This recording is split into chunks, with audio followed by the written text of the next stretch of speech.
Wowzer, you the best.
Alright, let's go ahead and get things started for today, shall we? We're doing one more MAGMML3 stream for the week.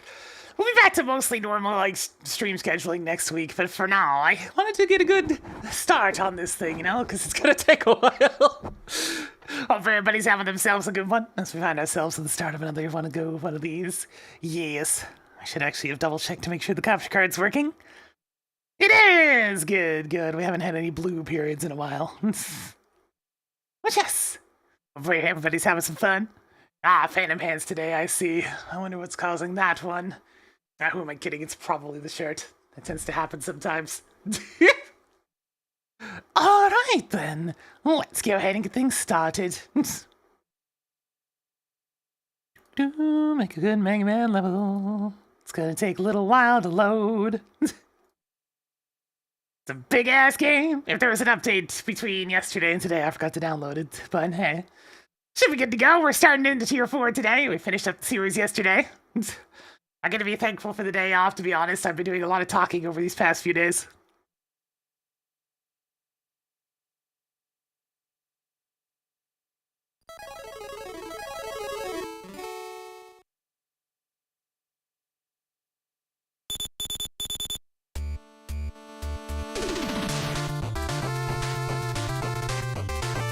And so we continue on our journey through way too many levels, but that's what happens when everybody wanted to play some MAGMML. Alright, let's do it!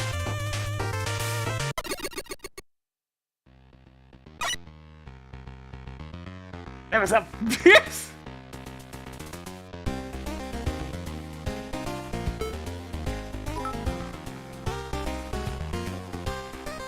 Oh, Nitri, thanks for the 2,500 bits.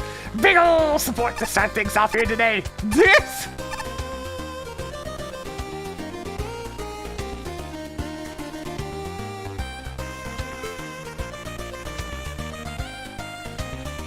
The rules say I can personally break you if you whine about any robots. Why robots have to fight each other in a fighting tournament.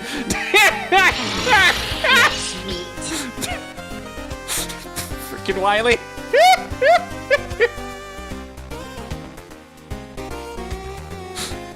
It's like, I'll break you myself, you know!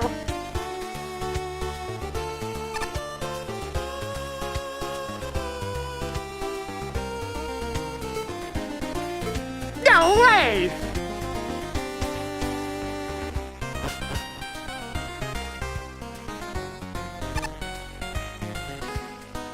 What is this? Rick, what are you doing out here?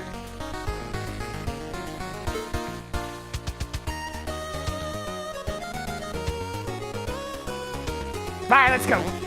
We already checked out the beginning last time at the end of the stream, so it's on to the jailhouse. Yes. And we have 40 tokens to find in this one. That's even more than the previous world. Look, he already revealed it was Wily. It's not exactly a subtle disguise. Howdy, roll. Yo, delicious meat, thanks for that, everybody's. Where we throw all the troublemakers? Are we sure about that?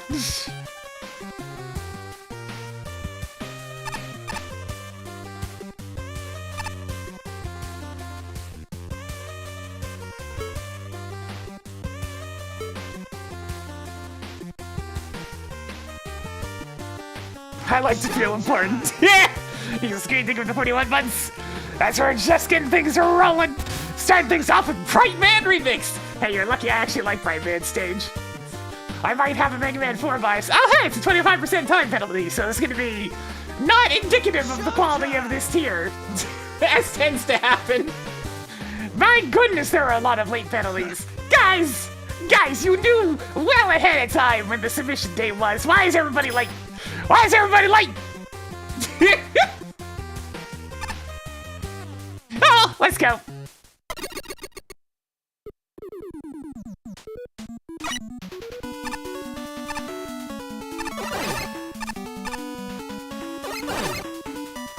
We have Sparkman enemies dropping out of nowhere again. That didn't take very long.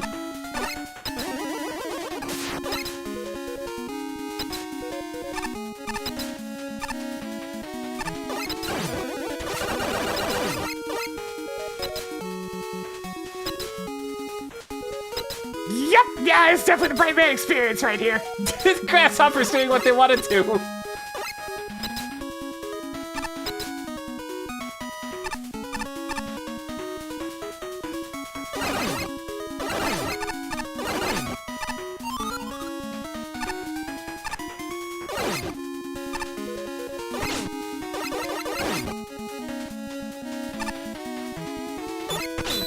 Okay, the amount of things just showing up during this trip, though. This is a lot of things you need to try to hope to time out at the right time. What? Alright, sure. That was a weird section of a lot of gimmicks that hadn't been introduced yet. Damn it!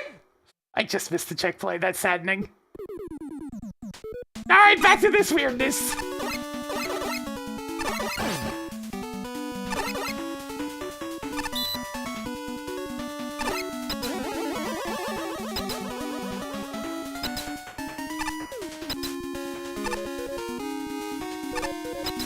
Naturally, most of the things are completely ignorable, as tends to happen in these. Let me just hit it from here. You know what? Ah, good old Spark Chaser. Nothing beats that!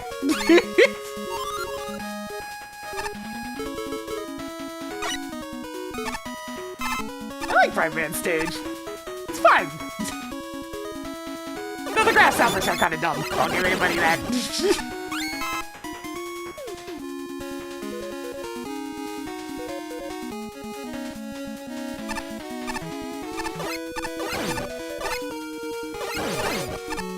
There will be light!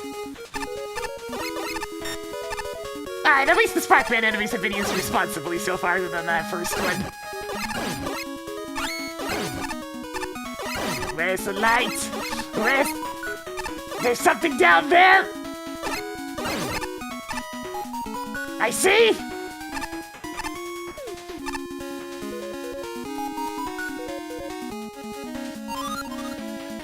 Oh, it's this section, except... Ouch! Really? With the magnet? Wait, how's that supposed to work? I can't jump that far.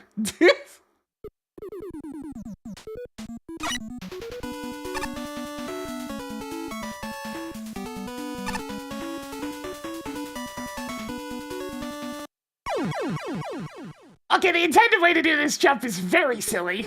You need to, like...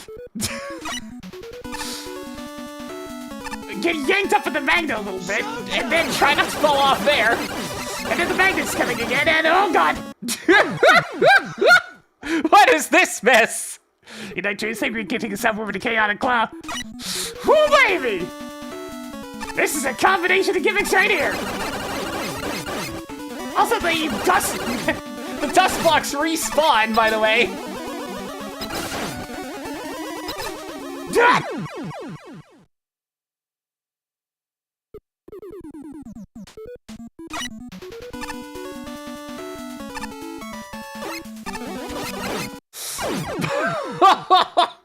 Oh man, alright, this is gonna be a fair bit to come together. Yeah, this is one hell of a token to start things off today, huh?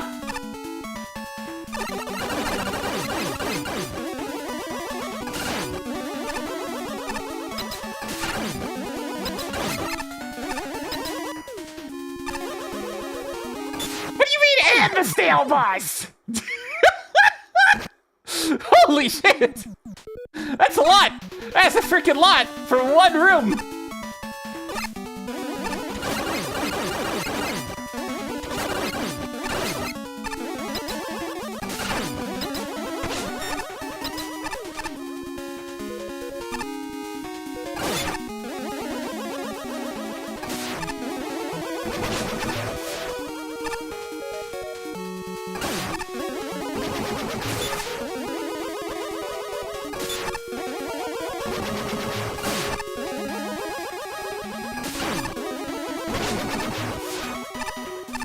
Sometimes things are just gonna time badly while you're on this platform as well.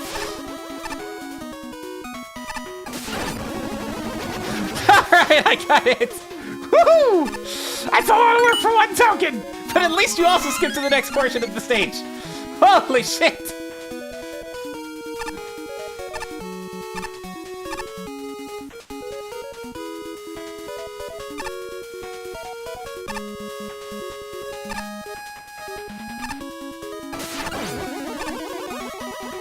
Wait, did one of the platforms not spawn? Did one of the platforms not spawn? Are we having spawning issues again? This keeps happening. Well, one of the platforms didn't spawn. I don't have much choice.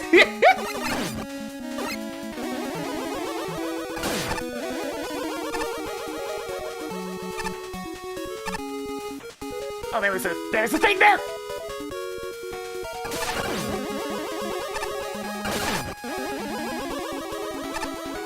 I see. If you destroy anything higher than, like... Okay, yeah, I can reach that. You know what? I'm just gonna sit here and take it. There we go. And that way I can still see.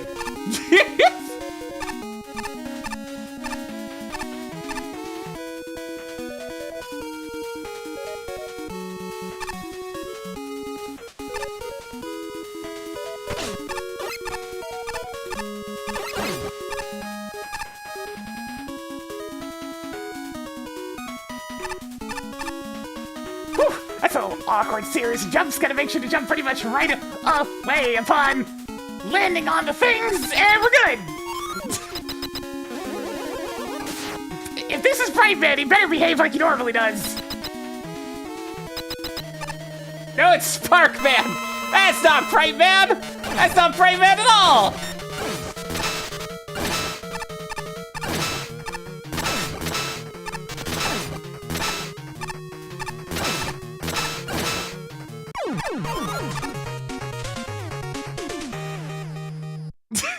That's not Bright Man at all!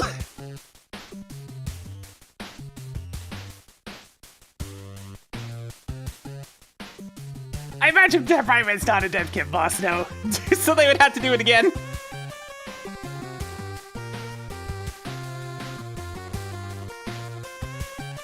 Probably not, yeah. They would have had to program Bright Man.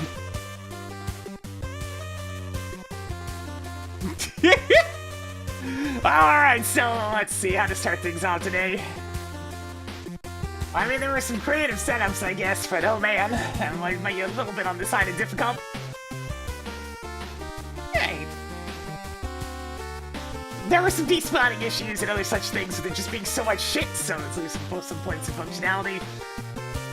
Aesthetics, it's like Bright Man's stage, except slightly worse.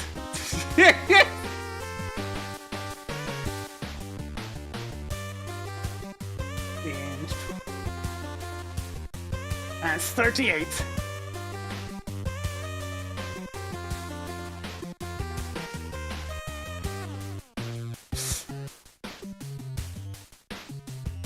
Stage.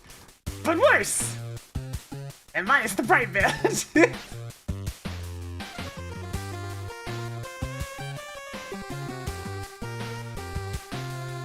Just a reminder, !MAGMML3 and Twitch chat if you want to get a link to the spreadsheet where I'm writing down reviews and whatnot. And then the YouTube side of things, it is in the video description.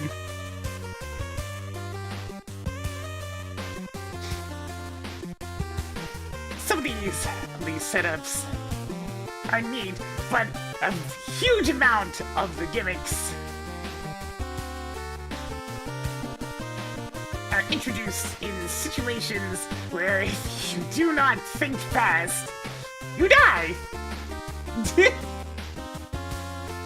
Speaking of dying, a lot of that is going to happen if you dare go on the optional route for the token, because my goodness, what even was any of that? I did it with the Buster for funsies. But I recommend others do not. Just a lot of setups likely to instant kill you throughout the stage. But at least the checkpointing was good. Alright, let's see what we got.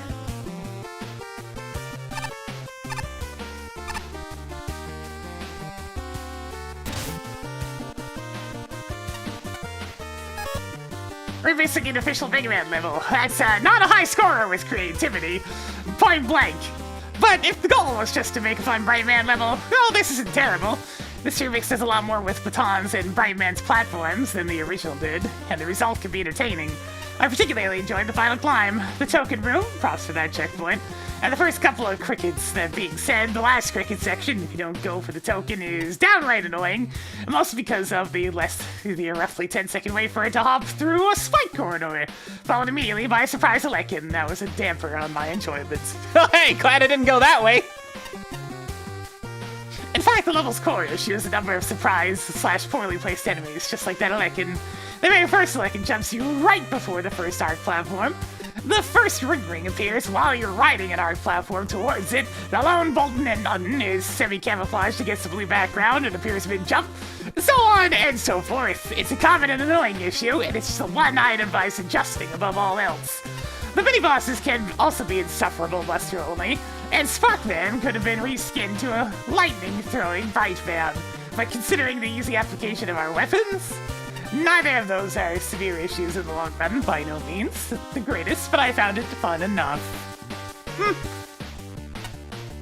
Initial impressions didn't exactly start off high for this level, considering one of the first things that happens is an enemy popping out of thin air, which can easily blindside you during a crucial jump. Unfortunately, this more or less serves as foreshadowing for how most of the stage plays out. Yeah, it sure does.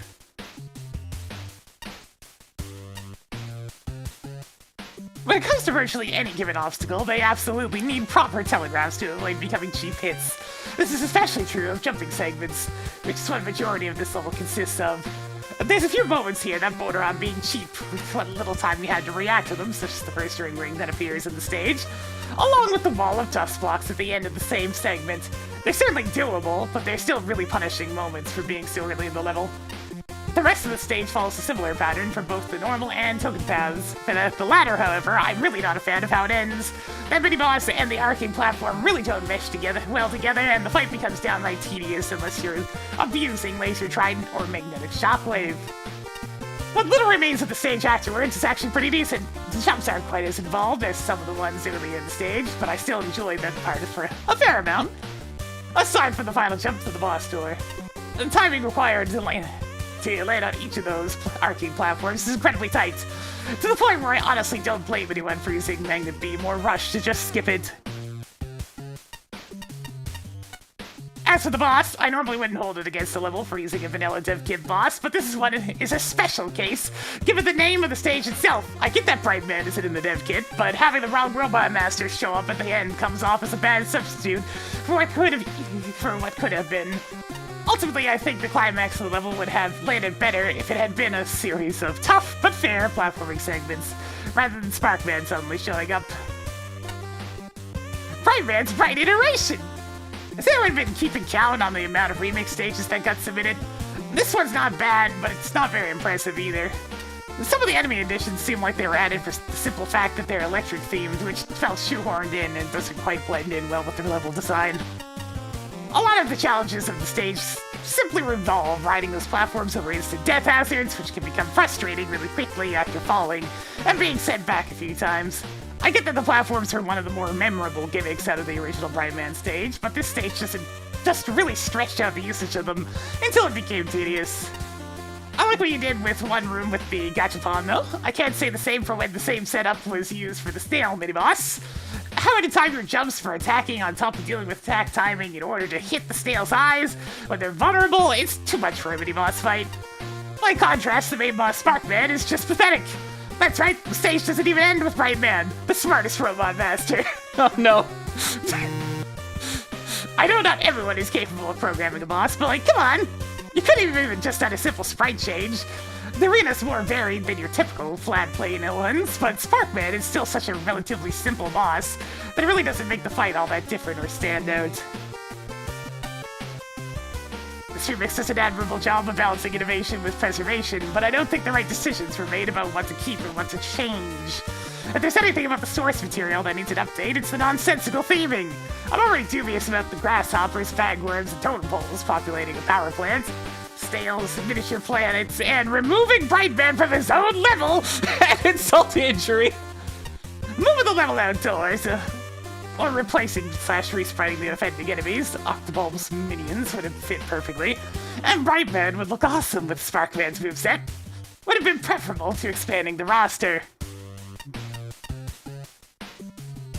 The larger roster is handled clumsily too. New hazards invariably appear when there's no time to react to them, let alone learn how they function. Enemies are forgotten as suddenly as they are introduced. Setups with good potential are mishandled. The darkness maze is pointless, so you can stand around safely until the lights return. Gachapon and Escaroo need moving platforms that are higher and slower, respectively, to be at all fair. The Sparkman's chamber is disappointingly identical to the one in Mega Man 3. Personally, I was hoping for some crossover with the Game Boy iteration of this level. The graphics looked almost as good as they do in the original, marred only by some architectural contrivances, with spikes and platform tracks. Each segment has a distinct feel, if not a clean difficulty progression, and checkpoints are mostly where they need to be. Power-up placement and level flow are appropriately deliberate, but could use a little polish, as could Sparkman's teleporter. The destination targeting, continuous vertical scrolling in the last section may induce queasiness. I think the level tries a lot of things, especially in the second half. I just wish they had panned out better. Yeah, the idea about introducing gimmicks is to introduce them and not to just throw the player into immediate death and spikes everywhere! This also applies to enemies, by the way. The most egregious is the first red, falling, swinging platform, which is the first gimmick seen in the stage. Not everyone is going to remember every detail about Brightman's stage, after all. Several of the enemies and gimmicks require you to be Nostradamus, where they are placed in unexpected locations that you need to know about in order to even survive. Oops.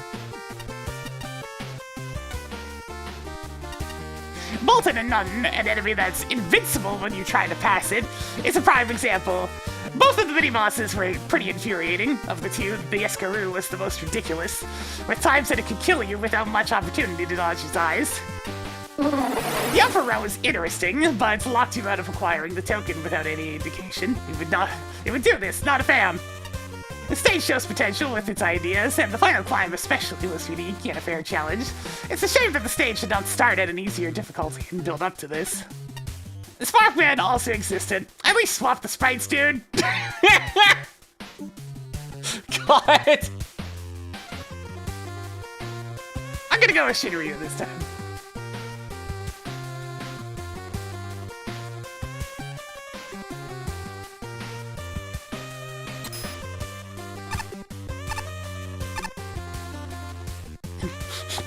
After all this time, they finally caught me for committing Scorch Fraud. What's the Scorch Fraud? Oh well.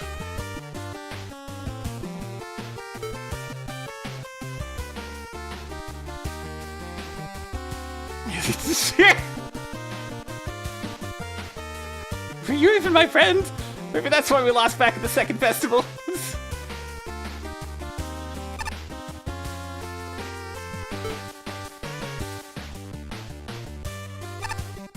No.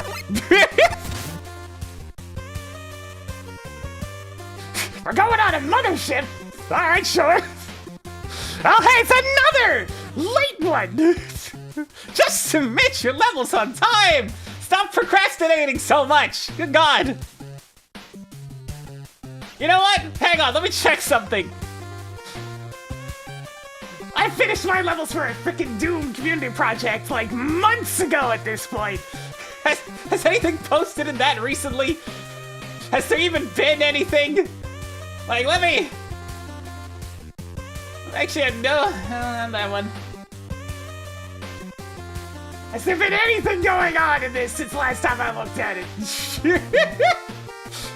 It's been months! So many months!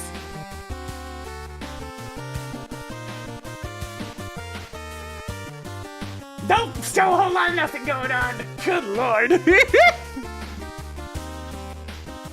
Anyways, let's get to the level.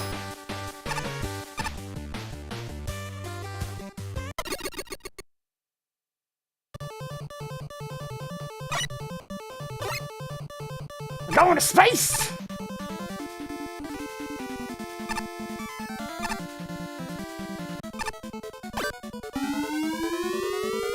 Okay, sure.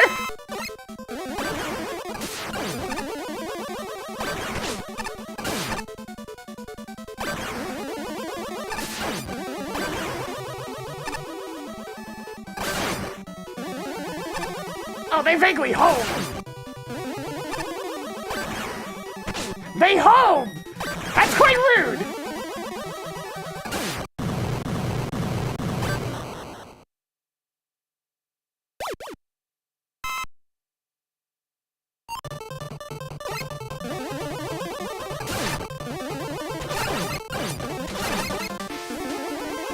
I can tell this is referencing something, but my god! The problem with referencing some older games is The colors, Duke! The colors! They're really hard on the eyes!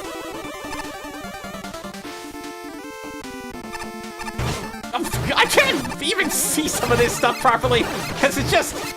Oh, red on pink on... Ugh.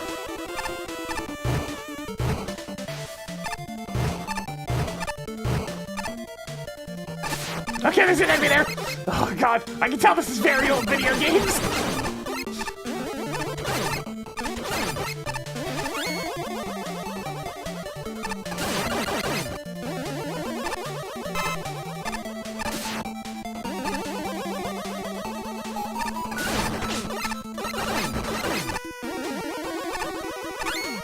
Oh, it just looks like a sprite arrow over there, okay. Does this ladder even work? No? But it looked like a ladder! But it's a background element! Oh god, hang on.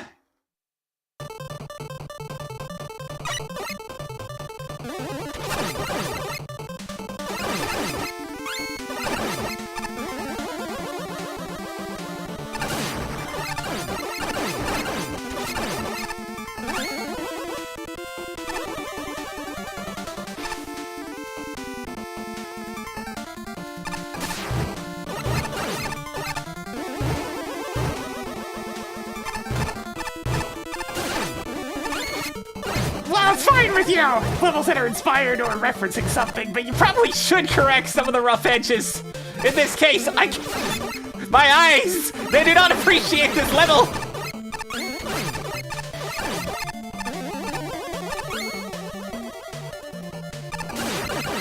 I'd rather go back to Gilded Man stage, please!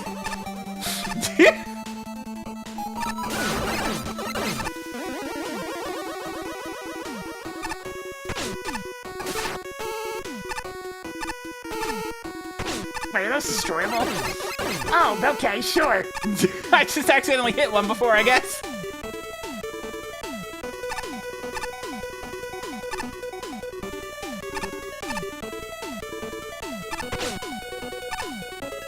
Oh god, I actually got thrown off by the fact that I have the knockback power up now.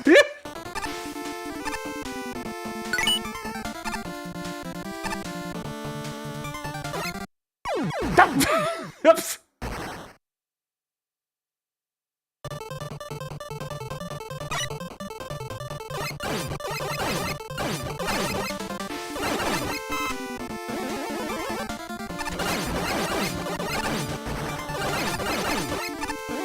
My dome!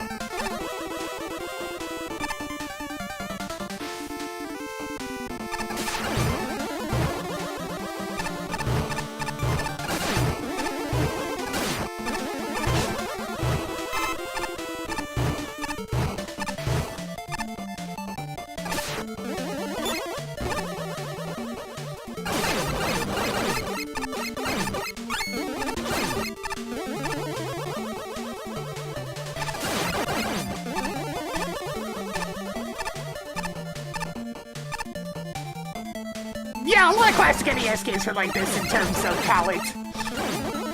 It's a little unfortunate. It does make them a little hard to look at. There's a lot of them out there, though.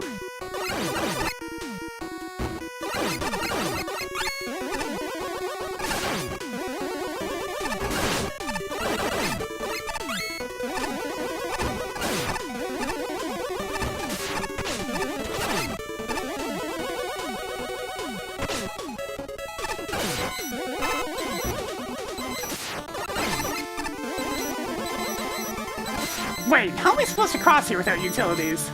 I mean, I'll use a utility, but...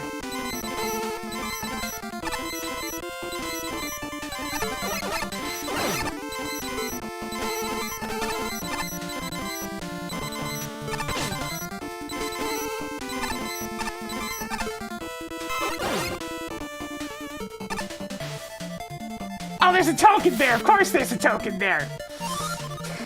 And there's a checkpoint, so we're gonna have to come back for that. Fantastic! A token you don't even get a chance to react to. While you're falling, the only thing I could have done is hit retry immediately, but there's a checkpoint, so...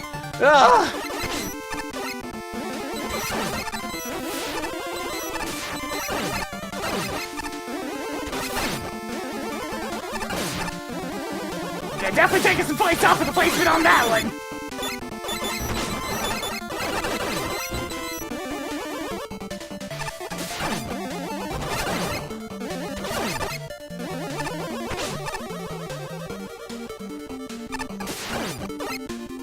Okay, there's a lot of just mandatory utility usage here. I think it's time to use the bike.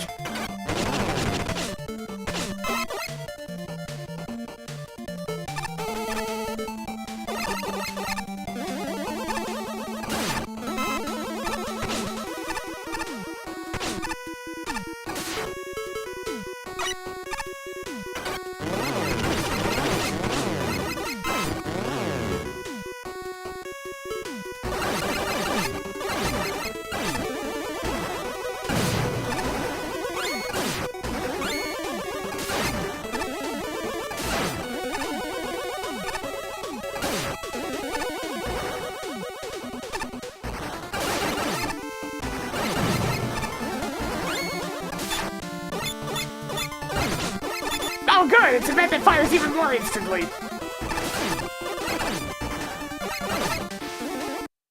Oh, the HP!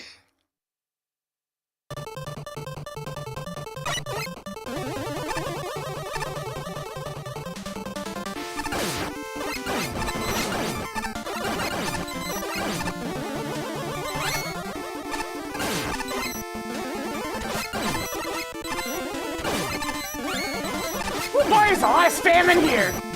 I mean, I can tell it's a classic NES game because Every time you scroll the screen about a quarter of an inch, there's another thing running at you from the other side of the screen. So you have to tiptoe, otherwise you'll start spawning way too many enemies onto the screen at all times.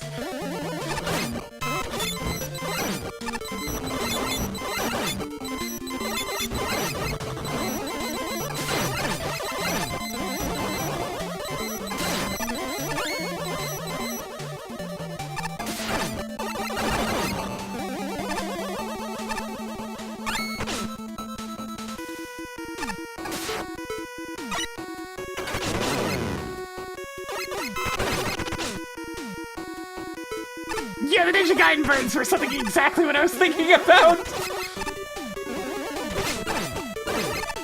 There's just so much shit on screen.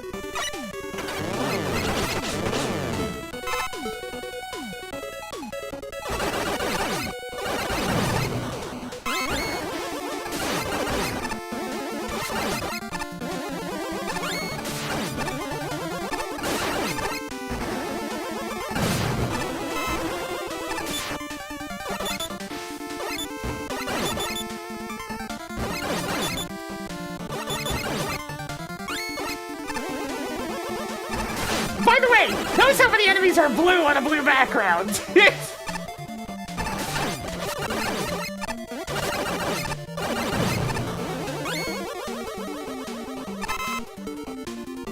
Like those appearing stars that just show up everywhere.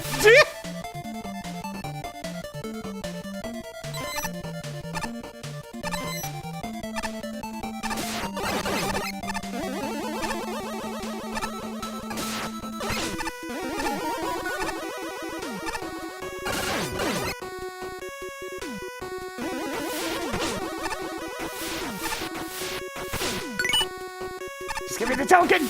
I want out! Wait, what do you mean you don't leave the same way you came in? Oh, there's a ladder up there! I'm sorry! I'm going visually blind to all this. Hey, can you give me some energy? Thanks!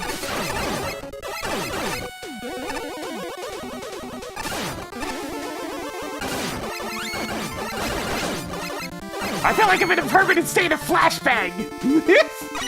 Oh, I don't know if I have enough bike! Okay then.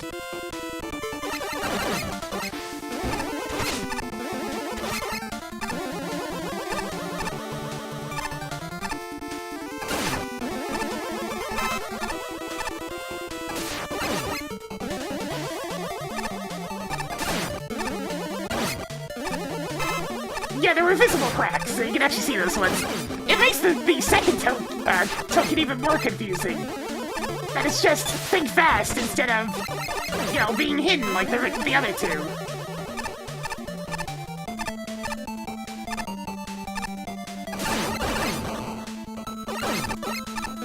Of course he was evil. It's ripped straight out of an old NES game. Okay, yep, we're ready to beaming this section. No regrets! No regrets! I should have used Rush Jet! I'm running out of ceiling!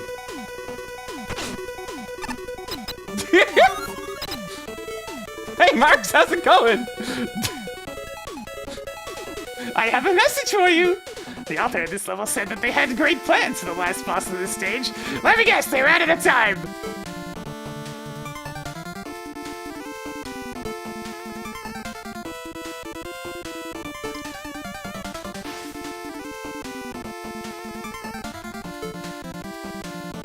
Yeah, I get it. It takes a while to make a boss.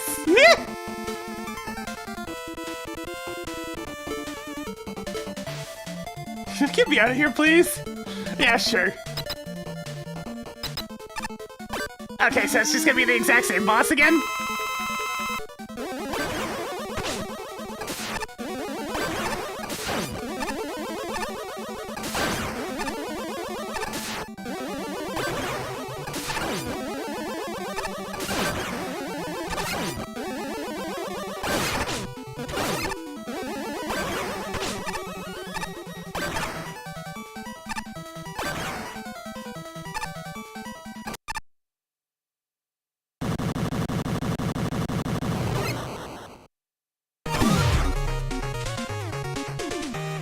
If anything, that means I would have just axed the fight with her at the start of the level. Because then at that point, you know, you at least have a boss. It's like, just get rid of the first fight then if you ran out of time. That's easy enough. It's one screen. That's all you had to do, is just get rid of the initial fight. If you didn't have enough time for the... Alright, let's go get the other token.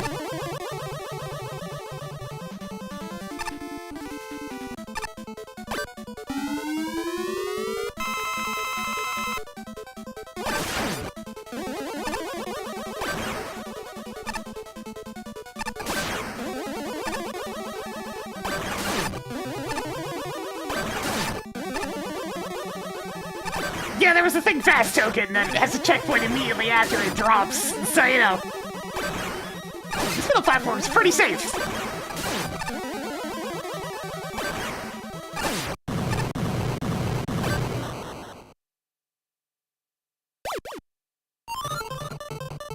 Yeah, that's all you have to do. Remove that fight, and there you go, you have a boss. You have something that caps off the level without it feeling repetitive.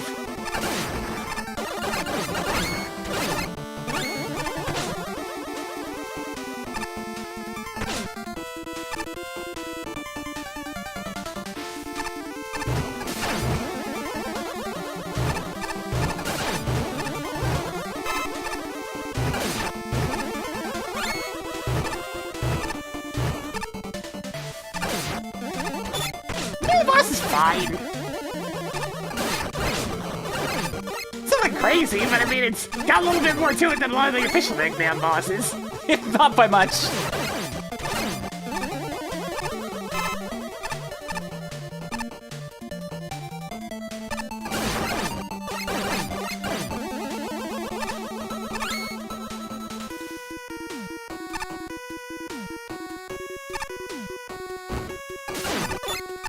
Poor Toad Man, but that is true.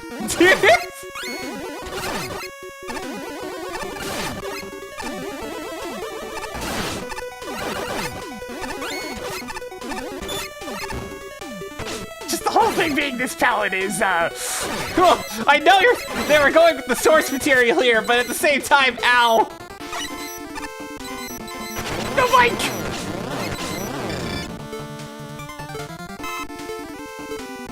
Alright, can I just get this Swift Jet? Boss!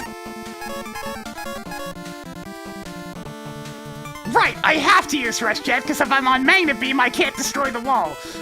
What kind of frickin' token is that, man?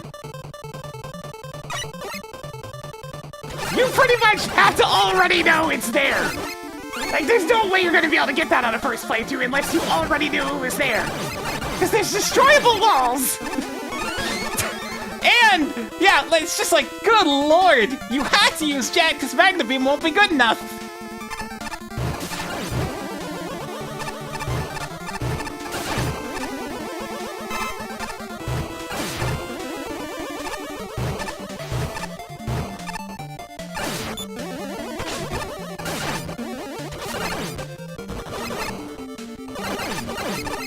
I mean, I don't really have to give that up on it.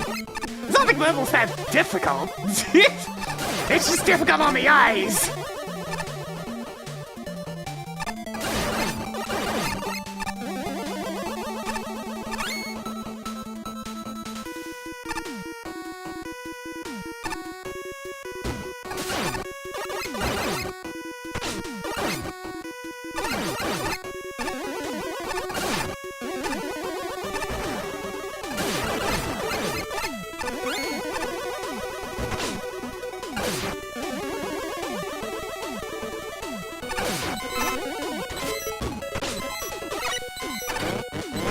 Go, Tango, go! Go, Tango, go!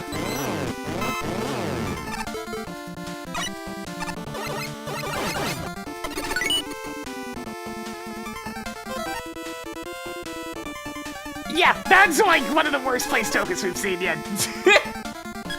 Well, we got it! Alright. This one's definitely taken a few hits for being a port.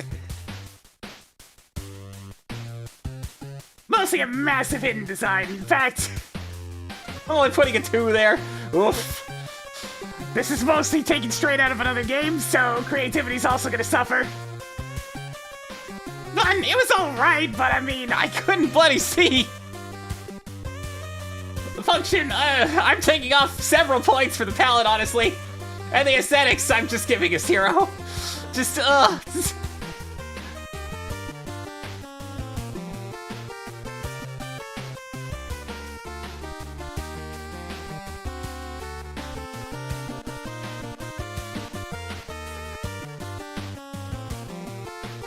my eyes! In fact, let's bold this for further incentive.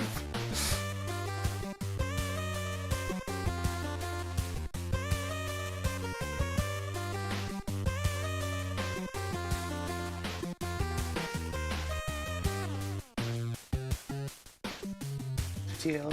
But come on. Early NES games had so many problems. And color palettes were often one of them. You can fix those. You can do that and still reference The source material. You can also get rid of the enemy spawning every 2 steps from all directions. There's no need to do a full port. Improvements can be made, please. Also, if you ran out of time for the second fight, why not just remove the first? It would help the level's pacing and let the stage end off with more of a climax. Programming a boss is hard, but trimming the fat is easy. By the way, contrary to popular belief, I am not psychic, and thus, that second token is just bullshit.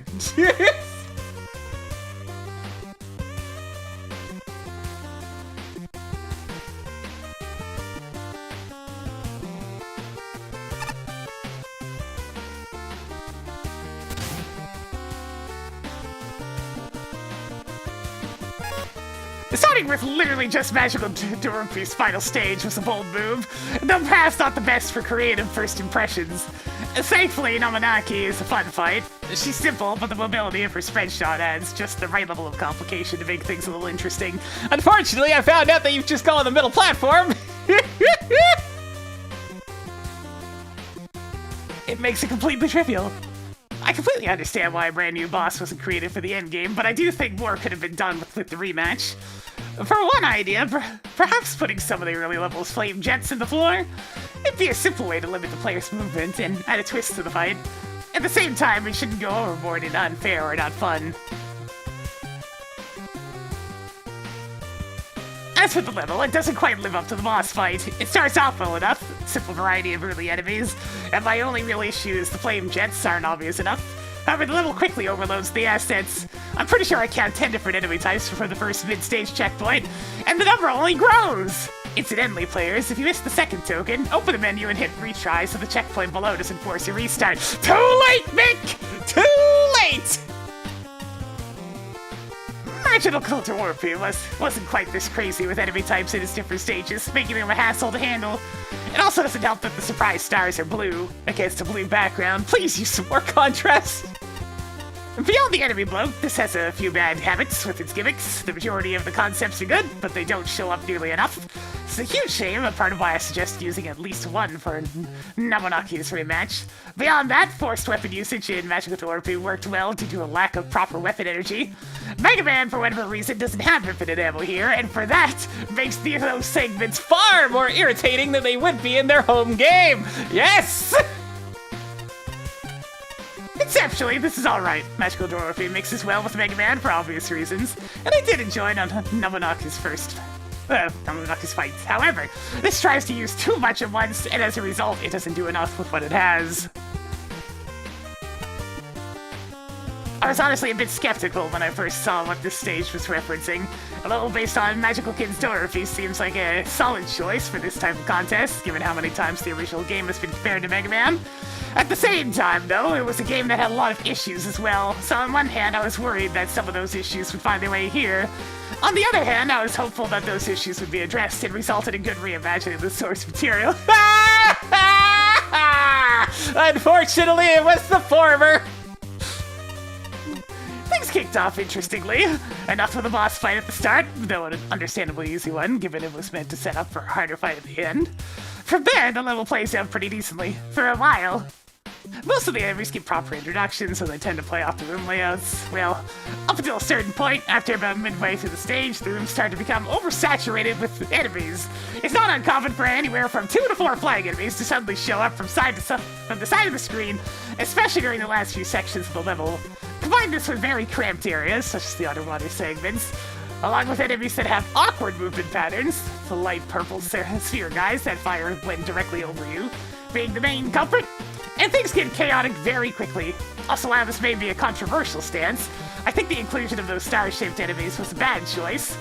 The way they suddenly pop into existence to surround and close in on you was annoying in the original Dory, and it's annoying here. Doubly so when they're practically the same color as the background!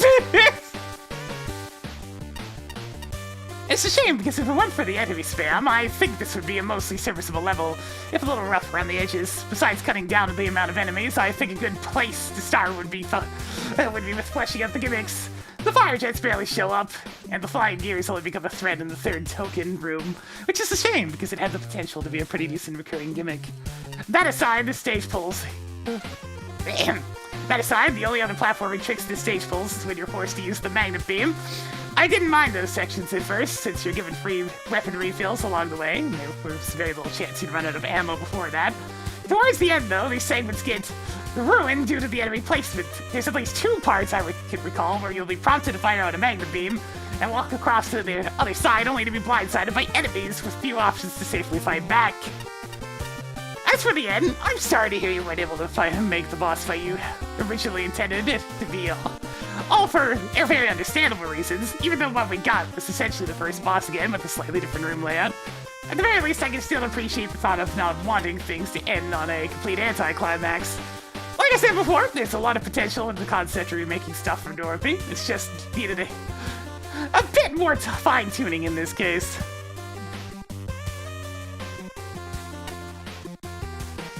Empires in space! references that I don't get, so the odd enemy designs and the way that they're spammed here probably closely resemble the game. Doesn't excuse this entry for how it's going to be scored, though. Strange forced weapon usage throughout that does not immediately convey to the players that they should use them. I initially thought you had to damage boost yourself through the spikes with the lasers shooting frequently. The laser shooters above the water, they're just kind of there. The lasers bounce off the water's surface, so they never really reach you while you're submerged. Background is somewhat busy looking and kind of blends in with the tile set, hindering the readability of the actual layout of the stage sometimes. I often kept walking, thinking it's a straight path ahead, only to fall into spikes that I didn't even realize were there at first. Yeah, it's because the palette is insanity! I feel like the first encounter with the boss is harder than the final one, so there you have less room to maneuver. I have a lot more space to dodge around the final arena. Not a bad boss, just kinda a little anticlimactic to end it easier than how it started. I haven't played the Creon Quest / Magical Dory, so I can't speak with any authority about how successful this level is as a crossover. My research suggests that the aesthetics and gameplay are in line with the original, though perhaps a little off the mark with the choice of music and number of enemies on any given screen. One thing I can say for sure is that in lieu of a magic broom, the level needs either infinite rush gen energy or free weapon refills before the spike gaps. Strictly viewing this as a Mega Man level, there are some ups and downs, but no up and downs thankfully. Here, Flashman, you get one of these. Upsides include a slew of novel hazards, enjoyably designed underwater segments and satisfying boss fights bookending the level. Downsides include very loosely structured challenge progression, overly distant checkpoints, and an unforgiving final stretch. Visually, there's a lot to take in. Enemies tend to blend in with the background, and the background often has a similar texture to the foreground, so I can't always tell what's what at a quick glance. Eye fatigue starts to set in after a while, and changing up the backgrounds only helps so much. Orally, I have a similar problem. The music is fine for a while, but it wears thin by the end of the level. I'd be fine with the high screen count, otherwise. In terms of construction, flow, token, placement, and technical polish, the level is solid. The few oversights are minor enough to mention. I would have liked Marks to have been hiding in a secret room or not present at all. The climax of this level is the worst place to receive unnecessary excuses from a Kirby character. What do you mean, inline? What about the second token, Flashman? What about the second token? I like the level well enough, but I wonder where I'd be more appreciative of, or less impressed, if I were more familiar with the source material.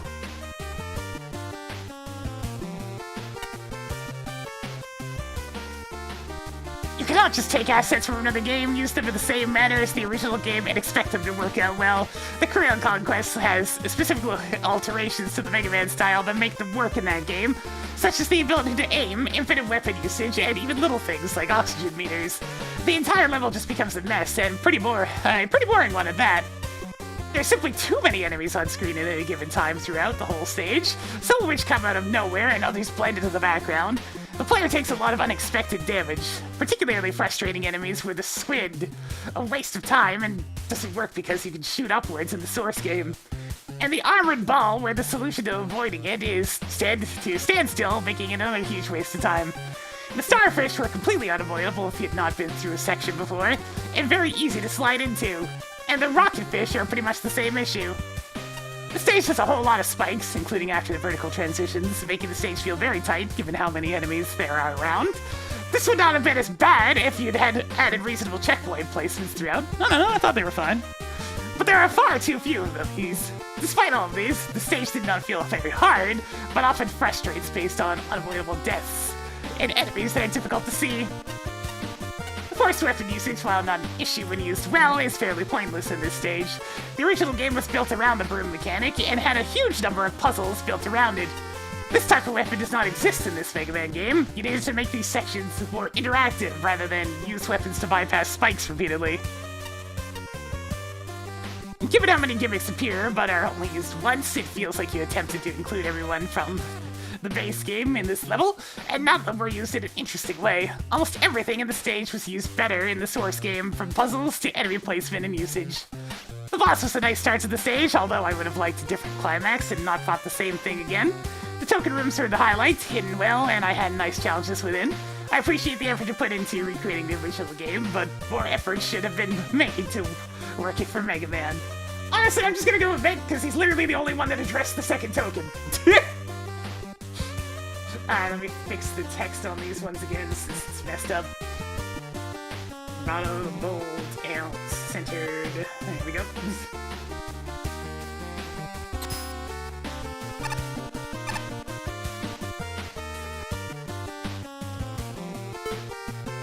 Every day I bonk each and every prisoner on the head to ensure they stay in line. This is my sword duty.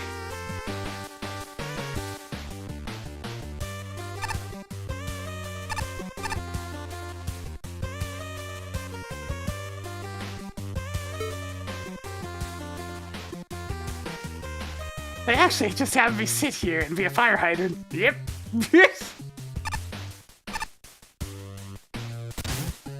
Okay, yeah, this is just gonna be all stages with penalties, I see. This one's only 5% though, at least they were only a little late. Creatively named level. By T Money.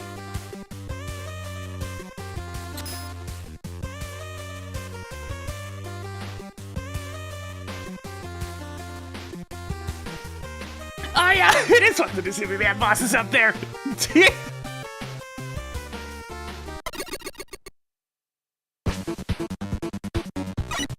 Oh, that bodes well.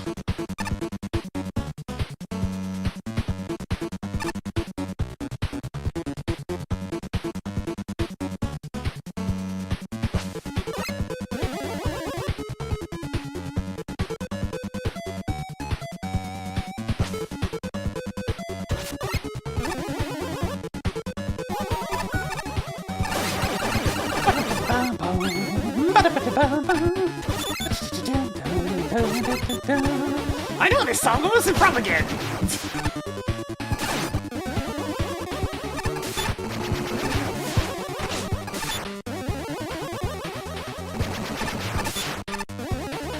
Deltarune, right, that's why I don't recognize it proper. Because I haven't actually played Deltarune. I've only heard it's freaking Rune Buster, isn't it?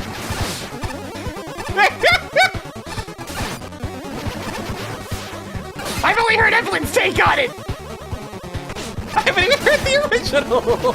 That would explain the lack of being able to recognize it.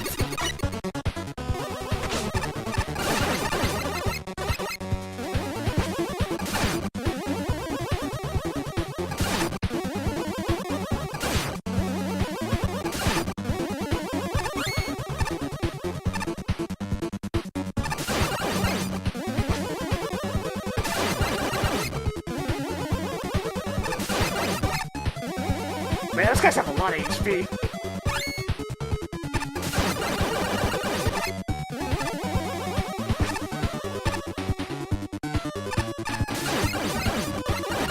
Oh, I want them all to the left! Mistakes were made!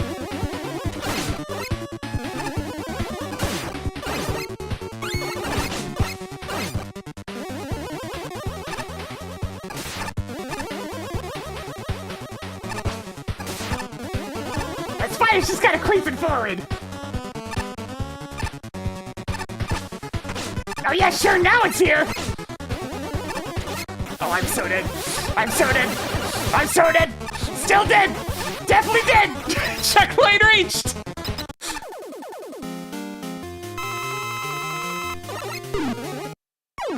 I reached the checkpoint though.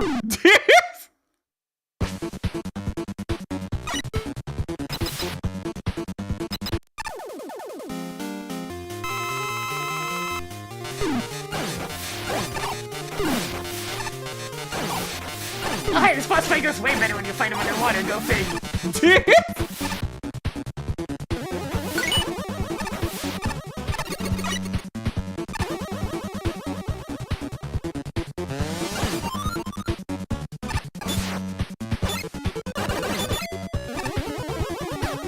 Ah, yes. I love time-wasting enemies. So much that I can't be bothered to actually fight them. Even though their contact damage appears to be massive!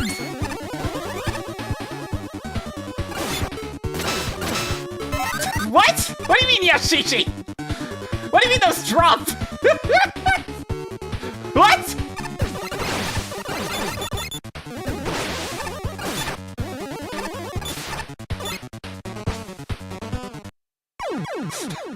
Oh, I wasted it. I stubbed my toe. Huh?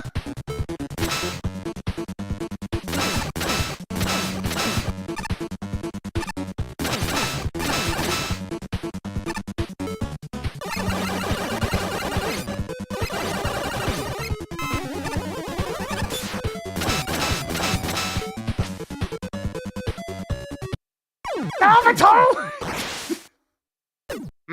Low grabs, big spike jumps.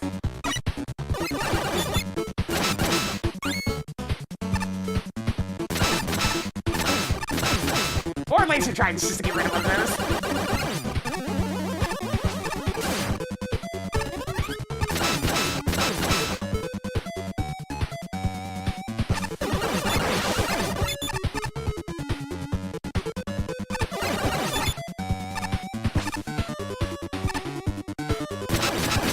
Hey, look, it's an early stage. They usually mostly just use the shielded enemies.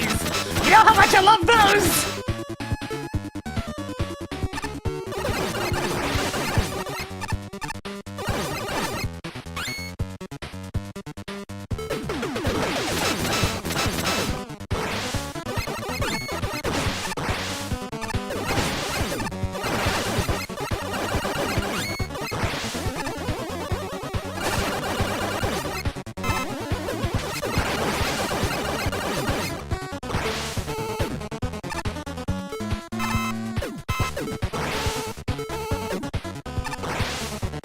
Hey, just find something up there.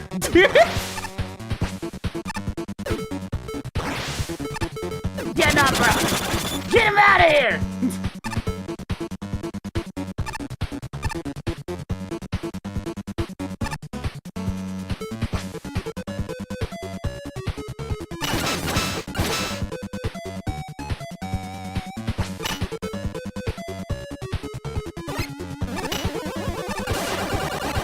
Yeah, it's very much obsessed with strong enemies. Otherwise known as... Oh man, that is obnoxious. And yeah, checkpoint placement. Definitely checkpoint placement.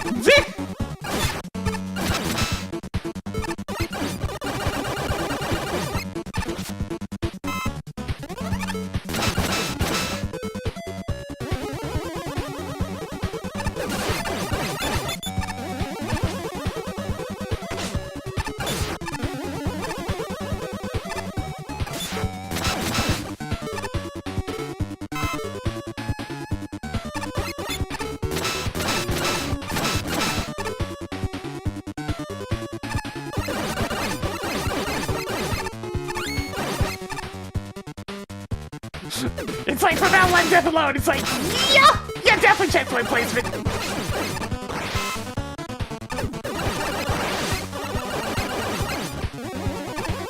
Which couples doubly poorly with super tanky enemies, by the way.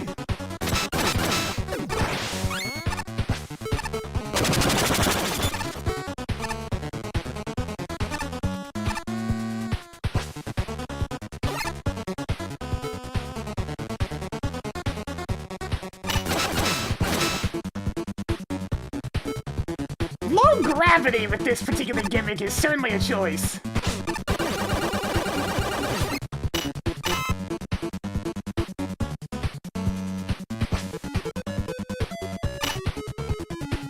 Hey guys, do you like that one jump from Jewel Man stage?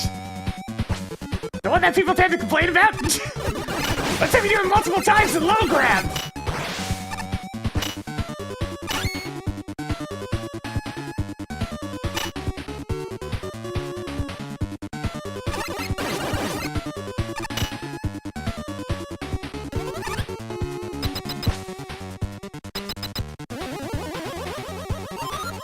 Sudden transition! Hang on, honey woman. How many times are you gonna show up?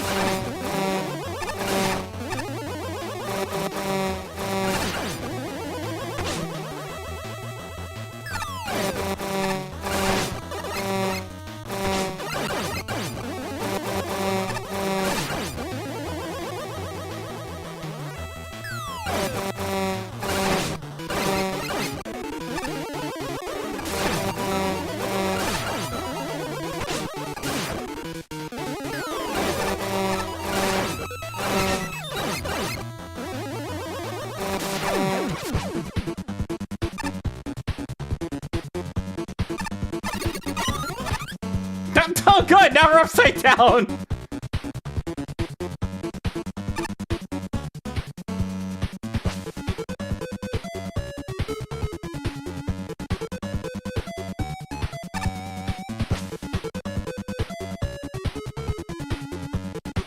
Is this the entire stage again, but upside down?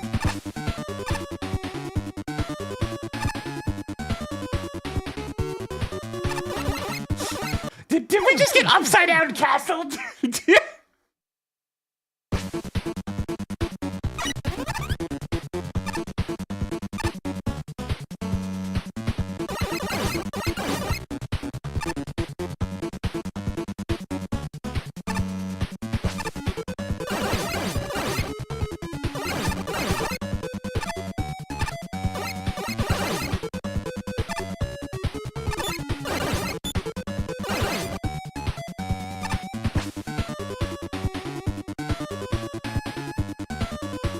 Can I just...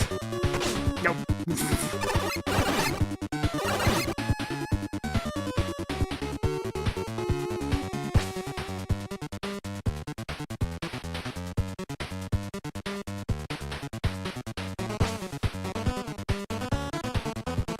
Once again, we find ourselves with 2 levels instead of 1.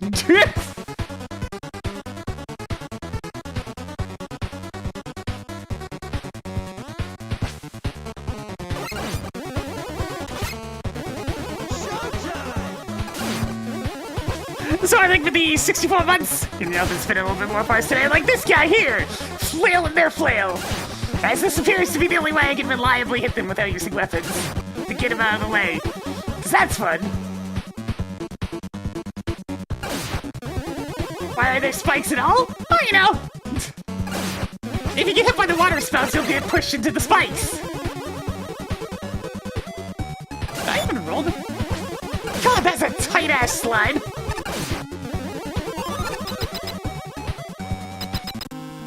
Alright, we're fighting Bubble Man upside down, not in water. That's a choice. His buster shots are gonna be pretty much undodgeable up here.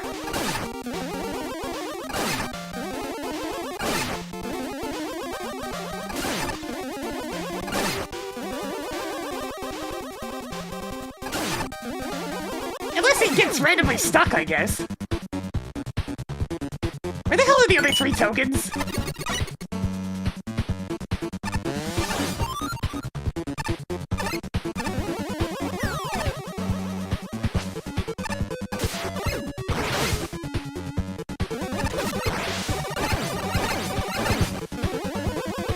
It's some kind of jetpack thing.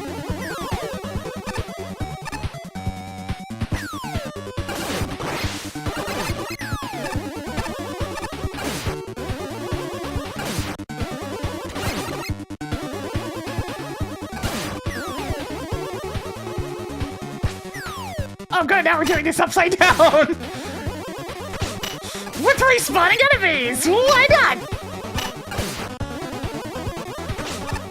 This is fun! I can actively see the platform despawning over there! Oh my god!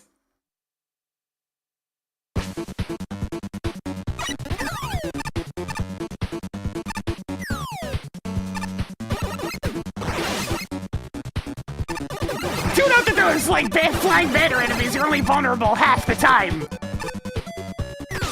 Yes, good. Welcome to a typical Mario Maker level.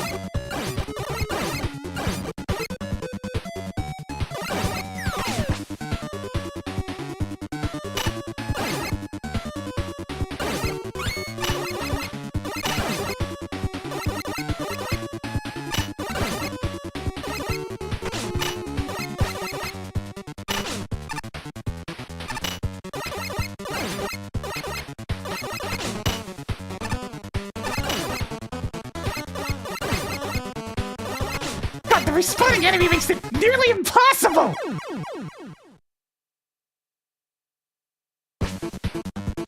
There's too much that needs to line up here! No, don't forget! Super Mario Maker had upside down as well.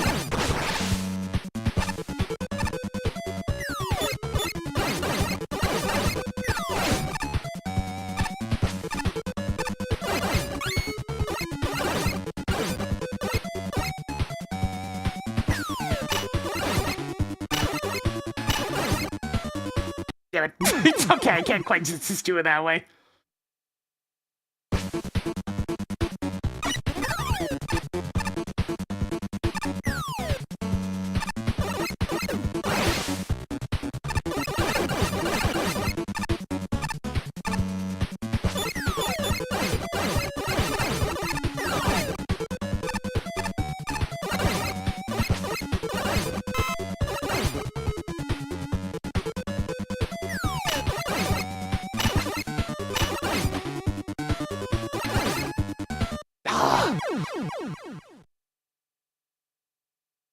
Alright, you can use all the utilities.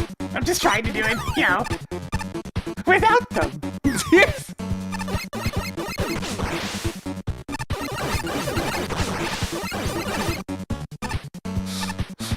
Much to as I can see the tilting of many people.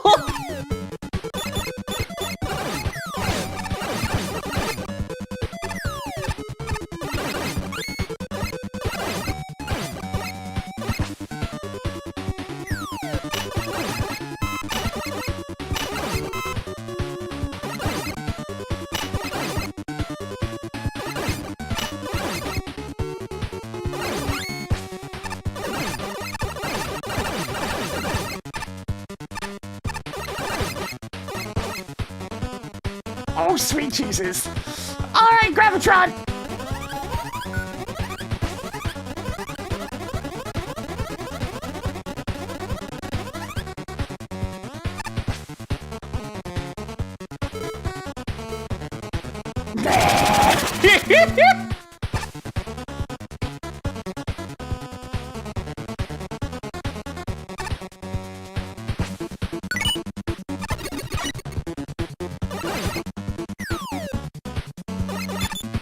When even is that thing vulnerable anyways?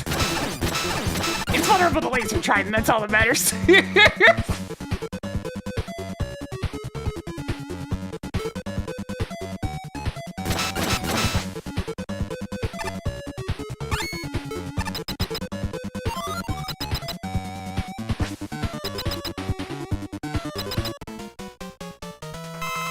Hey, Santa Man! What would you be weak to?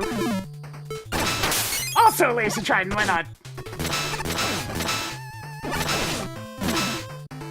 Also nice! I'm just gonna let myself die here, because Center Man is completely Ridiculous in this type of arena.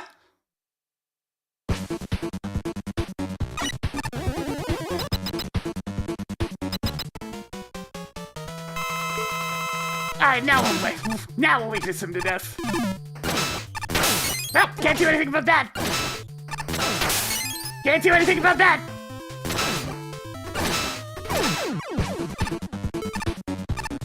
Yeah, no, we only got 2 nickels. We're halfway through. There's 2 more sections.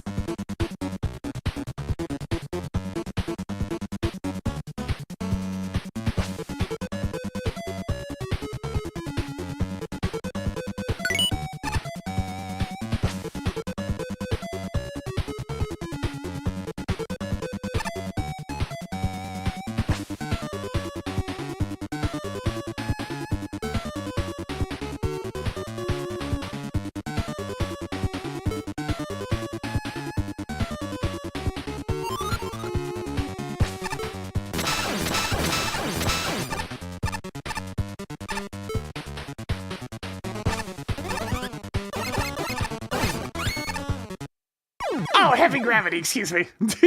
I can't jump, chap! I no longer have ups! I have been denied the ups!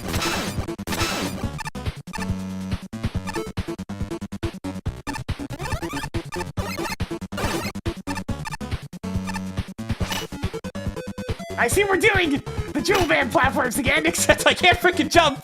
And the banners are back! the highest the Dr. Cossack platforms. Another new gimmick! Naturally introduced in a place where they're immediately dangerous.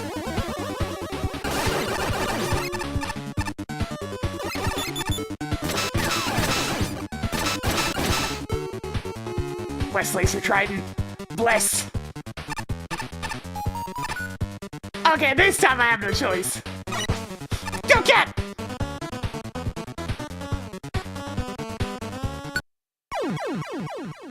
idea how you're supposed to get that one without dying, but hey, there we go. Just be psychic, I guess. That seems to be a recurring trend today. Just use Rush Jet and be psychic, forehead.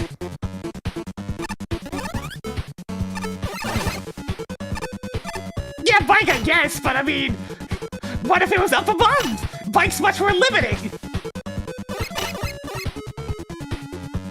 I need to be able to go up and down, thus the Rush Jet instead of Rush Bike.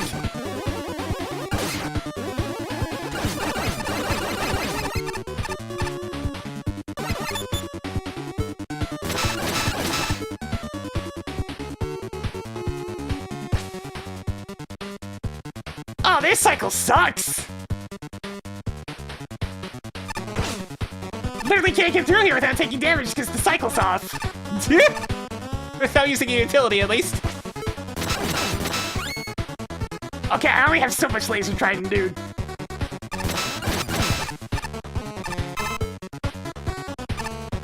Another case where these are timed poorly, so I can't actually get through here without taking a hit. I might be able to, but it's gonna require some... Nope.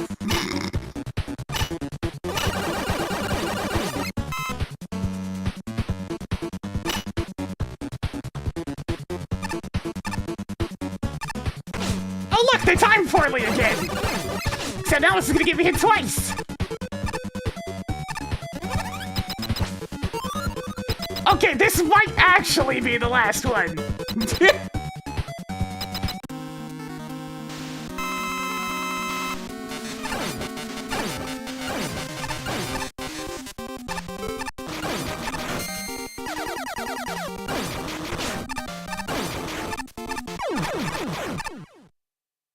Da da da da.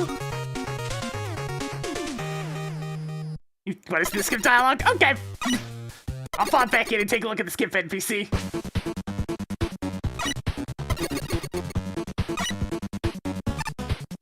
Not only is this level long, but now I can confirm it's very difficult too. Especially once you're crossing pendulums upside down. With how many times I've been blown to bits by spikes, I'm on a lifetime supply of fine oil by now. the stage is very long, which is partially why it's skippable. You gotta fight 5 different DevKit bosses, but one of them is the end boss, I'm sure of it, even if I've been looking for 3 days. Well, maybe that's an exaggeration, but it's been longer than it'll take you to go left and claim the level's loot.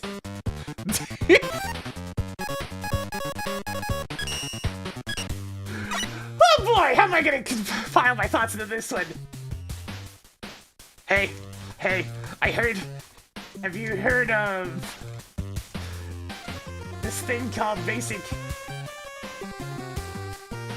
I'm gonna get harsher about this as the thing goes on. Basic reading comprehension. Last I checked, level is the singular form of the word, not the plural.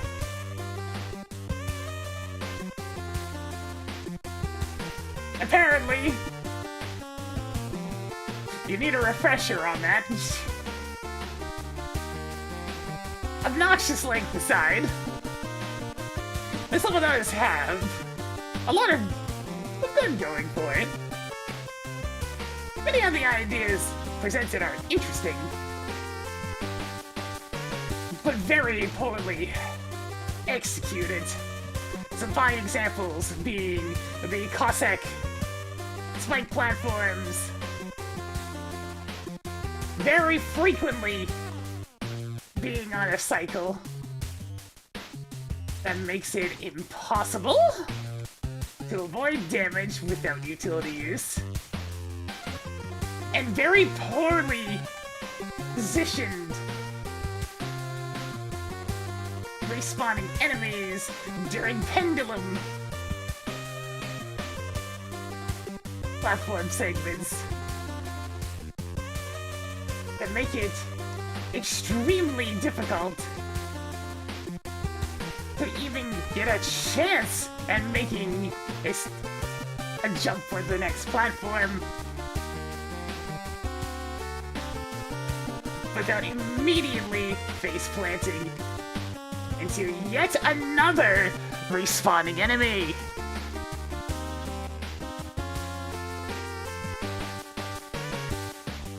Really, on top of the usual gimmicks appearing for a very short time, only to never be seen again, and just an overall obnoxiousness.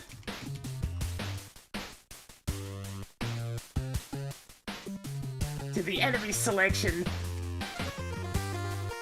really bogs down the pacing on this one even more. I only have so much laser trying to go around, you know.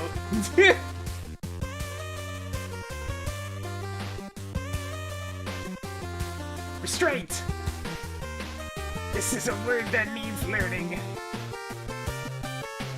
While I did not have that difficult of a time with the stage, except precisely one jump in the upside down segment, this stage would massacre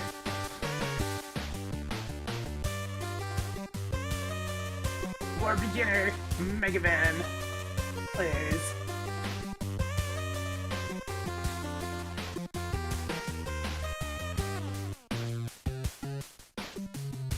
Need Ridbuster cover, though.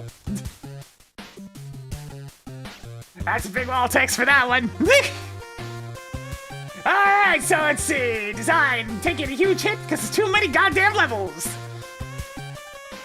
Creativity. It did have some fun setups here and there, even if they were poorly executed, so yeah, I'll get some points for that. Fun. I mean, there was some good stuff mixed in, but it dragged on for way too long.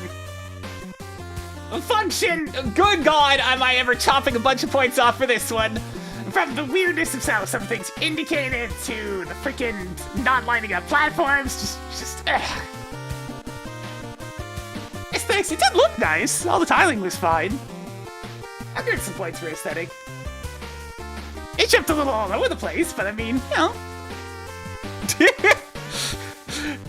Yeah, this spreadsheet is just me compiling my thoughts throughout playing the game. It does extend the playing time a bit, but hey, it lets me really just write stuff down, you know? Really have something for the whole experience. Alright, anyways, that totals up to like, what, 36? 26? Damn, alright. This!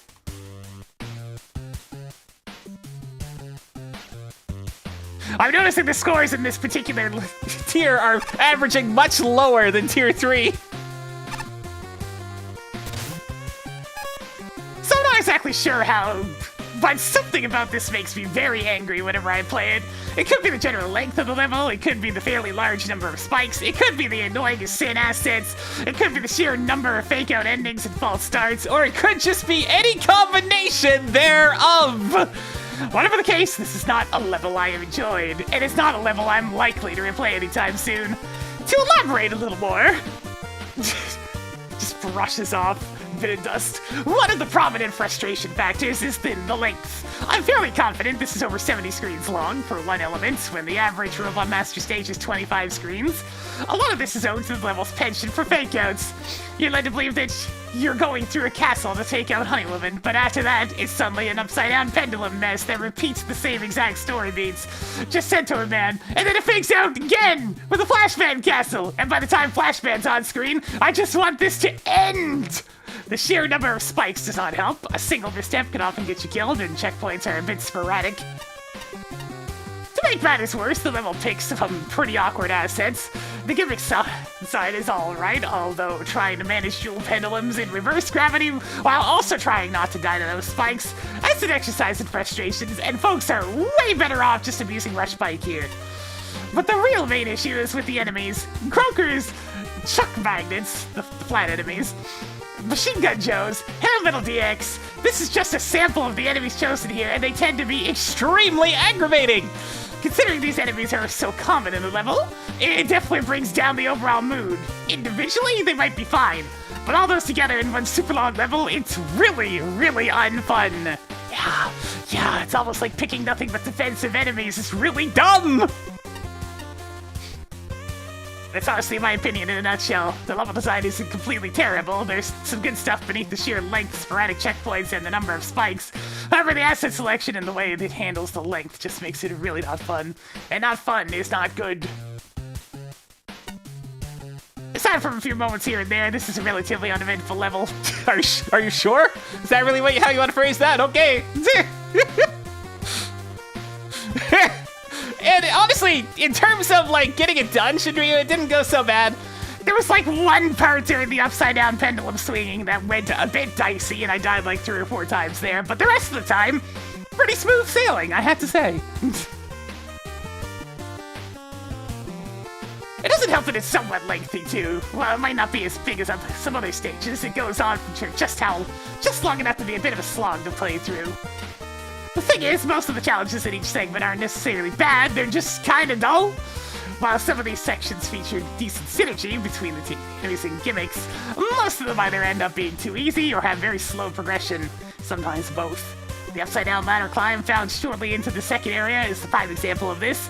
For one, it doesn't even work as intended since the water jets can't push you into the spikes unless you let go of the ladder. What? It doesn't? I'm taking yet another point off of functionality. Doing it again, chat. Here we go. I didn't even think to try that. It just doesn't work. It doesn't work, chat. It just doesn't work. It's just there to spook you into the idea that it might work and waste your time.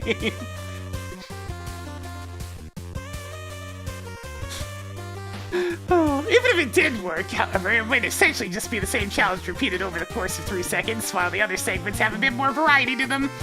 It wasn't enough to stop me from zoning out a few times while going through the stage. Up until this point, the only other thing I could think to comment on was how the music didn't loop properly. I didn't even notice that. Might have been from the death. That changed once I reached 2 particular parts. The reverse gravity plus dual swing section and the high gravity area with fork blocks. Both of these segments are a lot more engaging than the rest of the stage, but they are also come with issues, their own share of issues. Yes. The dual swing section is somewhat ruined by the chuck magnets due to their placements. They often end up respawning every time you move the swings from left to right, yeah, which can easily catch you off guard while trying to jump to the next platform. The finicky gravity flipping section that follows doesn't really help matters either. As for the high gravity segments, I would have probably enjoyed it a lot more if the fork blocks were assigned better patterns. The row 3 right before the piano bug is incredibly annoying to deal with, to the point where I actually encourage bypassing it completely with Magna Beam. Yeah, I had patterns with those ones that were completely 100% unavoidable damage. Like, there's nothing I can do. The hitbox comes out on those platforms faster than it's supposed to, it feels like. All things considered, I think this stage should have focused more on refining its more unique gimmick combinations, along with probably getting more playtesting. Creatively thought out remark. Oh no, Patchy's starting to phone it in. We're only a few levels in.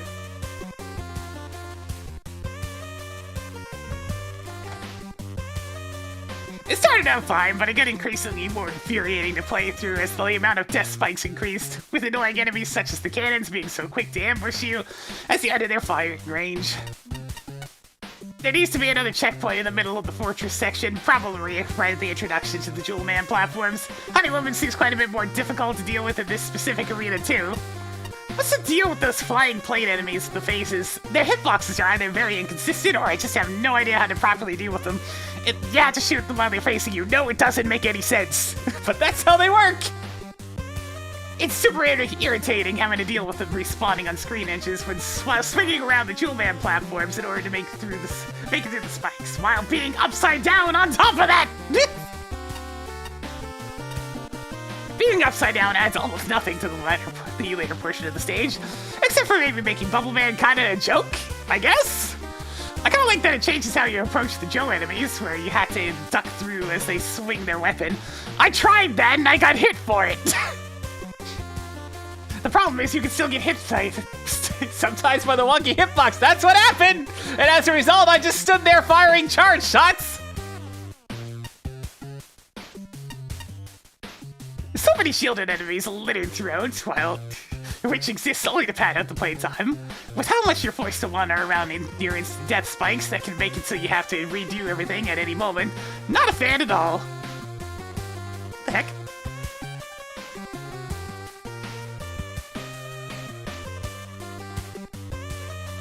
Sorry, that was a very loud noise. Cleaning going on, I think. At least this version of Rune Buster isn't bad. Bad looping aside. Before submitting a level, please make sure you to A, proofread your text, B, check that your music loops properly, and C, give your level a real name! Flashman is upset! I like the premise of a continual bait and switch, all the different assets, admittedly a few too many, orbiting around a central core of gravity gimmicks and the creative boss chambers that add new dimensions to familiar fights. The areas with Mega Man 3 Fortress graphics combine enemies and gimmicks in terrific ways, minus the water spouts that only look like they'll push you off the ladder into the spikes. Damn it! Damn it! Gotta save myself some precious seconds. Aside from a handful of tiling oversights, the graphics generally look nice and the music fits perfectly. I'm disappointed about difficult new challenges being thrown at the player without any warm-up. Good luck with Eskaroo, suddenly gravity changes, jewel platforms, and falling platforms if you've never encountered them before. More power-ups are essential, keys should really be unavoidable, and teleporters should drop you off in front of the key door. I'm also not fond of the entire last section. Despite some thoughtful challenges, the level starts to drag at that point, and glitchy simulation is no excuse for lazy-looking tile work, right? I really don't like the entire section with the reverse gravity and jewel platforms. It's a nightmare of stressfully precise jumps and out-of-nowhere enemies. Takahiro would have been much more manageable. The special weapons are a must. 2 new gimmicks are then introduced in close succession with no breather in between. Even just throwing in a few screens transitions would help break up the sections like this. The secret path, while very clever, teleports you to an unfamiliar screen where it's unclear whether to go down to your death or up. The highs are very high, but with the lows drag everything down. There's some editing. This could be a really fun level. I mean, yeah, it lives up to his name, I suppose. And why am I hearing this music in multiple entries at this point? Look, it's Toby music, Ace. It's gonna be everywhere. It's just the rule. I didn't make the rule, but that's the rule. It's from, like, Undertale or Deltarune, right? Deltarune. I didn't play that one, but I've heard that song a couple of times. It's a nice tune and all, but that looping is terrible. It keeps happening. And man, I really didn't enjoy the stage. About the biggest positive I can say about the stage is... that a couple of the Robot Master rooms really improved the difficulty of the fights in a contest setting. But man... yeah, the fact that I'd be handing out zeros to anything that's not a Mega Man level would definitely put me on the contentious side. The stage's issues come down to its enemy choice and sheer stage length, and sheer checkpoint length, too. You know, I think about it. It all gets a bit much, and the stage severely outlives its welcome. It's long enough that even making use of weapons to bypass the more irritating enemies results in you quickly running out. Look, if you write an entire goddamn novel's worth of text, you're probably gonna make a typo somewhere. Yeah, that's the thing. Yeah, Pyro. That's just the thing, though. That particular quirk of judging would not be appreciated to the point of just not being one.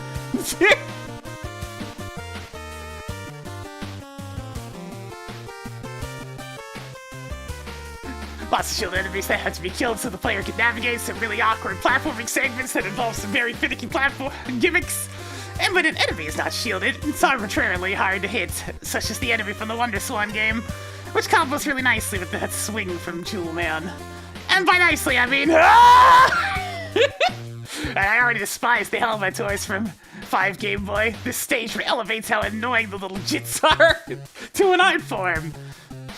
A frustrating art form.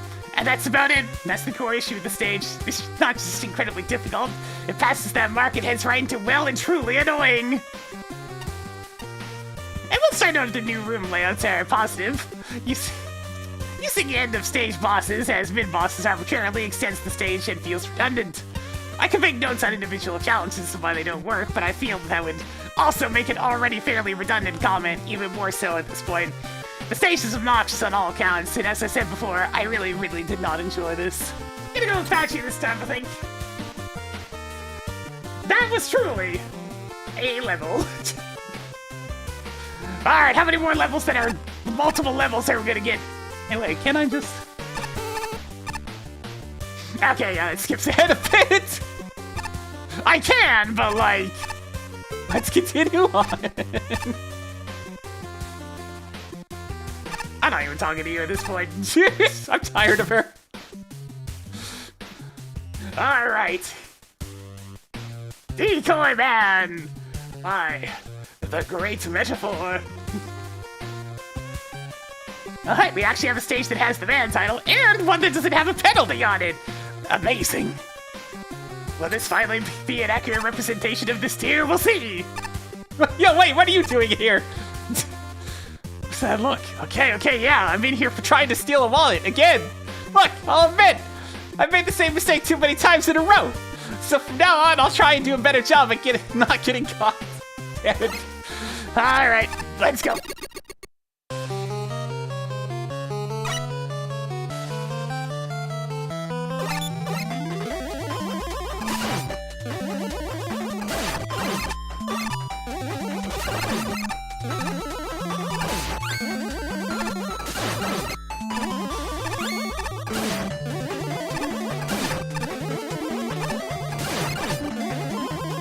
Man's theme. It sounds a little bit crusty, like it came out of a YouTube rip once again. But other than that, and it's very slightly too loud. But I mean, honestly, if that's all, then that's fine.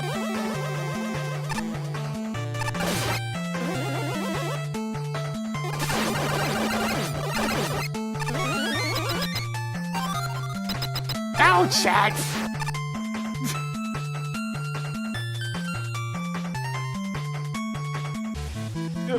Level creators need to stop doing this. It drops the expectation down so far. Hey, Copman, how's it going? Now, obviously, he's the decoy, because I mean, it might just be part of the joke, but at this point, it's happened so many times. It still feels weird to have Copman without knockback, but I mean.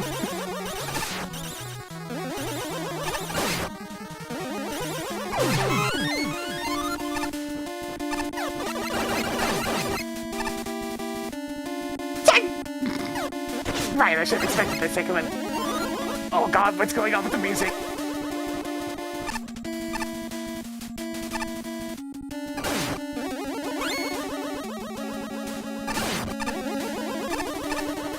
I guess they wanted Cupman to be a little more substantial.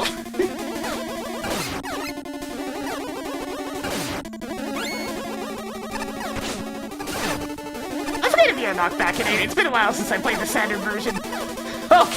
Okay, we're certainly having an experience in this stage, and I do have a token to find at some point.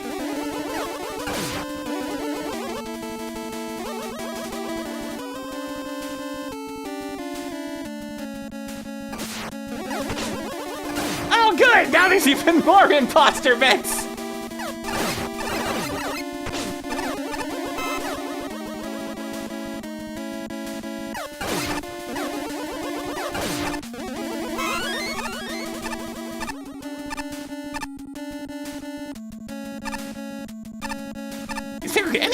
Tell the difference between these platforms? Like, I'm staring at them and trying to actually legitimately figure it out at this point.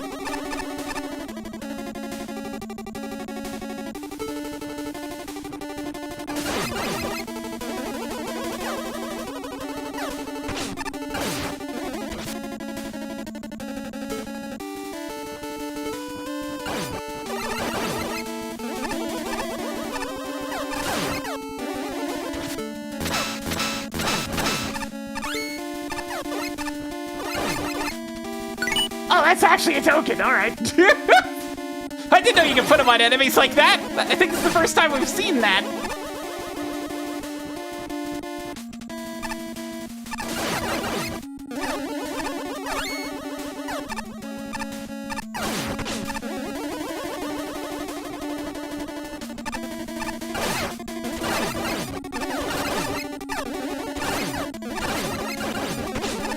It's an interesting idea, it's just not exactly the most interesting level. Thus far, I mean, it could be something. Hey, we get a different flavor of jelly?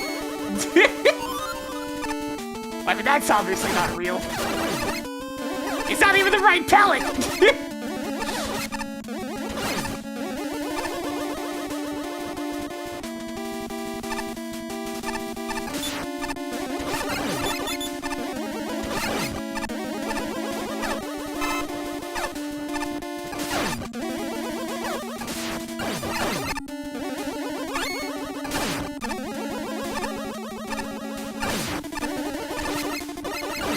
It's like, I already know it's not real.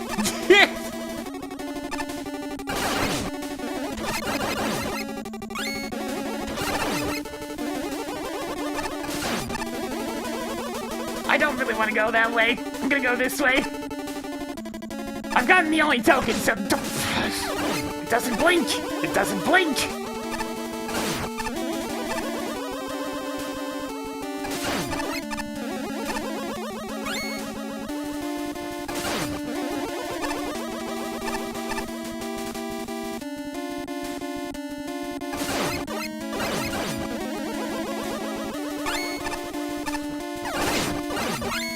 Definitely after I bought the power-up that reduces knockback.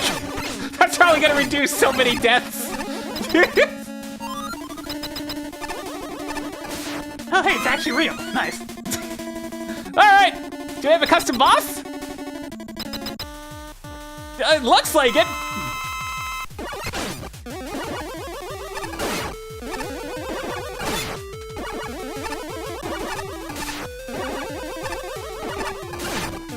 Oh god, there's two of them!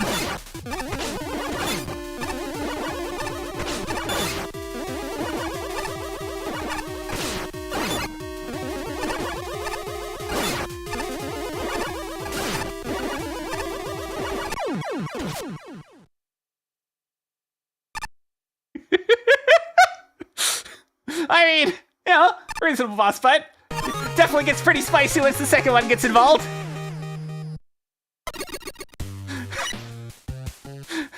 Yeah, honestly, I like that. Yeah, that was definitely a cute little thing. The lore for it was a little excessive, but I mean, that was a weird one. But hey, I'd rather play that than the previous level. what a weird little experience I just had. I'm gonna say right off the bat,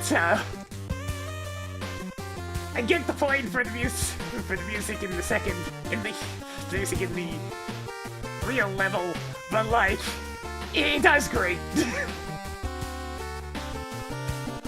Other than that, maybe have an actual visual indicator of false floors, as they can get a little annoying. At least all of them. All the Met doppelgangers had tells.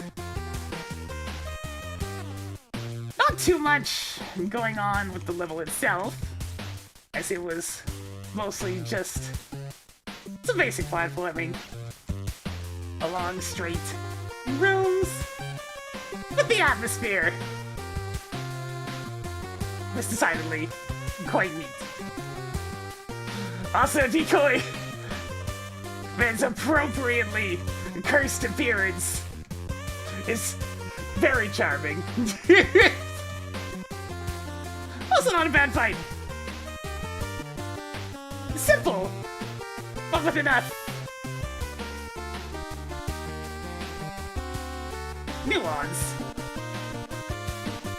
to provide a good experience. Alright, let's get some numbers on this one. I mean, design's gonna take a little bit of a hit just because it's a lot of stuff. It's not a whole lot going on other than the various fake outs. But creativity, I mean, sure. Why not? We'll give a few good points for that one. Anyway, we got a custom boss in there, so let's give him an extra point. Fun, that's alright. Got nothing wrong with that one. Function, I mean, everything seemed to work just fine. As weird as it was. aesthetics were admittedly kind of dull, even with the glitchy, like, atmosphere being part of the point. It was mostly just very samey. I'll give him a few points. I think this one's doing better than any of the time penalty ones so far. Yeah, 40. It's officially outdone all the other ones that had time penalties.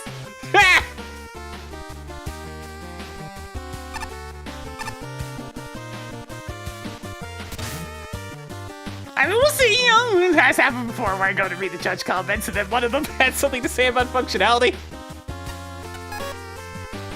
nice try with the fake out, but I didn't fall for it. Decoy Man does a good job making the initial level feel like an authentic rush job. Super quick to reach the boss, easy enemies, poor visual contrast, no real platforming challenges. I would have been fooled if it weren't for the name. To give the level some credit, the Crystal Joes and the Rush Job have some occasionally dangerous placement.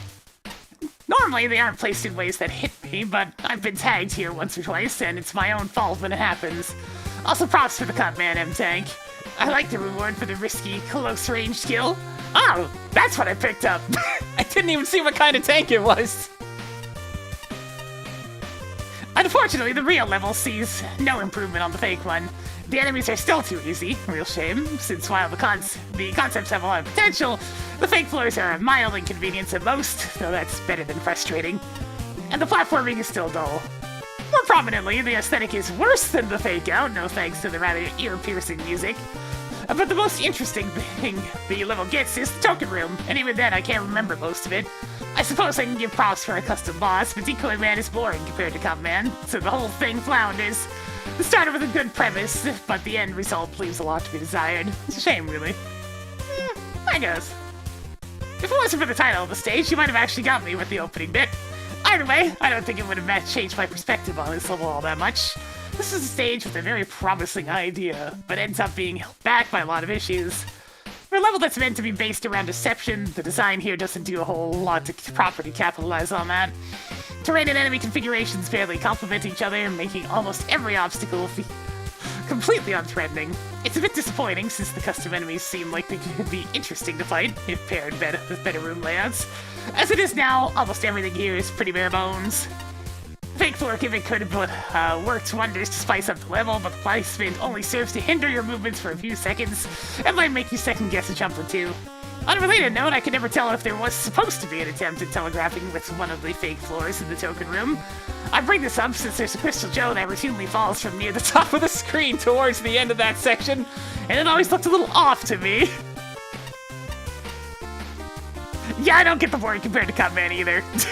There's at least a bit more to it because of the projectiles that get set on the floor.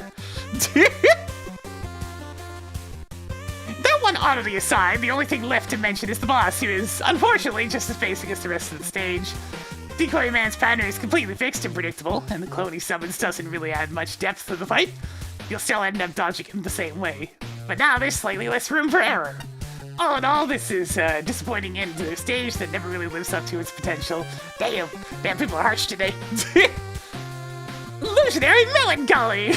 Oh, Patchy, oh no. Okay, you got me there with that fake out. That one was good. It fits the Robot Master in question, so I don't mind it.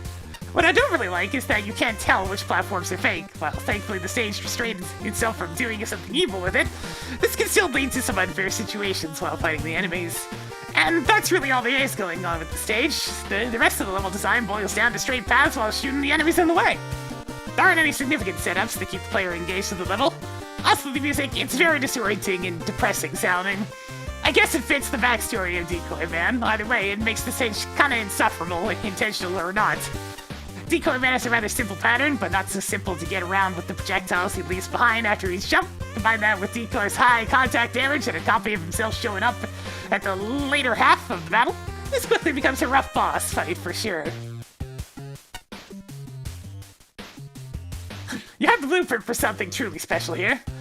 Present the player with an unusually short and unremarkable level that was obviously rushed, then reveal the real level with which develops a thought-provoking story and subverts expectations at every turn. The problem is, this level topples its own potential by subverting all the wrong expectations, oh no! I'm talking about expectations such as text boxes that are free of typos, custom sprites in a style that reads as Mega Man, screen transitions that are safe from any angle, and music that doesn't detract from the enjoyment with dreary dissonance. I'm talking about a learning curve that teaches the player to be suspicious before being blindsided. I'm talking about challenges that grow in difficulty and complexity, and that consist of more than a bunch of stationary enemies hanging on the ground. Checkpoints, screen counts, overall focus, and a well-handled fake-out with Cockman are among the few things that meet my expectations. I do like the different varieties of metal, especially the cheeky token. And I like how the story is parceled out amidst a series of small challenges. I wish the story were worked into the boss fight, though. I think some dialogue and one final bait and switch of some sort would have tied the whole thing together nicely. Some things that are obvious should be more sneaky, e.g. the concealed turrets that stand out like a sore thumb. And some things that are sneaky should be more obvious, the fake floors, and that are utterly indistinguishable from normal floors. I think we can stand to be stronger. The plain foreground background graphics don't seem particularly decoy-ish, and there's nothing really deceptive or surprising about the enemies that aren't disguised. All of what this level could have been, but it needs a lot of work to get there. Man, after that intentionally crap opening, I'm not gonna lie, I'm disappointed by this level. So much potential wasted. If you had fake out floors, disguised enemies, and the opportunity to really play with the player's expectations, which you didn't. Everything was rather predictable past the opening, which is sad. A few things I did rather like, as always. The rejigged dev kit assets are nice to see, and I actually love the fake floor enemy. It's a shame the four-way Crystal Joe actually adds nothing down your fight the enemy. He and the rejigged cannon never get placed in positions where their alterations amount to anything. Sadly, the level is just really basic at its core, and doesn't do much beyond the scope of intentionally crap opening. Other than a few nifty new enemies, there's also the weird backstory with spelling amongst almost as bad as mine. Oh no. And I eventually sort of zoned out by the final few signposts, so yeah, I just stopped reading them at some point. They don't really add much, also the music had a bit too many high-pitched notes. The actual tune isn't bad, but the implementation is rather awful at times. I'm not sure where to make a Decoy Man himself. His pattern is super basic, but still puts out a challenge, as he hits pretty hard, and his small hops don't give that much room to maneuver. I appreciate the hologram, even if said hologram firing out harmful projectiles is a tad weird. Still, the stage is the better for having an original fight. I burst out laughing when I saw him, though. So I guess that counts for something. It's a very raw back quality all their own. You know what? I'm going with a spark just for the last bit. Cause yeah, homemade Robot Masters always have a certain special feel to them.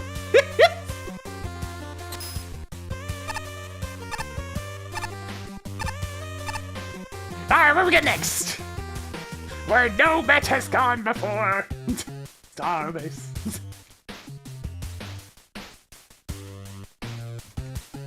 My Alex 9000.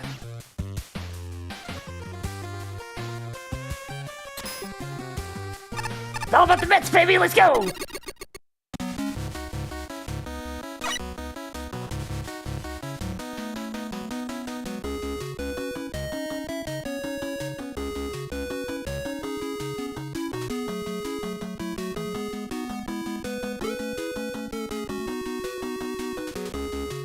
I see a token up there, so I should probably... Are these... Okay, we can jump through those.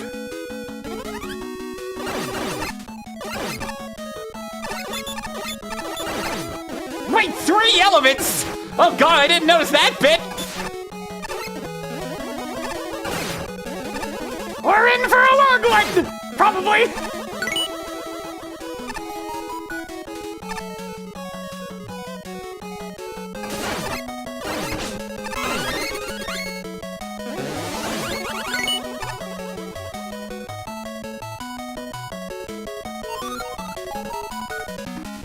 I get the feeling the compass is going to be quite helpful in this stage. Call it a hunch! Alright, I think I can go from here straight to the token. And jump on back. Yeah.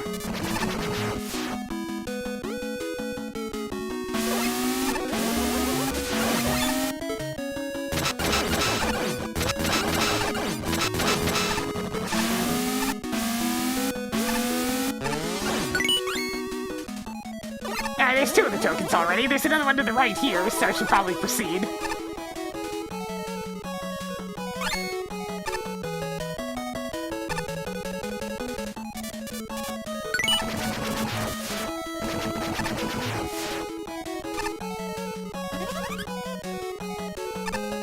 I think I saw something blinking off in this direction, but this looks like it's for an entirely different section, so I'm gonna go... Oh, I have no choice now. I guess we're going this way.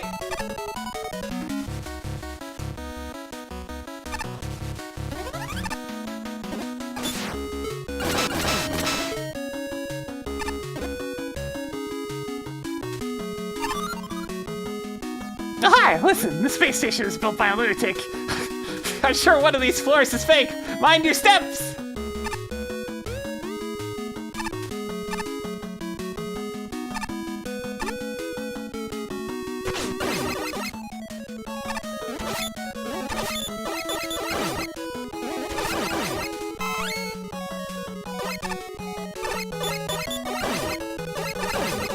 Yeah, there's a reason why I bought these two particular power-ups immediately.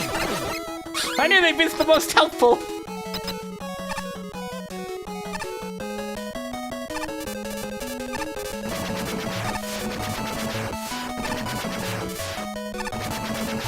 There's a route to go down here. Yeah, there it is.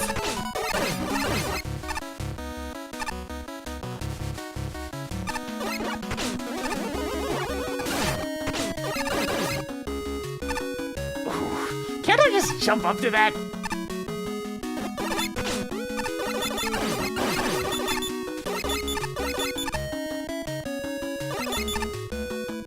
Come on, open up! Open up!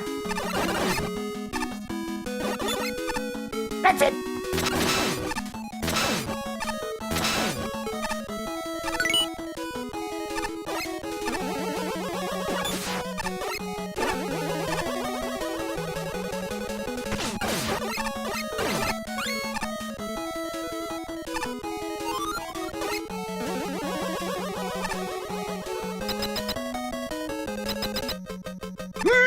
Daddy, low gravity!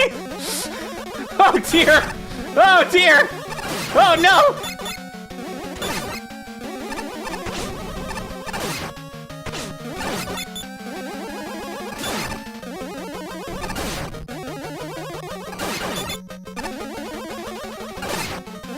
No! The holes in the floor Actually make it a lot harder to dodge even with the floatier jumps. Yeah, I could always toss it above Met Daddy. I just noticed Met Daddy has less health than normal, which, you know, it's actually an interesting little consideration. Never mind, my gravity's back to normal all of a sudden.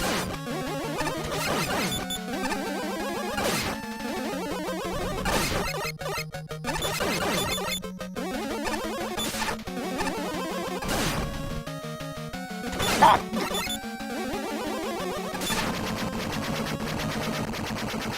There's one element.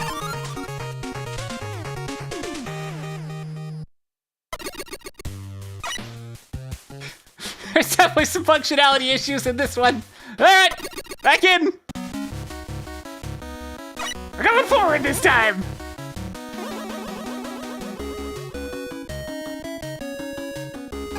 This is like the one time I'd like to have a full stage map.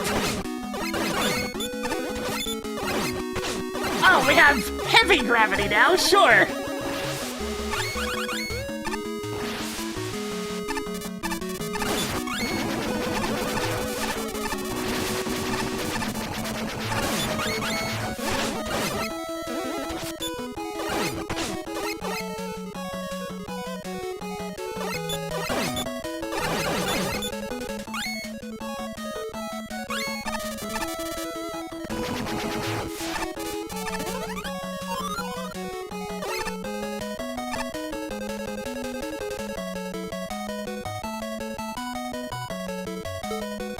You're behind you some mess. That's not very encouraging.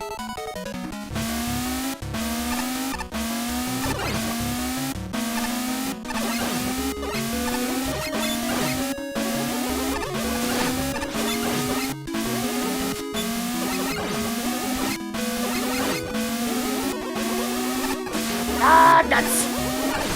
I missed the jump.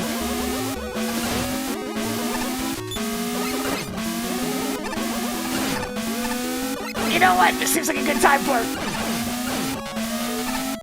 Oh, right. Spark Chaser gets confused by this one. I don't really have a good weapon to work on this.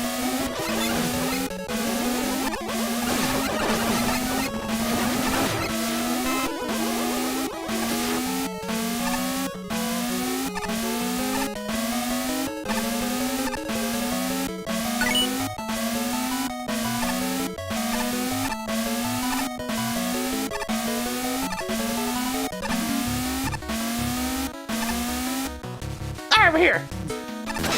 I mean, this is basically laser trying the stage.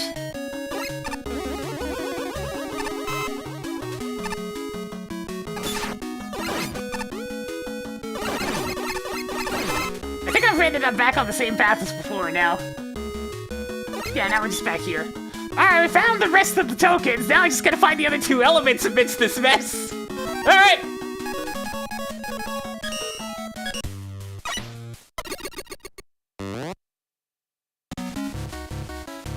We're gonna actually take the upper roads this time!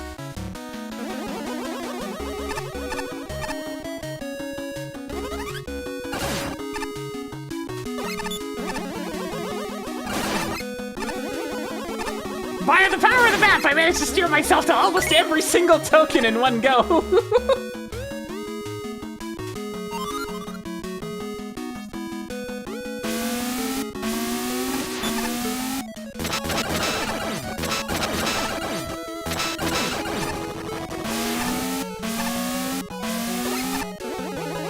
Alright, looks like if I immediately go left here, we'll get one of the tokens. I mean, one of the... Like, what's the point of this one entirely? Because there's another entire road over that way. So this is just a boss?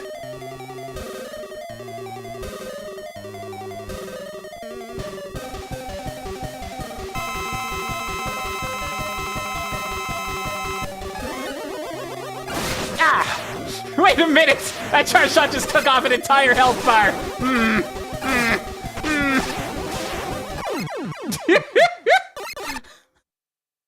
It keeps happening!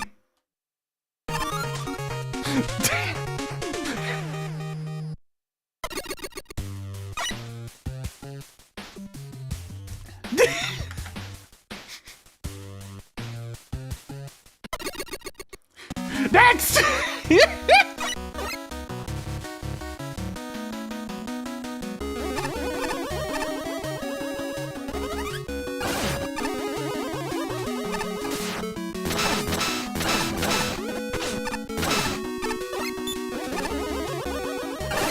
I mean, he was moving faster, so I mean, he had aspects to him that were tougher. I'm gonna go get the bolts in here again, because why not?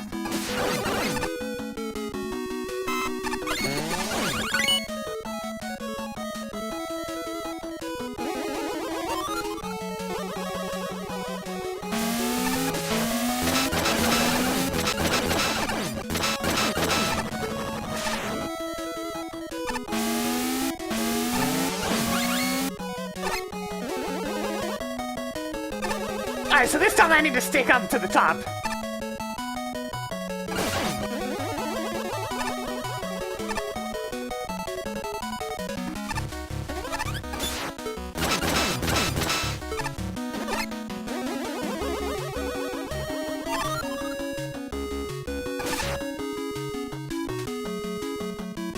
Wait, so is it just this one?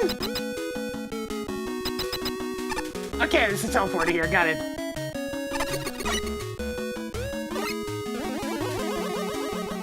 You are...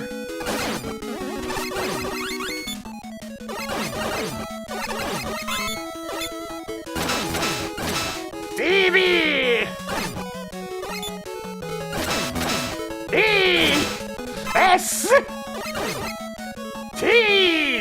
DBEST? What? Oh, you the best! You the best!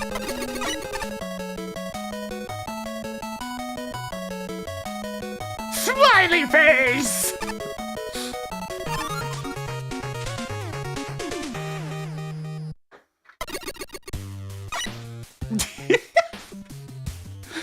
At least the other two elements are quick.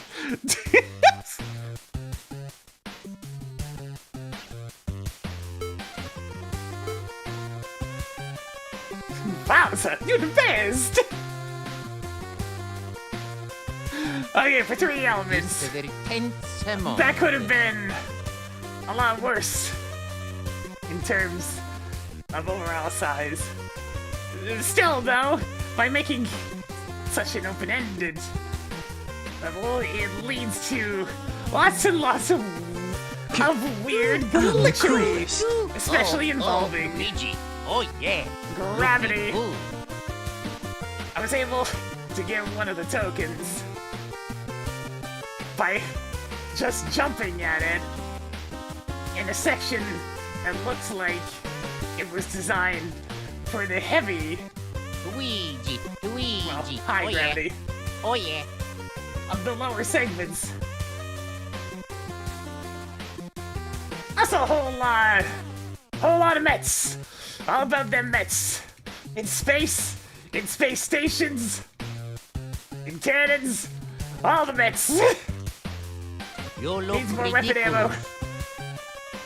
Only so much laser trident.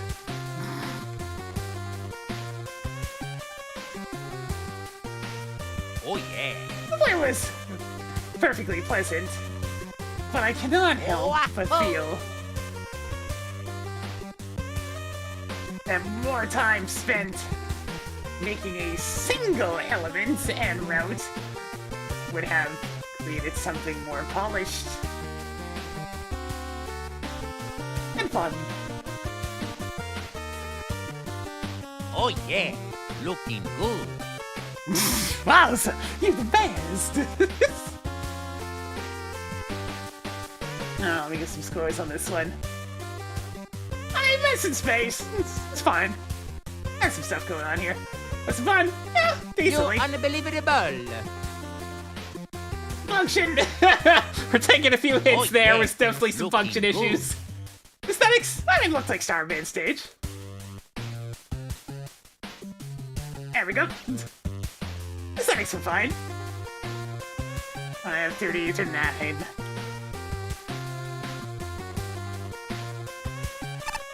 Alright, what we got?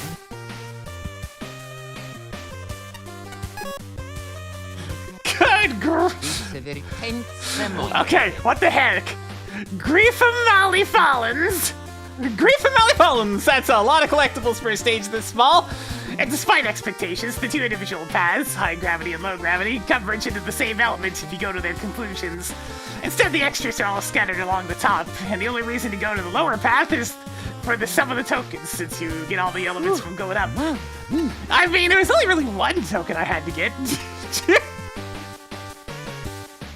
That's a bit of a shame, as the lower path has some more entertaining level design. Mixing count bombs, fans, and high gravity together works surprisingly well, and I was mildly impressed with the part where you have to activate a wall ball, while the bombs run away and then jump over the new hole to actually get through. You managed to have a halfway interesting Metal Baton, which makes me a little upset that it doesn't have a checkpoint after it. Repeat fights wear out their welcome. The top path, by contrast, is basically just a bunch of low-gravity challenges, which have a tendency to be self-defeating thanks to the low gravity. They also have some kind of pointless extra elements, like a quickly dying quint or a star section with smiles, uplifting messages, and getting briefly stuck in the floor. What? I really don't have a lot to say about the upper portion. It doesn't seem to have the same level of care. In its current state, this place honestly just baffles me with its content to collectible ratio.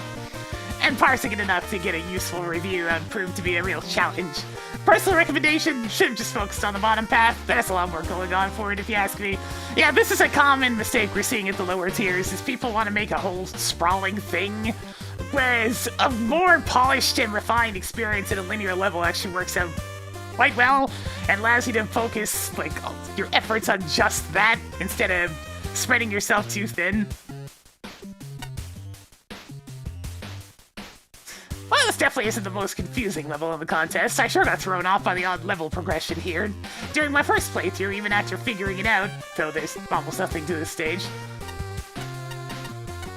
Besides besides the odd, evil structure, all the room/enemy layouts are incredibly easy to deal with. The only really notable thing I can think of to bring up is the Quint fight.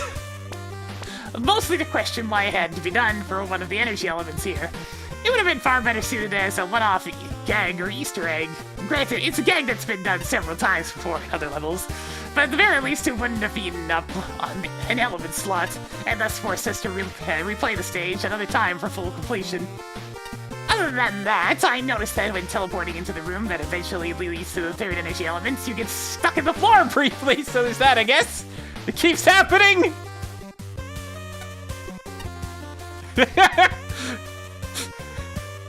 Shouldn't you know? Not the typos! It's like I said earlier, when you're typing an entire novel's worth of text throughout the course of a game, yeah, you're gonna run into some typos, it just happens. Yeah, I'm sorry, but I got nothing else. This is just a very oddly put together, largely empty stage. One small step for Mets. As expected for the 3-element count, this level is fairly non-linearly designed, but mercifully, it's overall not a very big stage. That being said, the level kind of suffers from a lack of challenge, progression, and polish. While each of the paths does offer somewhat its own coherent theming, for example, the top being entirely played in low gravity, the rooms don't really get designed around that gimmick, as they're vastly empty spaces over more empty spaces. Gravity flipping on occasion is strange. Some of the room layouts seem to hint that there might be hidden paths that you can use the gravity flip to get around to, but most often they only lead to dead ends. The lower sections aren't all that impressive either, using common gimmicks like time bombs and fairly generic platforming challenges. Some misplaced... Have you analog stick? Some misplaced glitched objects and spots too that demonstrate a lack of polish to the stage as a whole. There's that wacky encounter with Quint with a whopping 3 health bars to boot. Thankfully, his rate of terror was stopped, as he was given a severe weakness to water shield. You don't understand! You don't understand, Patchy! He's weak to everything! He's weak to everything!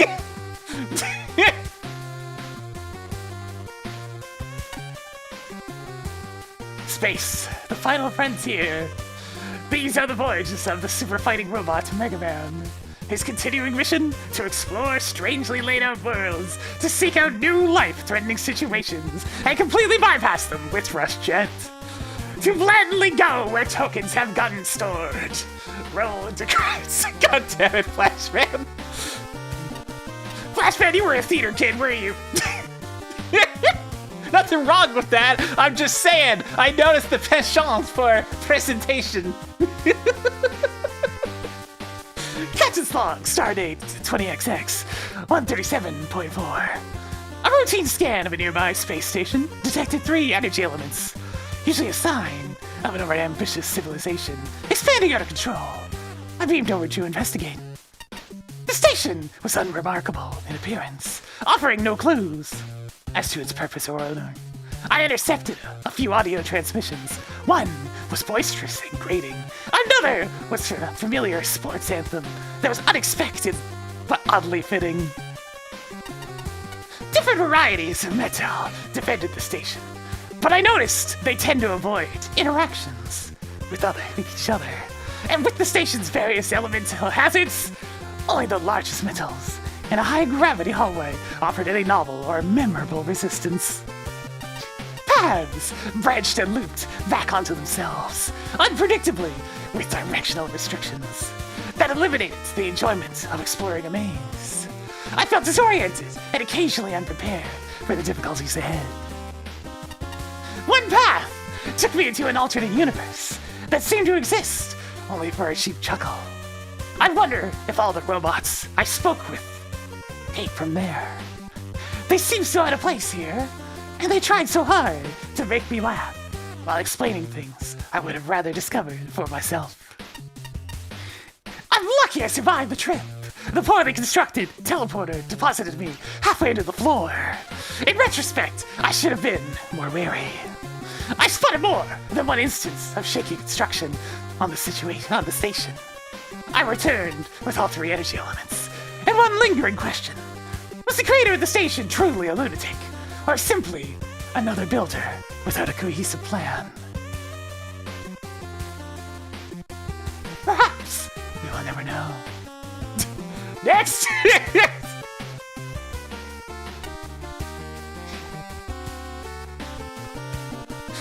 A level-less linear should not be this confusing to navigate. Multiple paths pretty much meant most of the time I was looking for said alternative paths rather than paying attention and having fun. It very much led to the detriment and ultimately killed any flow the level might have had. Well, most of the time there wasn't even much point to them. Especially given it's a pretty generic level overall. Gravity count bombs and nets, stage elements we've seen a lot, even just within the contest alone. That all said, the level's fairly well tiled and doesn't look, say, bad aesthetically, but using things such as the base dev kit Yoki block graphic and a rather large amount of tile cut off in places where you were lacking a tile type to make it look very unpolished. The lower round with the graphics changing needed visual cues to make it obvious where and what happened, and all your cue alone is not really enough. The jump-through platforms also aren't telegraphed well enough, which can lead to confusion when similar-looking tiles are used as solid. That said, I have to say, the lower gravity does make mets significantly harder to deal with. But it's always nice to find a bit of spice to otherwise overused enemies. That praise does not apply to the Metal Poton / Yoku block combo. It's just plain tedious if you try Buster only, and the mets it spawns are a real nuisance. There are definitely cases where your placement of things lead to glitches or getting shunted into terrain, and the teleporter for the third element placing you within the ground was just sloppy as hell. It keeps happening! It keeps happening! Metal Daddy is a bit of a weird case. I'm not sure if its changes make it a more novel fight or not. The fight is clearly harder, but isn't in such a way that's unfair. The new starting health is just really strange, though. And on the topic of the other paths bosses, Quint! The best way I can describe my reaction to this is meh! Ah, Spark, you've seen so much that you've become hard to please. But at the same time, yeah, I've seen the whole net dies in the second thing. I mean, Quint dies in the second thing from like 16 different stages already too, and I've only watched most of these.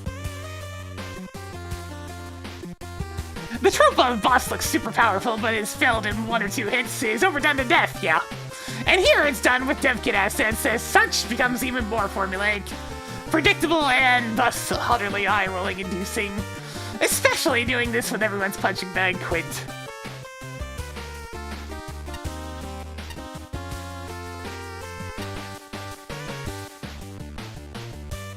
No, I haven't skipped any of the stages yet.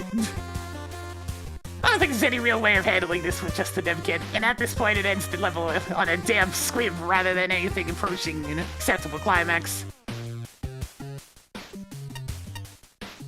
Even with 3 elements, I can't say it overstayed its welcome, but it was all rather too basic and never really justified the extra routes. Quite especially was an unwelcome addition, and focusing on the core portions of the stage rather than spiraling all over the place is the only real way you can explore elements, rather than just plop them down to make a bare-bones mediocre stage.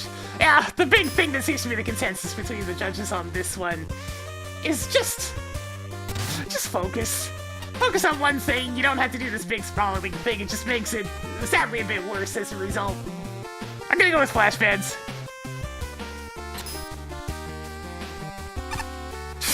Yeah, right. There's plenty of better players than me. Plenty!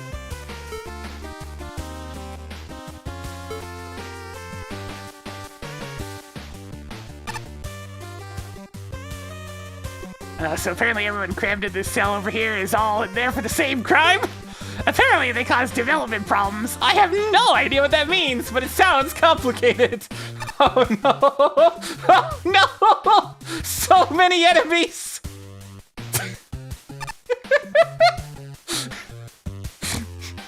I see! There might have been some issues!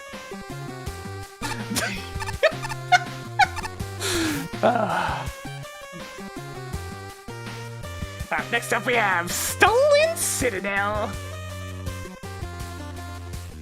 by a little rainbow shy guy.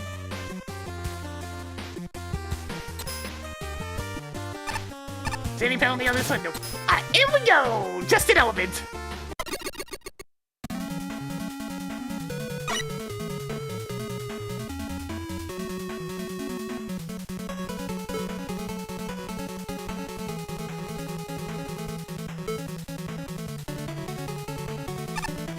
I mean, at least we get this song.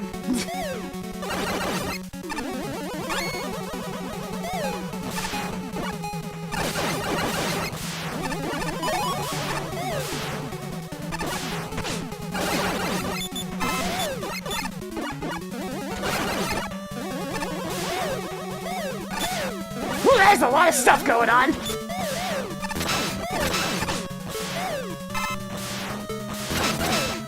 Hey, Laser Dragon! Guess what? It's a bunch of enemies that have shields in front of them again! Thank you for including Laser Trident! My god, thank you for including Laser Trident! It has been invaluable throughout this entire playthrough!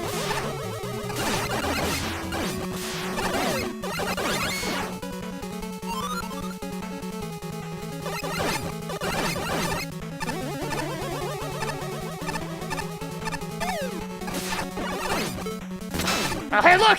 More reasons to use Laser Trident!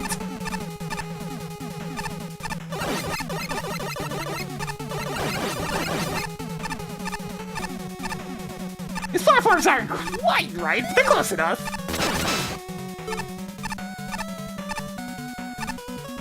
Look, there always has to be that one weapon in the selection, and for this game it's Ice Wall.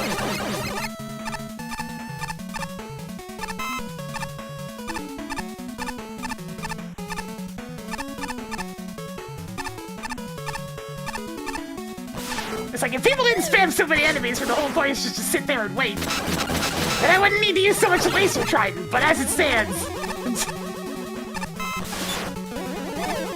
well, you see how often they like to use enemies where you just stand there and wait. It's extremely common.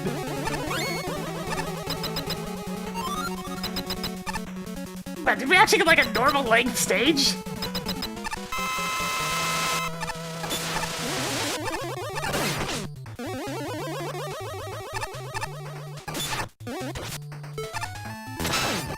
Hey look! It's my Laser Trident!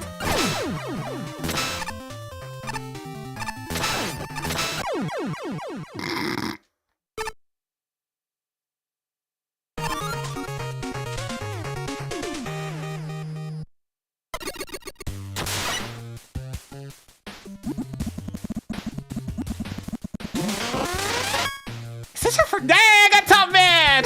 Nice!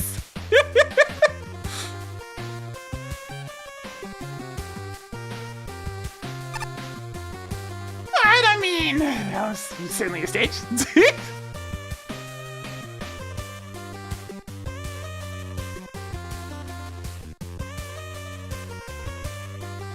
Bit of a straight line.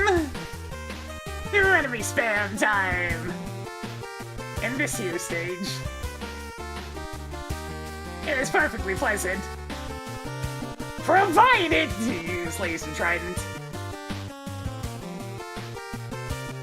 Just way too many shielded enemies in this one.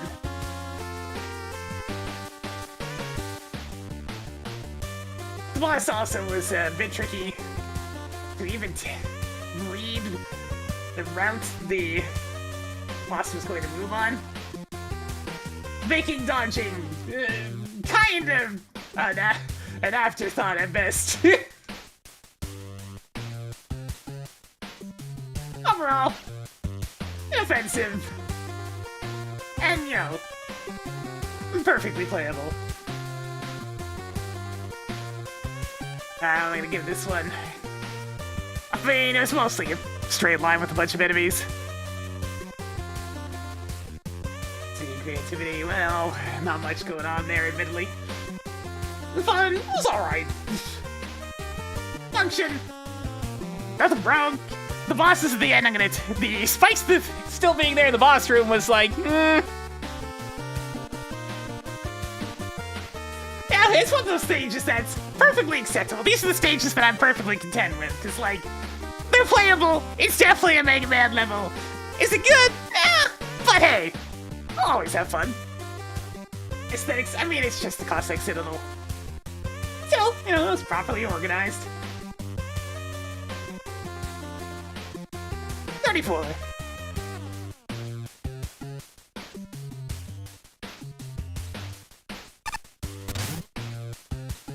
Oh dear, I see what you mean, Shinryu. Damn, alright. A remix of Cossack 3 staffed with Mega Man 6 enemies. That's an interesting thematic choice. Unfortunately, while the level's design is serviceable, it's too short to really do anything with it. The main criticism I have besides the length is how quickly the place ramps up. I mean, the length was fine. It was a normal Mega Man level in terms of length. But you know, it's nice to see a normal level length in this for a change. In virtually no time at all, it dives into multi-enemy encounters with Penditas, Colters, Tatebos, and who knows what else. Unfortunately, not only does that lead to a lot of projectiles on screen, the quick ramp-up deprives the experience of some variety.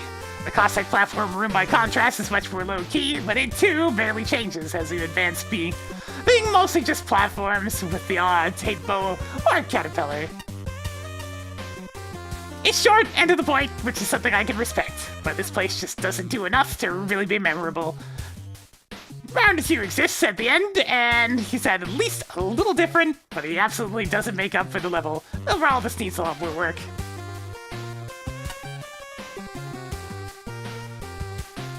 This is basically just a small corridor with enemies followed by a short segment with Cossack platforms. That's it. There's virtually nothing else to this stage other than those 2 parts, and then the boss!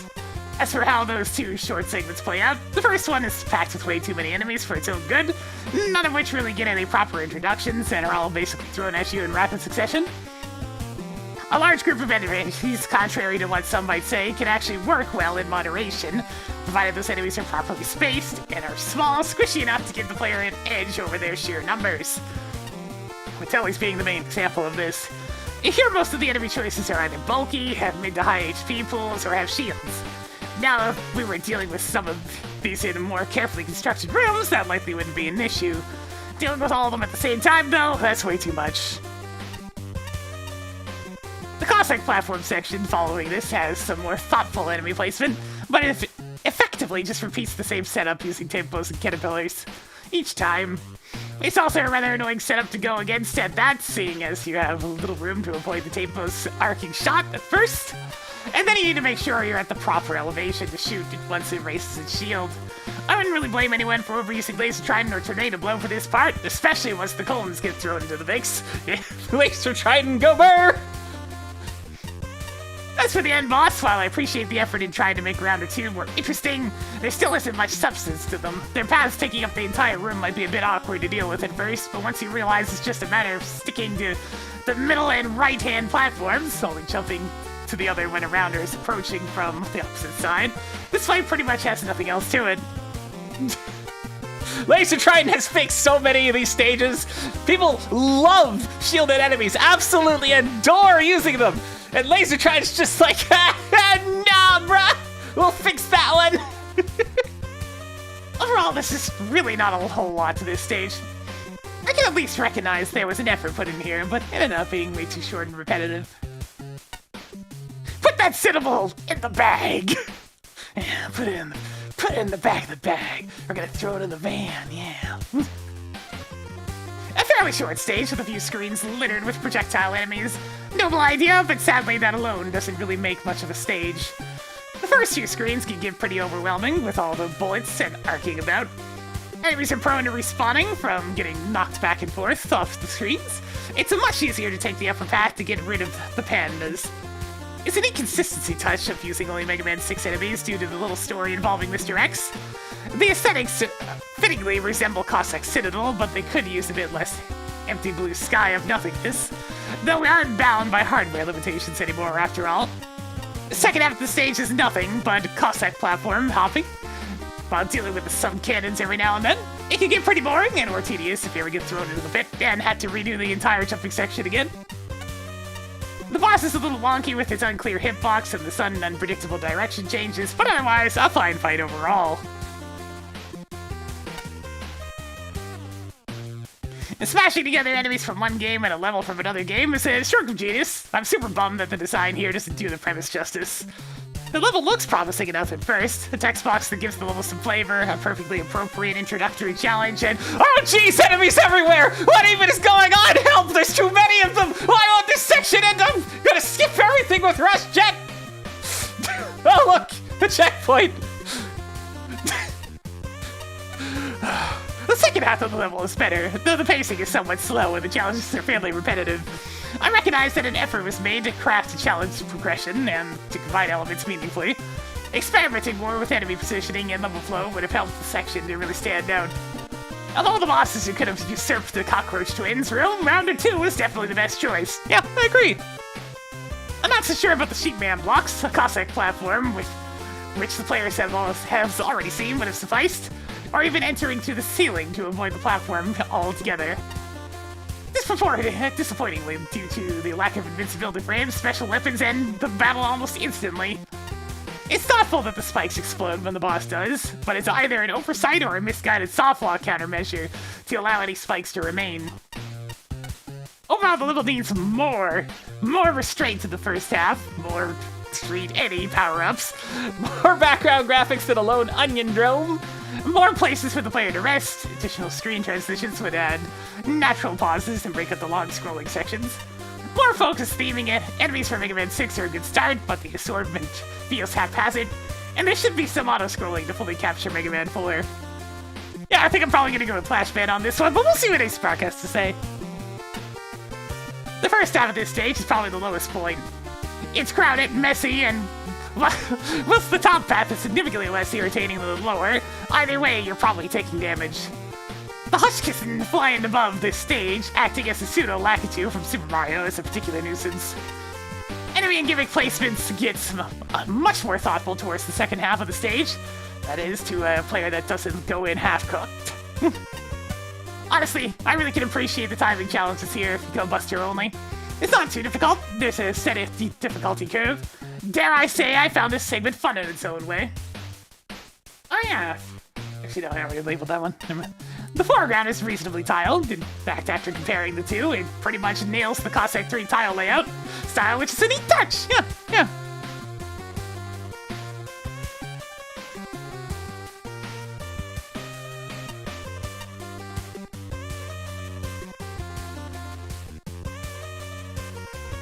Unfortunately, the background being all the solid blue leaves much to be desired. I'm aware the Cossack 3 dev kit tiles are missing the clouds, but there are plenty of other tile sets with clouds in the dev kit.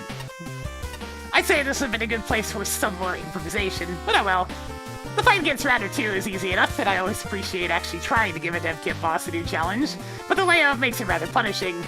The boss ends up resolving around sitting in one reasonably safe spot, and where also getting hit doesn't not knock you into the spikes, and jumping around her occasionally. Not really engaging, but once again, the effort is there. I think the entire room should have been erased upon defeat of the boss rather than just the spikes, as it's rather unfortunate that poor luck can stick the energy element in an unobtainable place currently. That explains why there's still some spikes in there.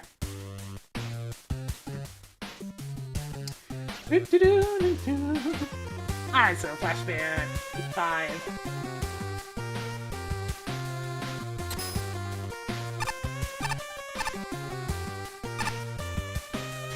I entered the tournament in search of glory, but the challenges are unfairly skewed against me. I can't believe I can't just win by ramming into everything I see. Dude, how'd you even get up here? You can't jump.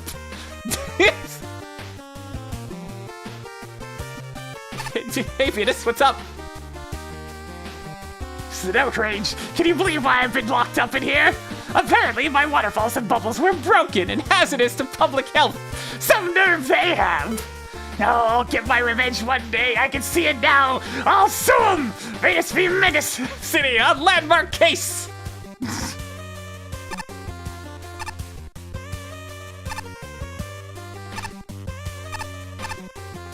Shh, don't rat me out here. Now I'm trying to make my grand escape by disguising myself as one of the gears.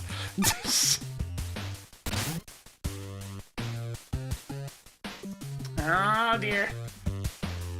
What we got now? Let's see. Military training grounds. By DP Sonic. Ace Spark didn't like this one very much. Alright, let's go! 4 tokens! Well, we had a nice break from those for a little bit.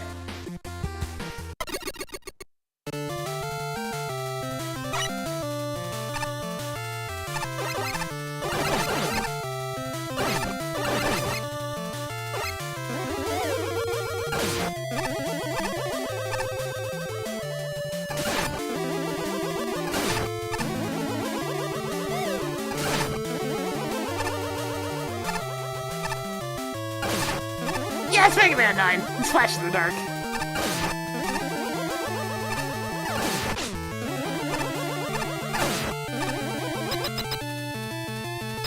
Oh, hey, look, it's another Wily stage! More or less. Wait a minute. I got a Tornado Blow or Spark Chaser. Fine.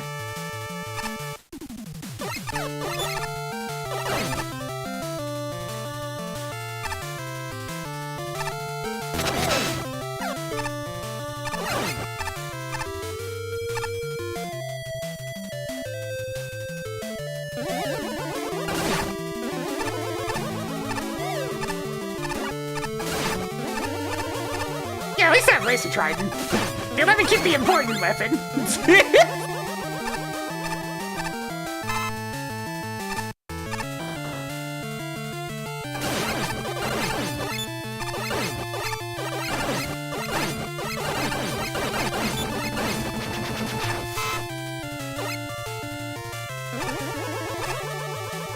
Alright, these guys exist.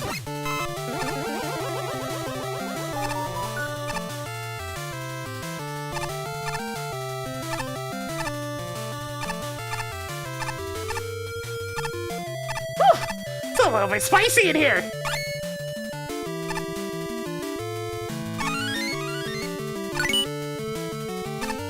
And we outie!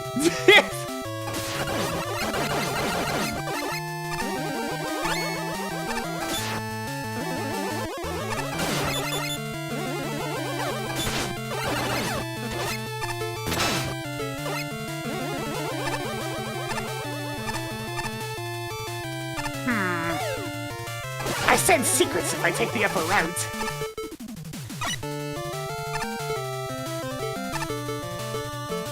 Oh, I also know the Magnet Beam.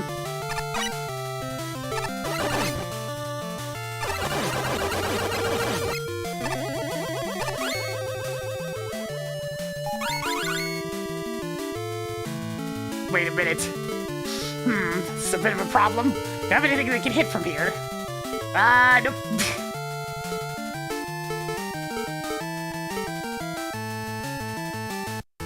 Can I go back? Nope. That'll work!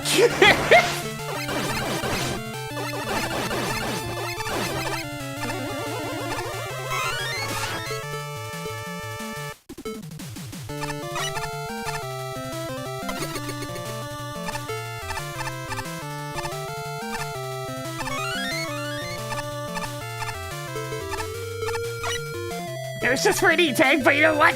I pulled it off! I keep on seeing these pipes expecting tellies to come out of them, because that's what they were used for originally.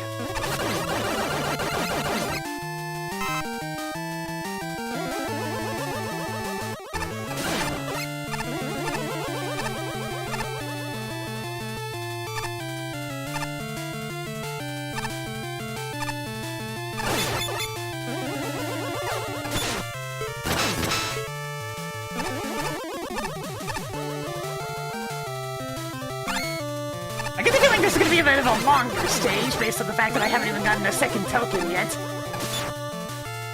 There's one in this room, apparently. Thank goodness they gave me Laser Trident. It's another stage that really, really likes shielded enemies. Alright, there's obviously something up here. Yeah. We got a lot of spikes showing up! Lots and lots of spikes! I mean, I can just sneak up here real quick.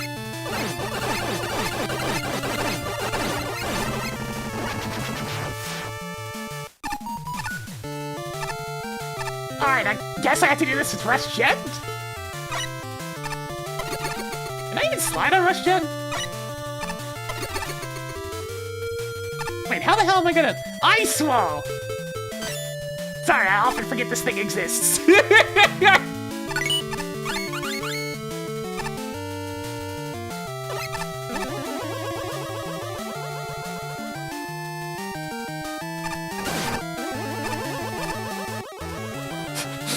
I clearly have so much love for Ice Wall, right?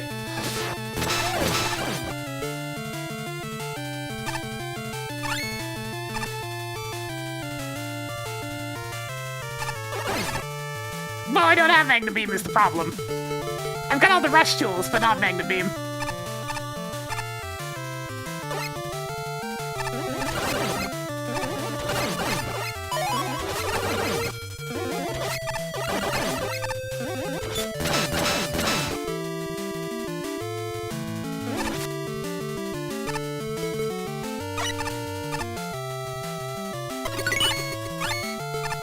Alright, that's all the tokens.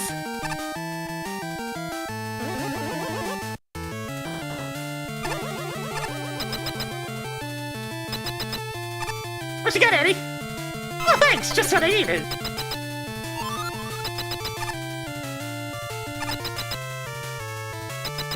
How many boss tours are we gonna have? Because apparently the answer is yes! Bad Daddy with spikes on the side! Hey, Rico, how's it going? Oh god! Red Daddy's got the ups!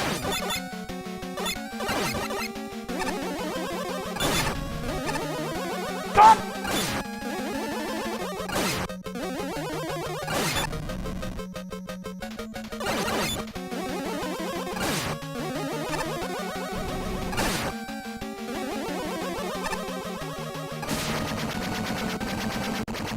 I mean, ultimately, it didn't change a whole lot.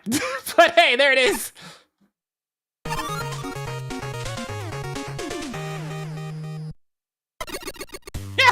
I thought it was gonna be longer, but then the rest of the tokens showed up pretty much back to back.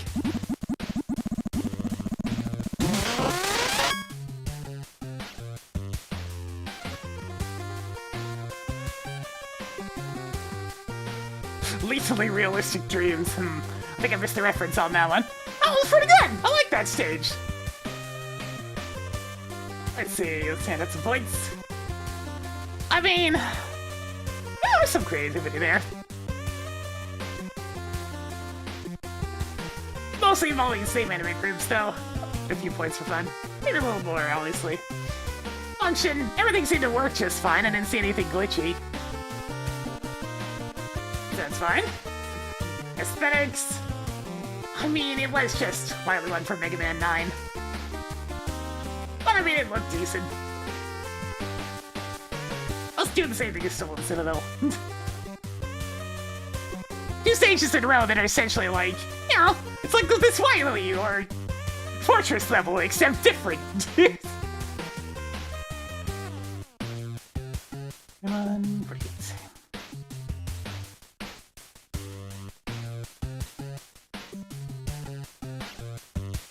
Yeah, exclamation point MAGMML3 if you want to see the spreadsheet where I'm doing scores and whatnot. If I actually did this for real at any point, I'd have to get rid of my giving zeros to non-traditional stages.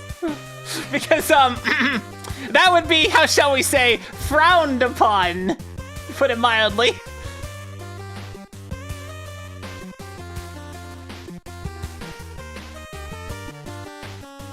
I expected this level to be longer based on the space between the first couple of tokens, but was relieved to find out that it was not as long as I thought.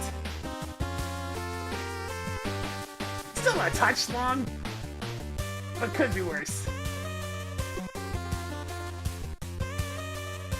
The little really likes shielded enemies, a common issue I am very much noticing. But it had some good ideas. That was decently fun. The tokens were actually a lot of fun to get. In particular, as with the exception of the last one, they all had some form of interesting or tricky platforming challenge. Adding spikes to the side of the room does not do a whole lot for Mad Daddy, but make the RNG vents falling from the ceiling a little harder to dodge.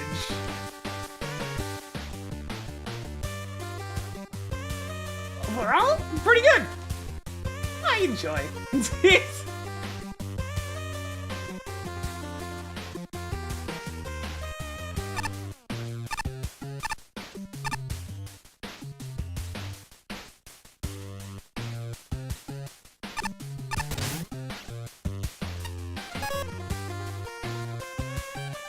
And these are supposed to be training grounds for military robots. Why are there so many Dr. Wily symbols? I don't think the level's being honest with me.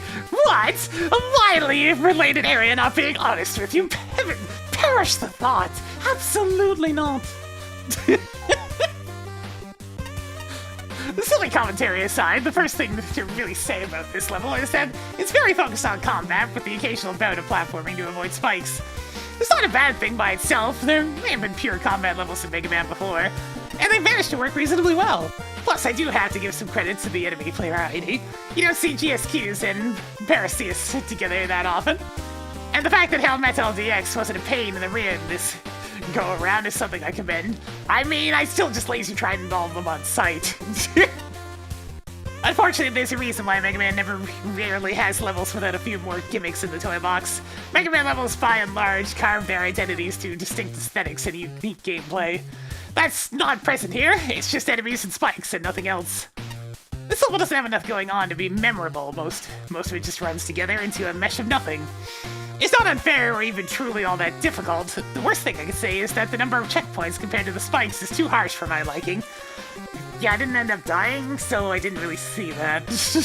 But that's on me. Otherwise, the main issue about it is that it's really hard to remember much of anything about it. Definitely not the worst thing I've ever played, but it needs work for sure. For a place that's meant to be a military-grade obstacle course, this ended up being very easy and quite boring. There's too much to talk about here, other than the sheer lack of gimmicks and the mostly basic level structure. While the enemies are introduced and laid out well, and some of the platforming around them is decent, it's not enough to really make the level feel engaging as a whole. It really could have used some gimmicks to make things more interesting. As it is now, there's very little in this stage that actually sticks out. The only really notable section I can think of in this level is the first token room, and that's mainly due to it being the one part that's actually somewhat difficult, thanks to the tight jumps and spikes everywhere. Other than that, there's not much else to discuss other than maybe the odd banning of certain weapons here. I don't really understand the decision behind disabling Spark Chaser, Tornado Blow, and Magnet Beam for this level. Maybe the tokens that require you to use Rush Jet would have been easier with them. Even then, I don't think that would have hurt this level as a whole. And you'd still be using a roughly similar method for obtaining the tokens either way. That's just my take on it, though.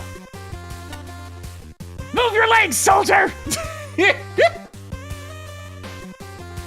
It's a fine, short little level, not too difficult, and it plays nicely for the most part. Though it feels like the level gets progressively easier the further you go, somewhat. The amount of tricky jumps and death pits towards the end is fewer than the beginning portions. It also seems like it's much less populated. It's most noticeable with the token side paths. The first token to have you navigate through a bunch of spiky maneuvers, while with the last token, you only need to rush jet through 2 spikes that are fairly out of the way. Props for proper enemy introductions. I like the screen where, when you enter, there are 2 parachuting enemies swooping down while you have to lure away the lob shot from the cannon. Not sure what's the deal with the empty corridors before the boss. It doesn't seem like they're there for building up tension.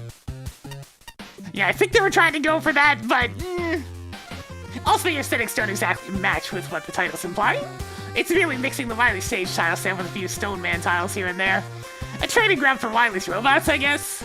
A Flash in the Dark doesn't exactly scream military either. Maybe we could have borrowed some assets from Commando Man. Yeah, that's a good point. The Battle Daddy fight at the end, well, a somewhat unique choice for a boss. The changes to the arena doesn't really change the dynamics from the original fight in Mega Man 4. The ceiling spikes are non-relevant, and the pits at the side are too narrow to make an impact. One of the keys to a good level is having at least one element that's truly memorable. By the time I played every entry for this contest and started replaying them all, I had no recollection whatsoever of this level. That's not to say the level's bad, rather it lacks a necessary punch. Yeah, it's a very level level. I like very level levels. The aesthetics look fine enough, but don't really tell the clear story. Music and tiles from Mega Man 9 Wily 1, plus comparatively over-detailed Stone Man tiles, vaguely resembling the rocks from Mega Man 9 Wily 1, equals a level that feels like Mega Man 9 Wily 1. In Initially, I get no sense of military or training, only a modest metal theme with Wiley logos on the walls out the wazoo. In retrospect, I can see paratroopers, tanks, and soldier helmets, but why ignore the militaristic dev kit assets from Mega Man 5 and Mega Man 10? I'm also unsure what the architectural goals of the level are, especially with all the boss gates and empty screens. In terms of challenges, everything is fair and introduced well, yet the difficulty and complexity never increase beyond the initial learning curve. Enemy use is safe and unremarkable. Distant checkpoints and unevenly distributed health/weapon refills account for a lot of the difficulty. Things start getting interesting when spikes are involved. The first token is genuinely good, and the simple addition of the two-floor spikes in the boss fight is an invigorating twist. Battles in the first mini-boss fight can enjoy a fall through the destructible floor to their doom, and players can join them later when mistaking the bottomless pit for a screen transition. I don't know that it was entirely necessary to disable any weapons, but it's fun to figure out how to enter the E-Tank room, which totally should have had a token. Hopefully no one will get stuck in there with low weapon energy, or notice how the screen continues scrolling beyond the wall. Look, that was actually like, I'm glad there wasn't a token there, specifically because if you choose the upper path, you saw what I had to do to get back into a position where I could get up there. Had to do some shenanigans. This level doesn't do anything particularly egregiously wrong or right. It's a run-of-the-mill, rather mediocre, unpolished, and fairly generic stage. What I can otherwise say here, I've said elsewhere, but that's to be expected, because this rather looks like a first attempt at Mega Man stage creation. Hey, if it's a first attempt, it came out not bad at all. Let's get something straight. I'm not here to mock or be mean or cruel. I'm just a mutt who has been somewhat obsessed with this franchise for many years. But here I am, going to identify and address a recurring issue throughout this contest. People using Wily stages as reference. This is, in my opinion, a mistake. Probably because they're a generic laboratory, anything fits in them, and so a stage resembling the NES Wily levels is easy. The truth is, these stages are often made at the end of the development, and most of the effort went to making spectacle bosses. The stages, oftentimes the developers are starting to run out of money, time, or cartridge space, or with Mega Man 2, all three! There are exceptions, but interviews have mentioned this to be pretty much the case across the series.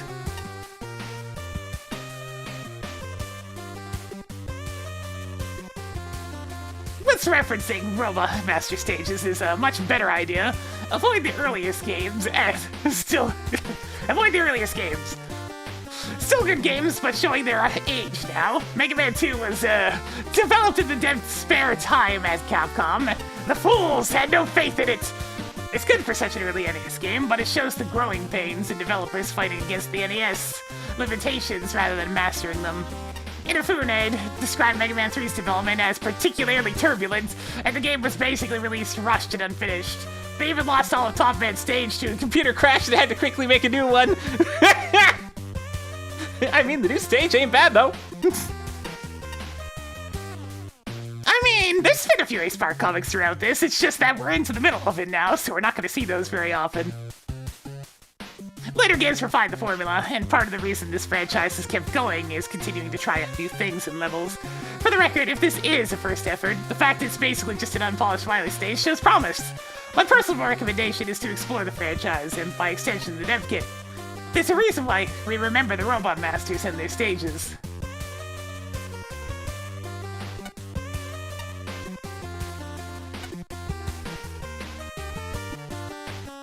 I think I'll go with Flashman again. I was debating between these two, but yeah, we're getting a good streak of agreeing with Flashman today.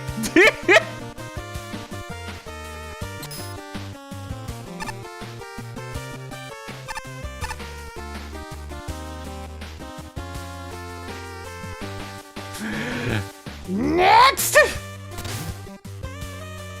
Teetering over the edge. Oh no!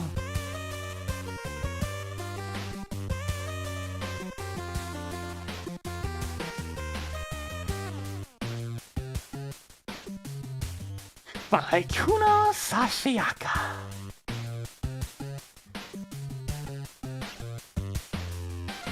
Alright! Let's go!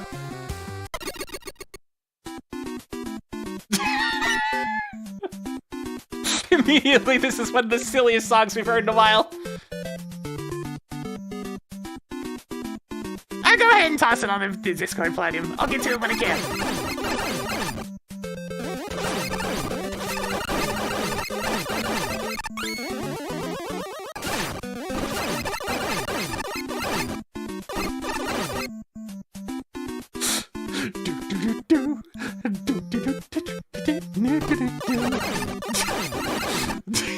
It's a Mickey NES song? That explains so much!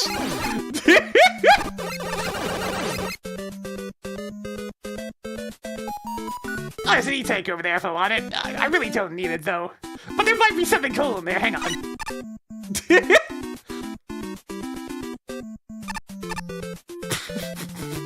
Like I said! Yeah, post it in the Discord if you can. No, I didn't say an enthusiast card, I said Discord.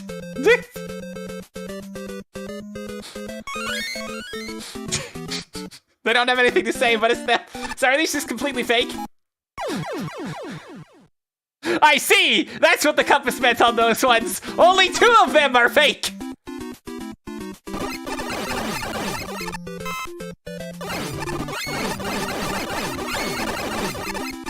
You know, I probably there's this whole first screen just doing this. Yes. Yes, I can! Let's see how many screens that works for. Okay, I do actually have to jump a little bit more here.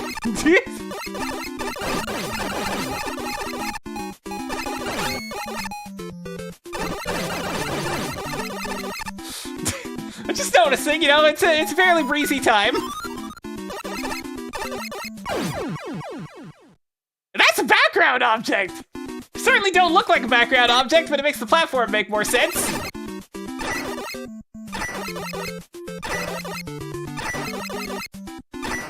I tried talking to them, but they didn't have anything to say.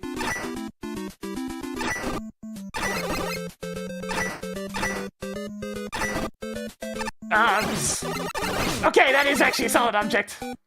Ah! Okay. Really gotta get rid of that guy.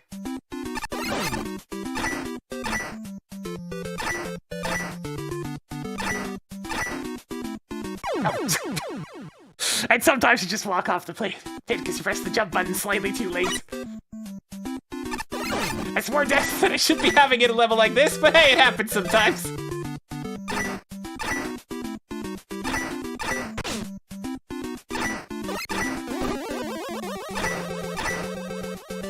I mean, it worked! I just pressed it too late. It's as simple as that. Alright, I do have to land on that, so...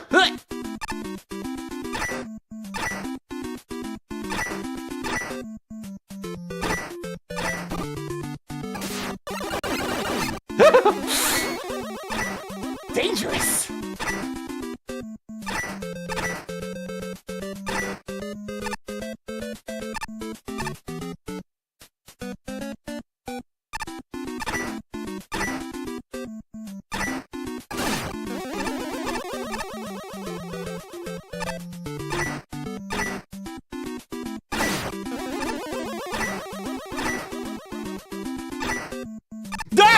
Ah, it's coming!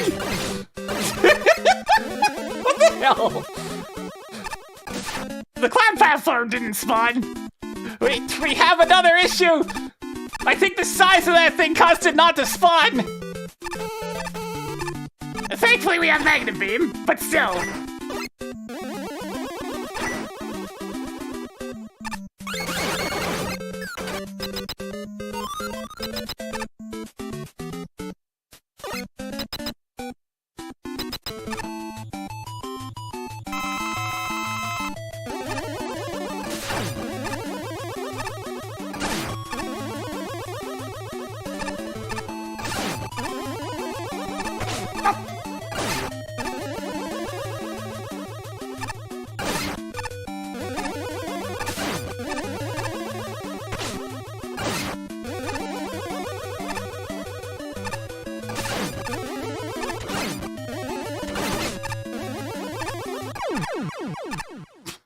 That was a cute stage. Bomb Man aesthetics, of course, aren't much to write home about, but I mean, like... The second half was definitely way more involved than the first half.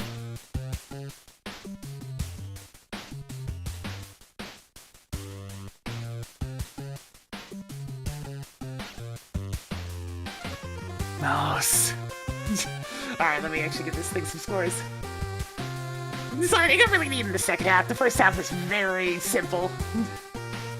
Creativity, had some good stuff going on with those platforms. But it's alright. Function, Well, some spotting issues, you know, the usual.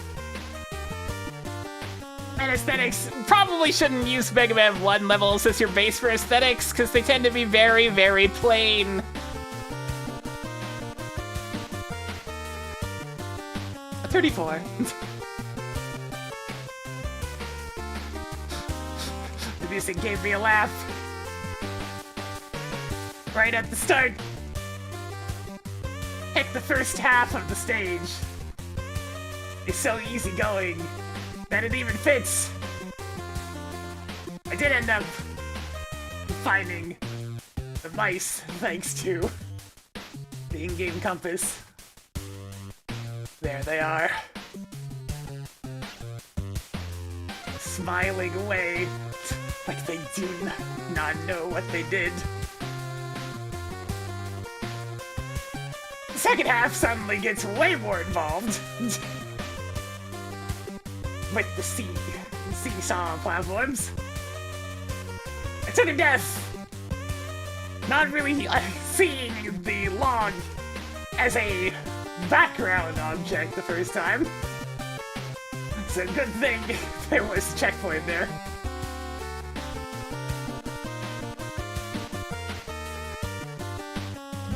And into an issue at the end where one of the Rising Cloud platforms did not spawn. I suspect the giant flying enemy may have been partly to blame, funny as it was. Also, maybe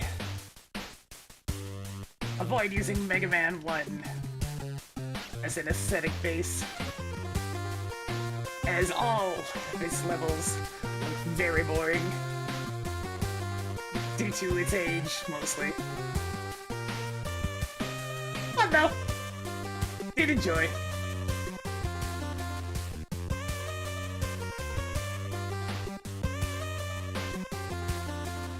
Pics and clips! Just don't want to forget to post something that's image related. Alright, time to go through another batch of these! This level gave me a very odd first impression. No idea what to make of that music. Anyway, at first this seems normal, if anything. It's really no. Focusing its efforts exclusively on simple enemy challenges, most of which can be annihilated with the Buster and good aim. It can also be the only part of the level you actually play if you end up finding the hidden teleporter, which, not sure how I feel about that. Hidden teleporter?!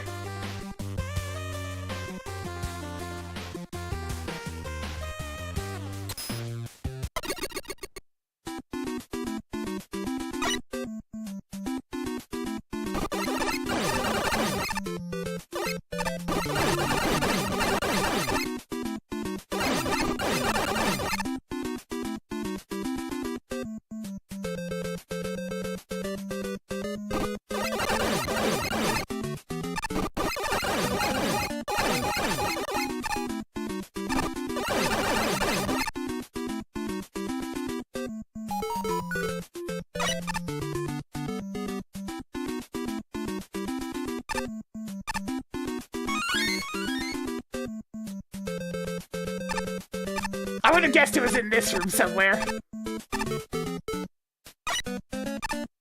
Wait a minute, I'm banging my head against something here.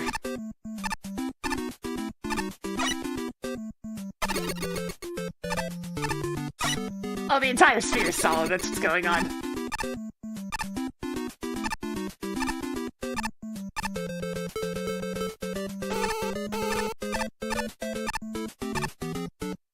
These aren't supposed to be for ground objects! I would've... This is my best guess. Darn. Alright, never mind. There's the two spikes.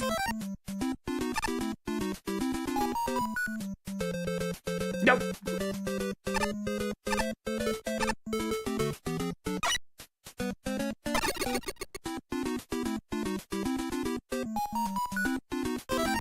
there probably is one somewhere. But I'm not gonna worry about it. Let's just keep reading.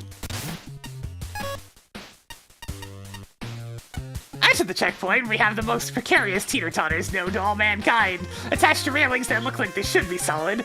The seesaw section is the most involved part of the level, and it's also really easy to mess up and die on the tiny platforms. There's a reason why Blade Man preferred spikes under his seesaws, and it wasn't just because they were pointy. And after that, the level just ends. Kind of a neat concept, but this was bare bones in a lot of ways. Credit to Skullman for being an effective turret, at least, and Giant Lyric for the sheer what the fuzzy barbecue factor! Mick continuing to find more and more creative ways to not swear. That was pretty silly. Otherwise, though, this was just there, which I guess is better than making me want to punch something. This felt like less of a full stage, and more like a small showcase of the Blade Man seesaws. One which didn't even do that much for that matter. There's only one semi-interesting thing about this stage, and even then, this is a bit of a stretch to call it such. The enemies that are positioned to land on the seesaw as you ride it. That on its own could have been worth exploring, maybe for a level theme. Maybe even have the enemies trigger the seesaw platform for that matter. It doesn't really work here though, given their only real purpose is to knock you into the pit below. Fuzzy barbecue!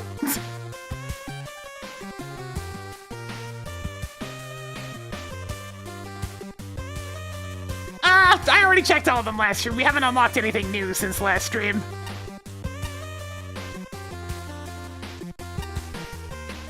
Beyond that, I honestly don't know what else to talk about with this stage, given just how unfinished it feels. The giant lyric out of nowhere was kind of funny, and the seesaw rails looking like solid ground certainly threw me off at first. So there's that, I guess.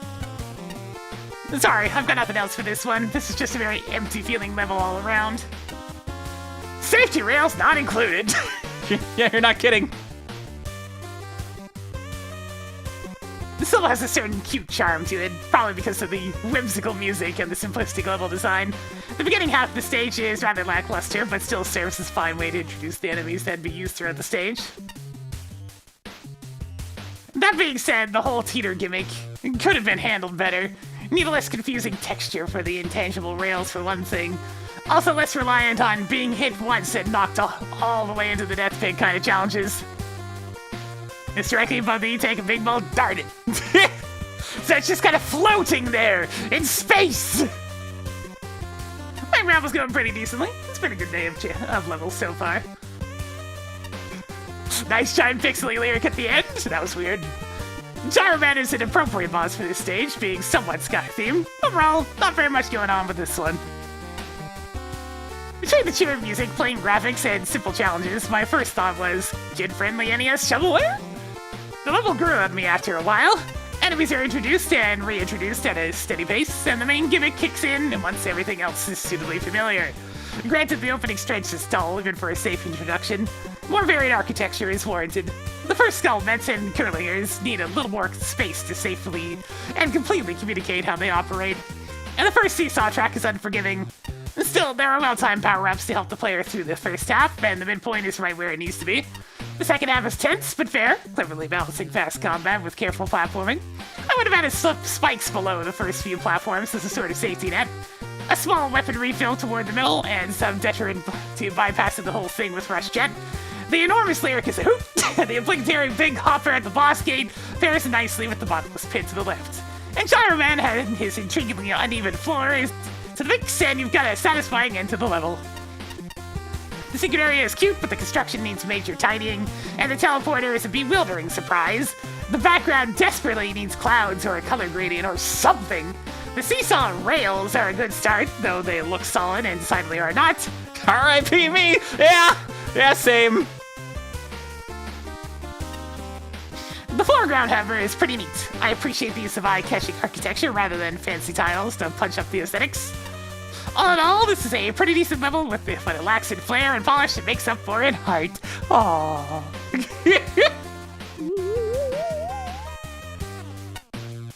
So this level is playable. It starts to pick up a bit towards the end as you start to encounter falling seesaw platforms and carolingers, given a legitimate and earned sense of danger and an otherwise fairly tame stage. have some consideration, not even like the large lyric, doofy as it is. Damn, you even got a chuckle at an ace mark, nice. It's kind of difficult these days.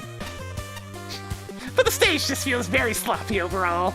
Many enemies have little thought to their placement, and many of them legitimately cannot hit you. Some of the jumps feel very haphazard, especially when getting off the Snake Man Cloud platforms. Aesthetically, the pure blue background makes the stage feel so empty. At least the foreground is consistently tiled. Well, worst of all, what few novel challenges might be there get repeatedly and copy-pasted immediately afterwards. The stage is just dull, man. Gyromancy Room doesn't add much to the fight, but it is appreciated. The haphazard layout does work in the fight's benefit for increasing Gyroman's threat level. Honestly, the music choice might be my least favorite thing about the level. Ah, why, you don't like whimsical, silly music? It was so obnoxious that it further sapped any fun I could have had. Damn, alright. I think I was grateful the stage was just over by the end of it. Repeated visits for getting the review and score quickly led to the mute button. We're going with Flashman again! He's on a streak! Hang on, I want to see where that teleporter goes now that I know where it is.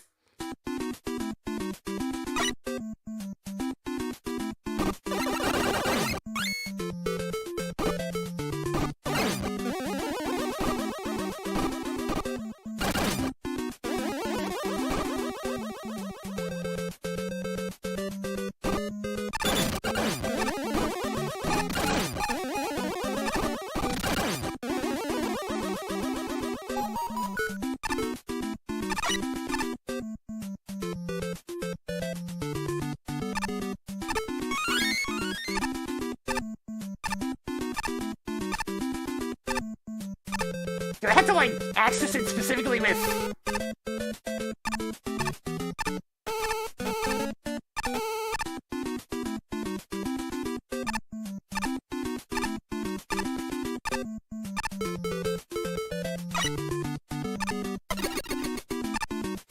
I can tell it's hit. There it is.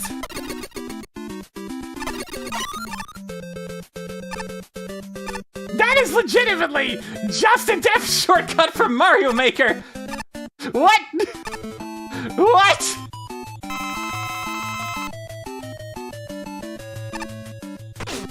That's a dev round! What's the dev round doing in this game?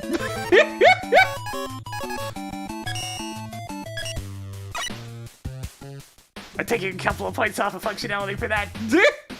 That is straight up not intended to be found by actual players.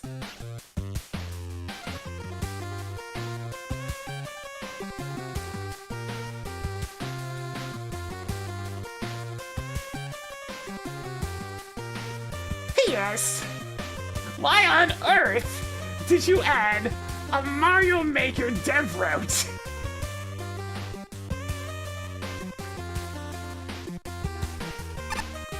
Yeah, dev routes in easy stages just feel very bizarre.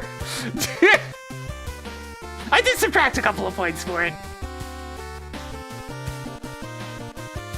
I was locked up in here because I apparently caused a teleportation accident. But I don't think whoever runs this place realizes I can just teleport out. I can just leave my cell. And book it, but I almost want to see how long it takes them For them to realize their mistake.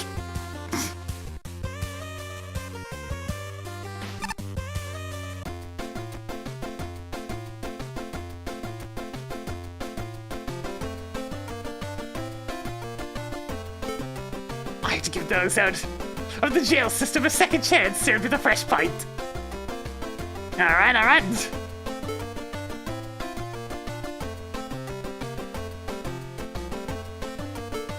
If I don't say that, people keep assuming I used to be an identity thief.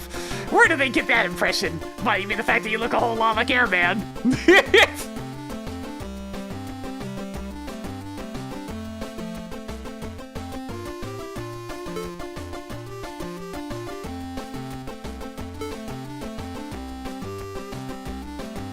Oh, I can feel the edge on that one. Oh, God! Car mouth! Car mouth! Hey, hey, hey! What, you don't remember the greatest brand deal you ever signed? But this is roll. Oh, okay, there we go. The pinnacle of automobile technology. With IC chip-powered self-driving smart steering tilt controls, and with all those cheated emissions tests behind me, I'm finally ready to come back in style, just like the VW Beetle. I can hear the jingle now. Now there's a mega city car that's exactly what you've been looking for.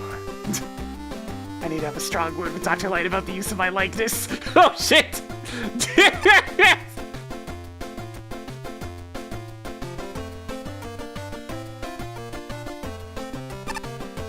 Fetch me a drink, bartender.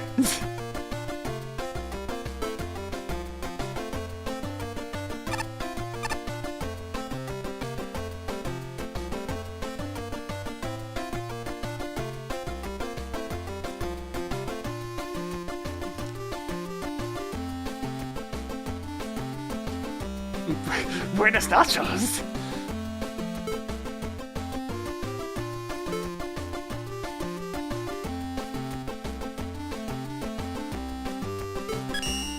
Let's take my M-Tank. Hang on a second. Sorry, force of habit.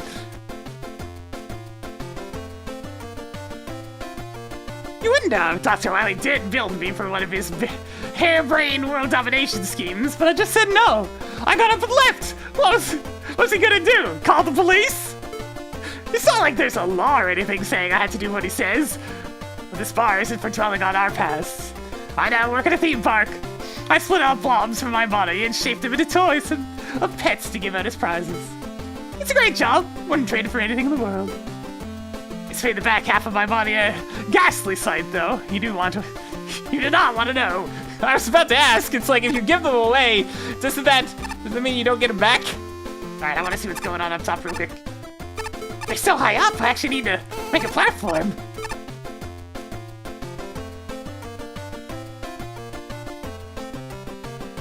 Come on! He used to be the world's greatest getaway driver. I'm just asking for one last job. I don't need any last places of glory. Why are you thinking of this when you're still on parole?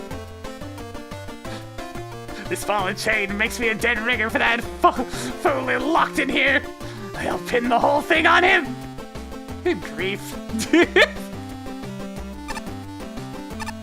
The two halves of the same whole. Not napalm, man. You won't believe this. I managed to snag an all-expenses paid vacation on a luxury cruise ship, right? For a friend that they had a casino on board, so I buy a membership from this weird robot master, right? But I hop on board and there's no casino in sight. What's up with that? So now I got this stupid membership and nothing to use it on. It's a nice one too, pretty shiny. You want it? I'll part with it for say 500 bolts. I can get a membership upgrade for the casino I haven't used yet. Sure.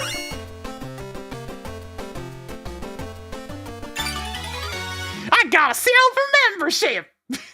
Yeah, I can play more mini games that I'll check out at some point.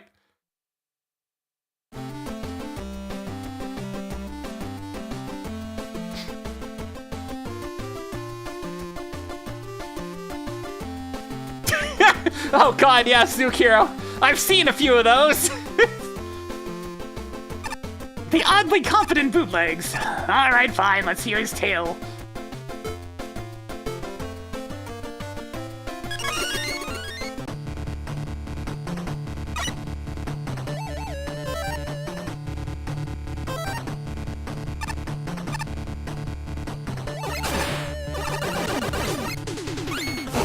Now I guess the question is, who made this one?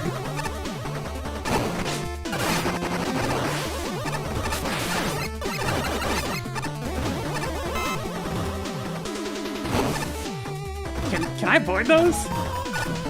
Yes, yes I can!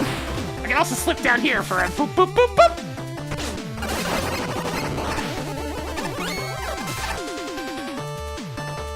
Navarro, you scared off my brothers! You won't get away with this!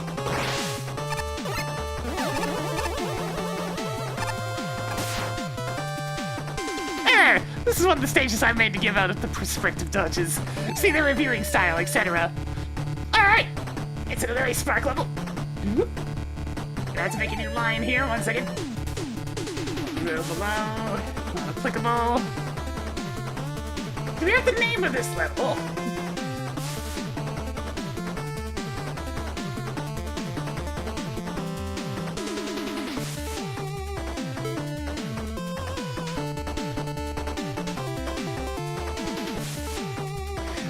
Magnum Man. All right.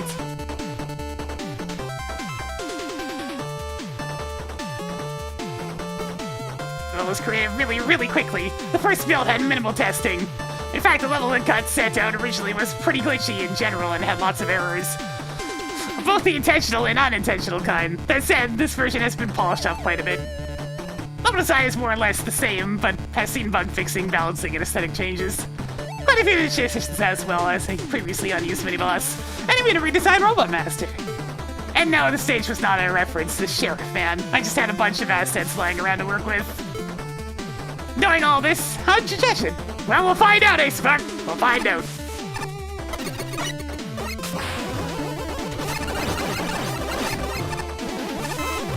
Yeah, a lot of the ones that the game did judges to see their judging style had intentional issues. Oh, you can just stand on the front of the gun, okay.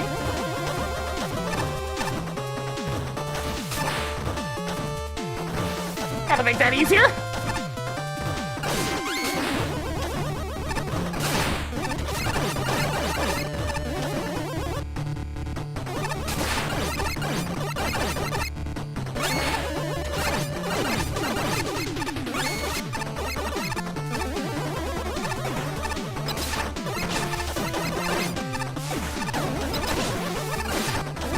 Oh boy!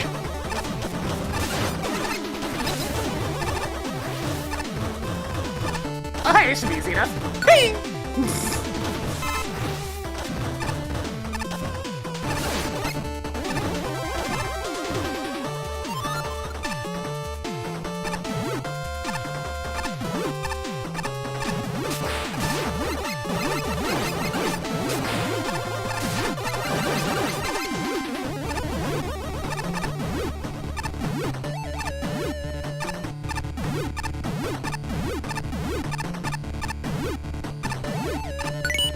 There we go.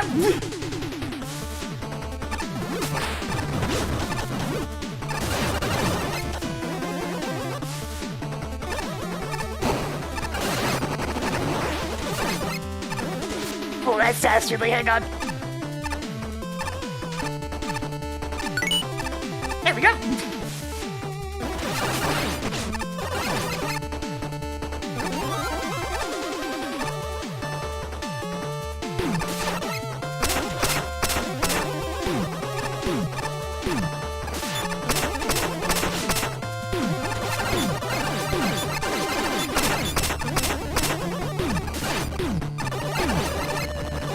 That's a fun little mini-boss!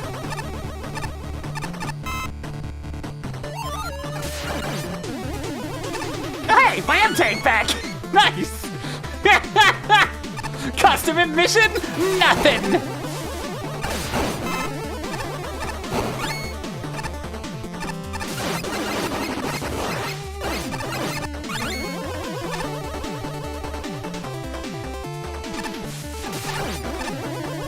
How am I gonna get up there? Oh, I see! Hang on. Whoa! That's cool.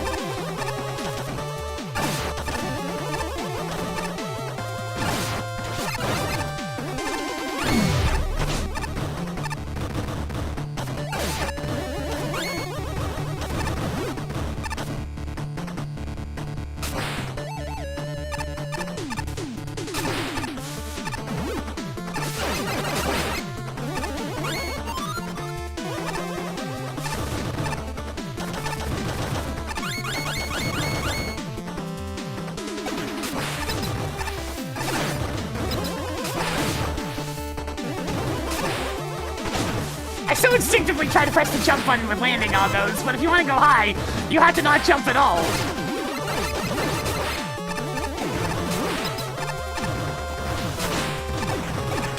Oh god! Oh god! Oh god! Okay, it's a lot of enemies.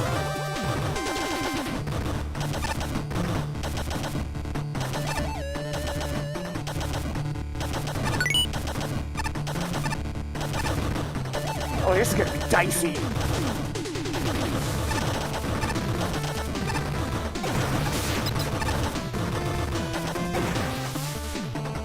No! Tell my mama I love her!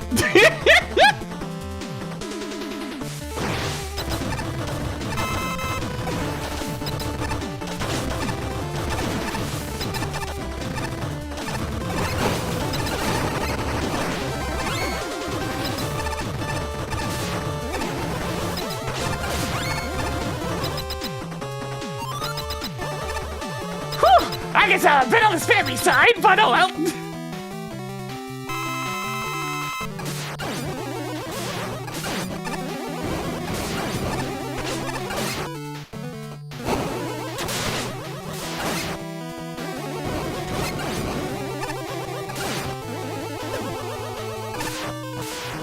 Unique identifiers for each attack. Kind of insane. Like the twirl always does the triple shot. That. Draw, pilgrim.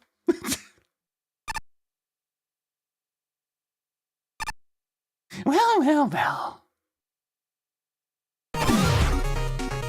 Alright, now we can play as a spark if we want to.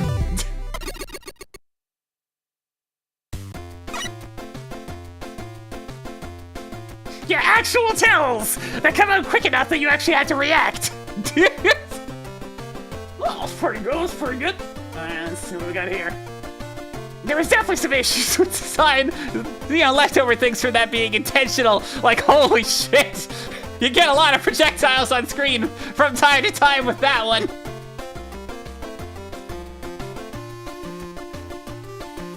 Creativity, pretty good. A lot of reuse of the same things. But hey, still quite good. I had quite a fun time with this one. Amidst the chaos, decent bit of flavor. Good stuff. Functionality-wise, everything seemed to be working just fine. I'm trying to think, was there anything that seemed weird?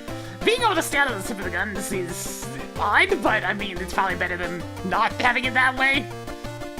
I only seen functionality wrong, like functionally wrong with that one. So, 10 out of 10. I am going to talk a little bit on aesthetics, because even though there's a lot of custom assets, I found the particular palette selection very clashy. It was good, but it was a little bright in some places. But hey, still pretty good.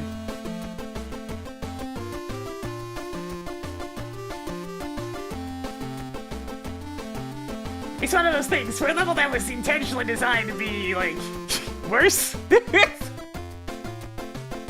Still quite fun.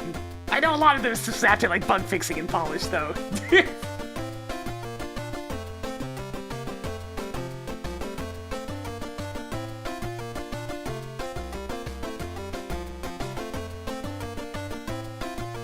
Definitely feel some of the leftover from when this level was more on the intentionally worse side, such as sections that get quickly overwhelmed with projectiles.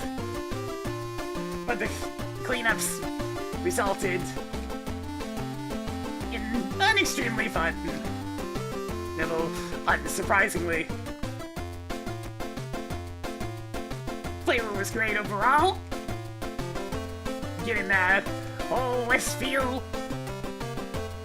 down as usual. The palette was a bit garish and hard to look at in spots. But all the custom assets look nice and clean. I really enjoyed MAGMML himself, as every single attack had a very clear tell that while they could be quick, so you might get hit by it the first time, they were all reactable once you got it figured out. I have been very much enjoying these in the middle of a tier diversions, as they are much a look at what could be coming later in the tiers. There we go. Oh wait, I put a spark in the wrong spot. A spark. Me! There we go. Because I put Spark's name in the wrong spot, it's fixed now.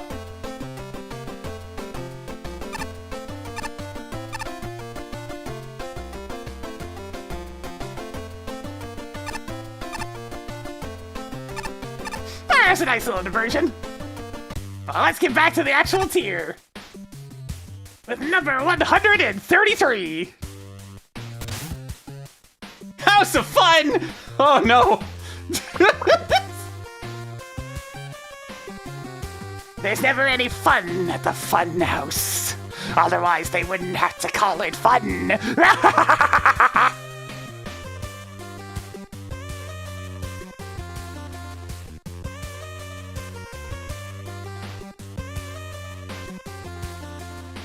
How the heck is that pronounced? It's like, sick or sick. Ah! Into the House of Fun! And away we go! Oh, we got Meat Boy music and a skip teleporter. Not encouraging. 5 tokens. Well, I knew for the day we were in for something. Let's go.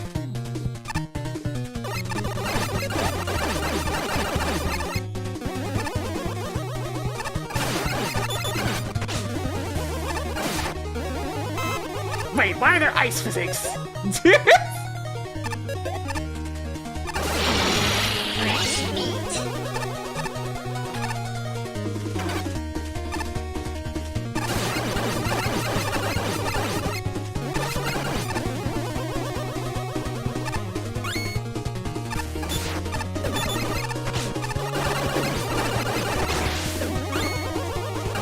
No, this is super Meat Boy music. It's not Flash game music.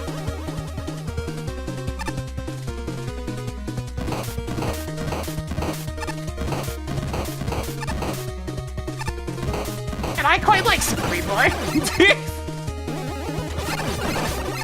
A shame about everything that happened after that game came out.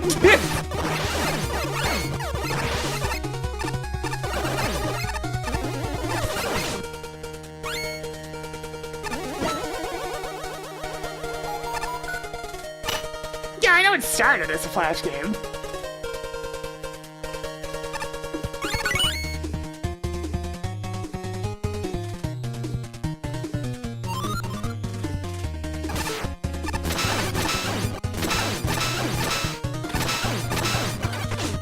Yeah, the newest entry essentially just stopped doing all the things that people actually liked about Meat Boy. They turned it into an infinite runner for one. I've been having issues with these pendulum platforms. ah! A little glance of what's to come! Yeah, they turned it into an endless runner, which really just didn't work. Oh, and the stage design was randomly generated.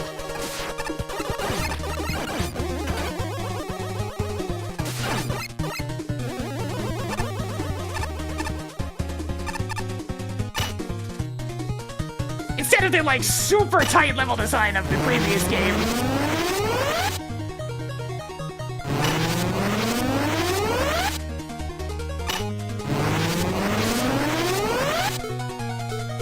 I don't have utilities!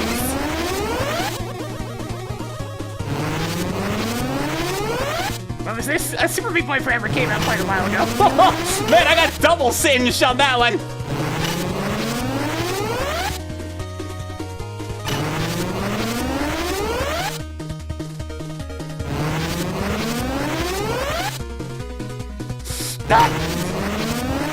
And you really gotta swing that one if you want to get up there.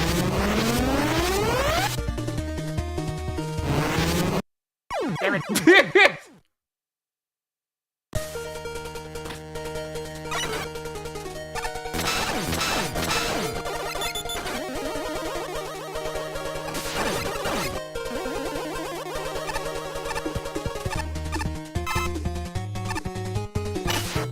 Ice walls.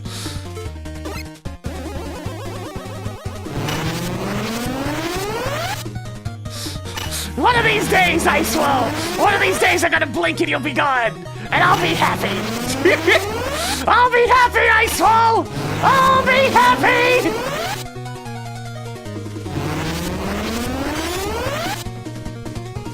Honestly, it might just be easier to go for the swing instead. Because the ice wall spawning really does not mix.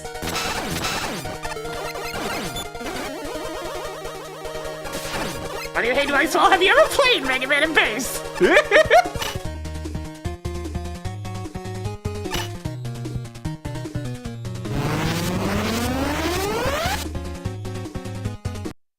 It's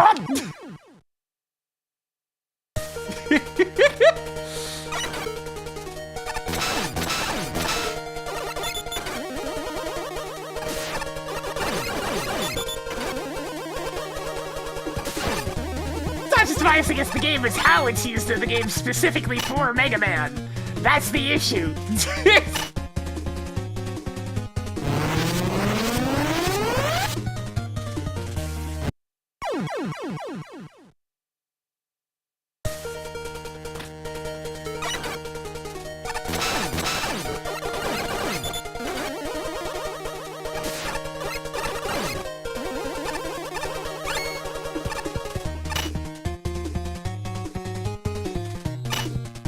Is that as fun yet? Nope! Mostly because of this second token.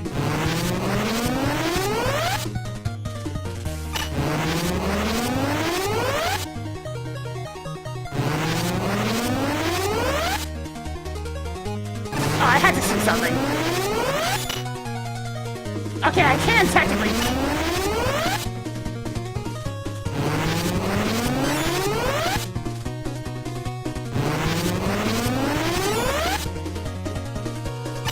Nope, nope, that's not gonna work well.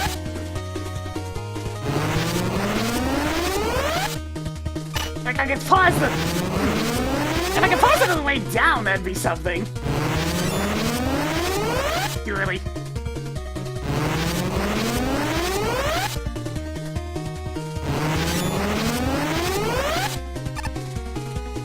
Oh, nuts! That could have worked! That could have worked! Oops. I still think I do, but I can add these two together into something here. I'm gonna make my own utility, damn it! You really?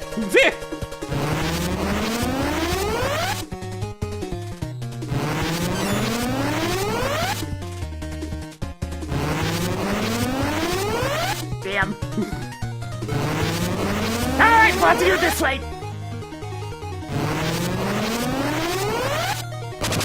Oh, too late!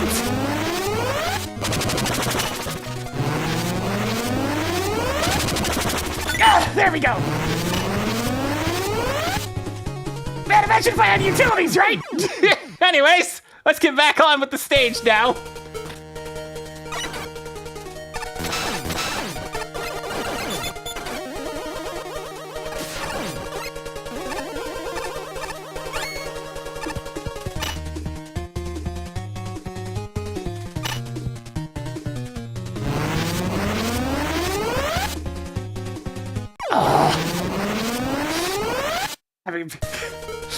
Slowly losing my laser trying here from having to get rid of this test at the start every time.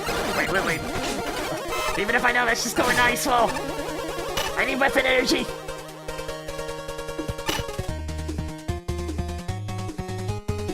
Oh!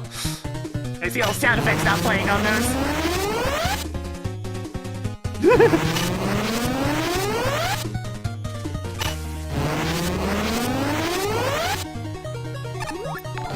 Right through! Yeah, Venus! What the? Welcome! Welcome to hell! What the? Why is it such tanky enemies? Get it out of here! I don't want it!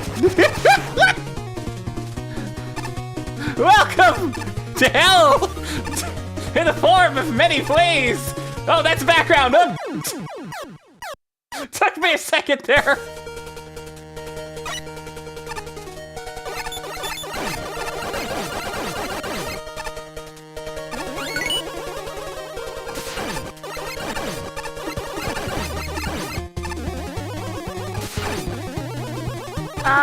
So is that Guts platformer coming? There it is.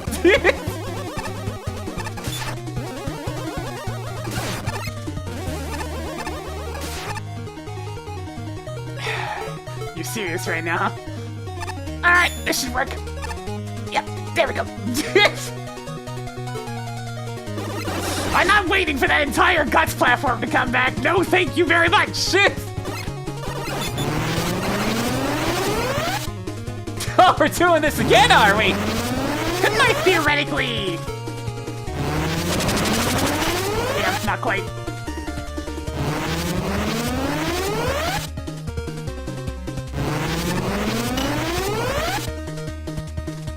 Dot!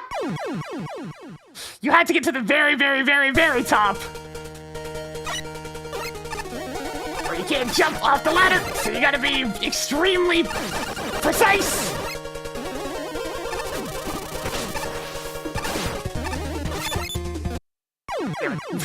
I don't want to have to wait or to burn even more ice walls, so we're just gonna rush.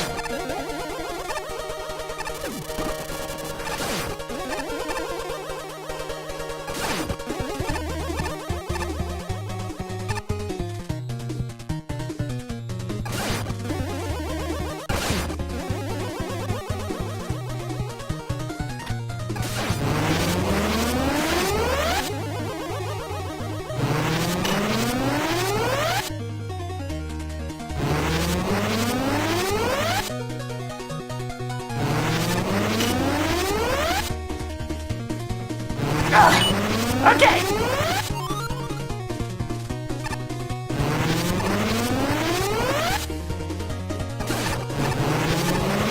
Don't write ice physics! Why are there ice physics? There's so much magma around!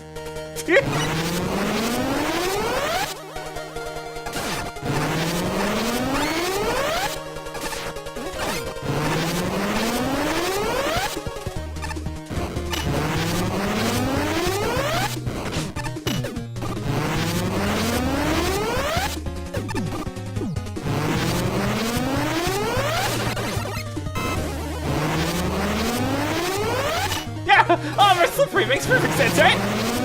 Oh, God. I think I'm gonna probably, die. But hey, we got the last token.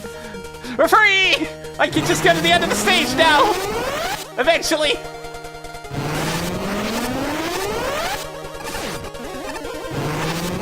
The magma beams really need to be lowered in volume, by the way. They're extremely loud. Damn it.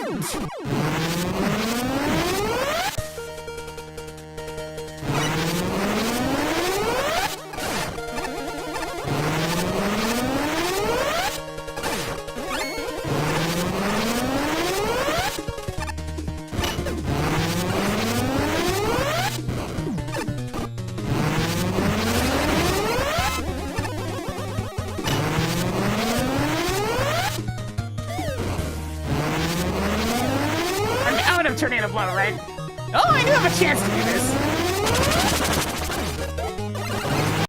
Damn it! I was so surprised that I actually got up there that I forgot about, the beam. But they always been loud. They've been that loud consistently throughout this particular project.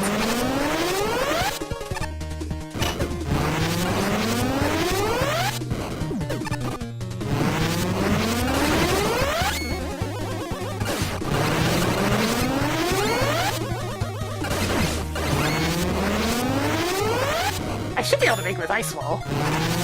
Yeah. Oh! God damn ice physics! Why are they there? They don't even look icy!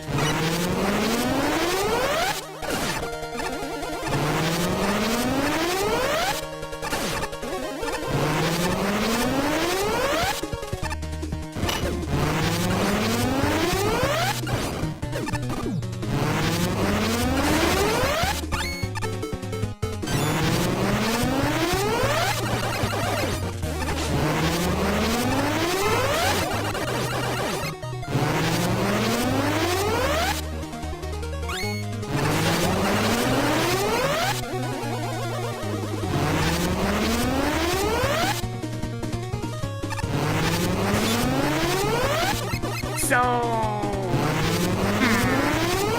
I just... Yeah. Wait, he's on one of these?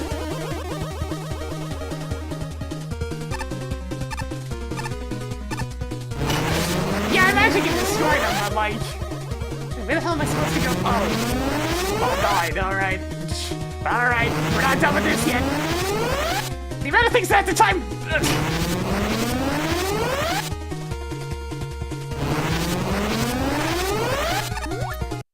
No! I was almost to the checkpoint.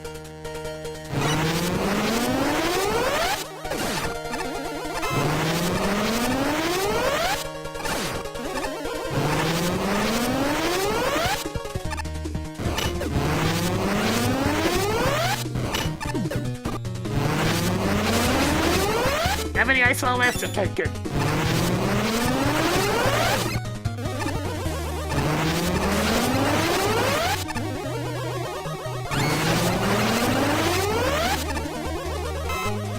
No!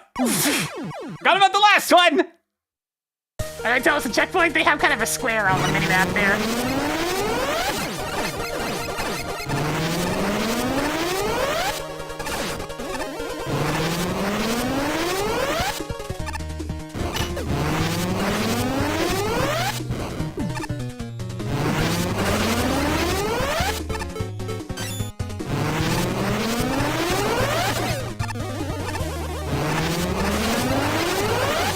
I'm gonna go deaf from the noise of this damn magma!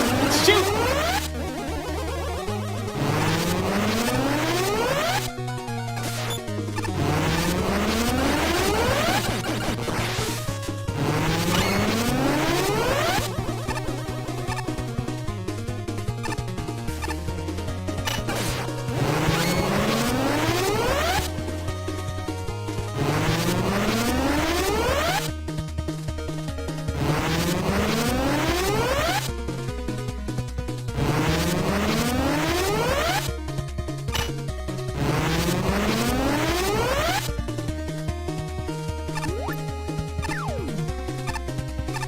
Let me in!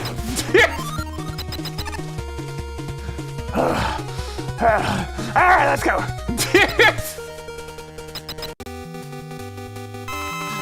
Yeah, this makes sense. Why wouldn't there also be a fight against this thing of all things? That's on ice! Because of course it is!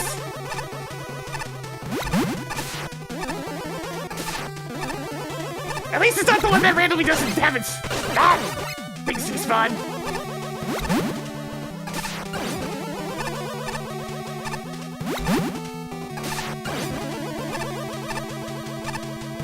You know, it's a good thing this thing's already shown up in the project so many times that I'm pretty familiar with how to easily defeat it.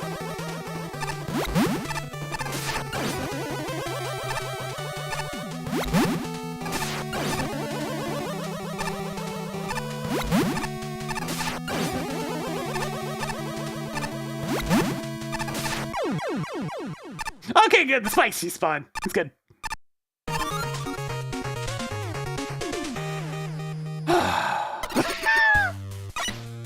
Well, that was downright malicious. Damn. Let's see what the skip teleporter guys had to say.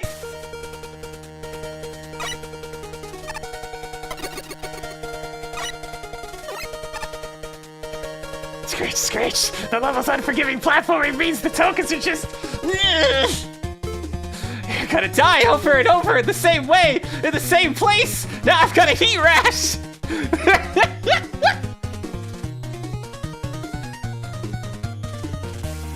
Soul's difficulty is very high. Those pendulum platforms don't mix well with magma beams, let me tell you. And the boss I'd have to be fought on ice with 2 instant kill spike pits. I slipped there and broken in one body part or another more times than I can count. Thankfully, I'm good. We don't need to take this. We've defeated this monstrosity. Oh, baby. Alright, let's see. Design's taking a heavy hit due to just... Yeah, of course they're insta-kill. They're spikes. Design is taking a massive hit from just how ridiculous some of those get. Creativity, there was a lot of stuff going on, but unfortunately it was almost entirely just the pendulum program. platforms and magma beams. But hey, I'll give him some points for that. There was some. I mean, I have played worse levels in this particular one. It was certainly rough. I mean, everything definitely worked, but I'm docking several points for the frickin' ice platforms that don't look icy. And it was a good looking level, mostly, other than like the one room with the guts platform, I guess, so. Yeah. I mean, the loud has more to do with the magma beams than anything. That's a dev kit asset. They're mixed a bit too loud. That one's not on the level creator.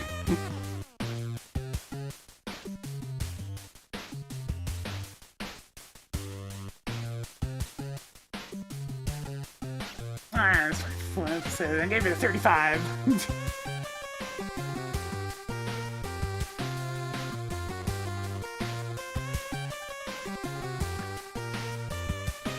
Let me just turn down these magma beams so I can actually fall over and kill here and... Oh, that's better. Now the volume of those is a dev kit issue, I think. I think so. I'm not docking anything for that. On the other hand, yo, did you know that having to deal with pendulum platforms during a segment with timed instant kill beams that go on for a long period of time and repeated a ton of times throughout an entire stage? It's really tedious? No? Huh? Well, let me tell you, it does! I'm putting that in bold. This got especially bad for the tokens in this stage, since you arbitrarily removed every single utility from the game, even Rush Coil. When I am having to rely on Tornado Blow and Ice Wall for platforming challenges. Yes. Just to inch out a little extra height for one unreasonable token. You done messed up.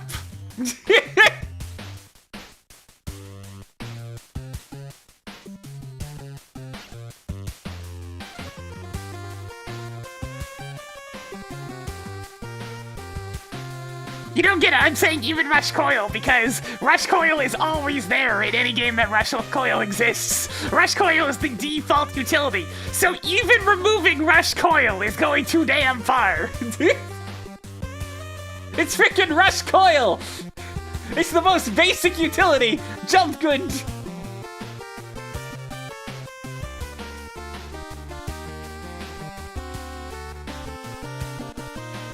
Really, this one just comes down to tedium and repetition. From inevitable death, from a lot of the same sorts of setups. Also, and this is a big one now. Why are there ice physics? Just for that one kind of platform that does not even look icy, aside from being blue. Surprise! Slipperiness killed me a couple of times, and that is a couple of times too many! The stage is almost entirely fire. Get the ice out of here! I've played worse. By far. But sheesh. Some more playtesting and restraint are a must.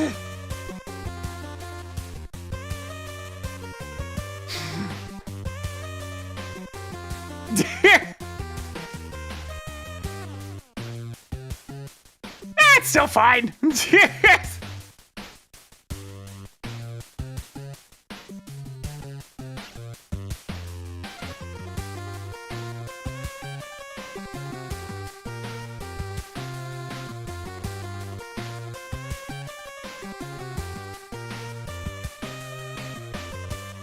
Alright, let's take a look at the walls of text that are inevitable.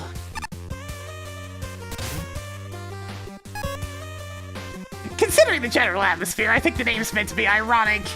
Most of the design here falls into one of the two camps. Boring or frustrating. Boring applies mostly to enemies. They tend to just be in the way with no real effort to engage the player. This might have worked in the guts lift or hover sections, but you can just wait out the guts lift without issue. And the fire totems with the hover either plain cannot aim or they're annoyingly accurate. No middle ground. The frustrating camp is the pendulums and magma beams, and it's where I have significant issues. Pendulum platforms are okay by themselves, but combining them with magma beams as soon as the third platform is pushing things, pendulums are not that easy to control, and as a designer, you can't assume everyone has played Mega Man 9. There's no real opportunity to get used to things before you're thrown in the fire, and that will mean a lot of annoying deaths. Combined with the lack of utilities and some really annoying tokens, and this boils over into a problem. Lack of utilities warrants a special word of advice. Don't do this! A player with options for how to succeed is a happier player, and removing options that flagrantly is antithetical to how Mega Man operates, especially since, For this level in particular, the most powerful utility for breaking it clean in two is still very much available. that was the only way I had the patience to get the tokens at all. Beyond that, this place just feels unpolished. The frustration camp isn't the only piece with poor introduction, just the most memorable, and the most boring elements tend to be strewn about with much evidence of the thought. I also take some issue with the ice telegraphing. The painting girders blue and white doesn't automatically make them icy. It took a few girders for me to really catch on, and they made the boss fight far more aggravating than necessary. Overall, I didn't have a fun time. This needed a lot more polish than what it got. There's some decent ideas here as far as enemy and gimmick combinations go, but when it comes to the execution, this level goes way overboard. Things don't start out too bad, though. Some of the enemies and gimmicks have decent introductions, save for a few here and there. The slippery girders come to mind, since it's pretty easy to miss out on their functionality the first time you see them. All was going well for the most part, at least until the magma lasers showed up. Mixing those lasers with the Jewel Man swings is a nice idea in theory. But its uses here definitely could have used more restraint. Ah, there's that word. There's that word again! There it is! Trying to sync up the swings with an opening in the strictly timed lasers quickly goes from tense and engaging to outright frustrating very quickly. This is especially so for the second and fourth tokens, which quite frankly ask too much of the player in terms of timing and precision. Funnily enough, the part after the first magma laser section isn't anywhere near as bad. It's a pretty small chase the platform segment, and while I'm admittedly not too much of a fan of those, it was still pretty tolerable compared to what came before. I can't really say the same for the final stretch of the stage, though, which includes some really nasty enemy placement. The worst of these has to be the Kakaba tank on a swing towards the end. I don't know what's expected of the player here other than to jump on the swing and pierce it with the death of laser trident, or sit back and use Spark Chaser. And I did the latter. Because any other method seems to end with taking an unavoidable hit or falling off. It strikes me as a section that wants to be brutal simply for the sake of it, which is unfortunately how the majority of the stage plays out. Omelette! Funhouse! But can it be trusted? No! No, I can't! It never could be trusted! Fun houses are never fun! That's the irony!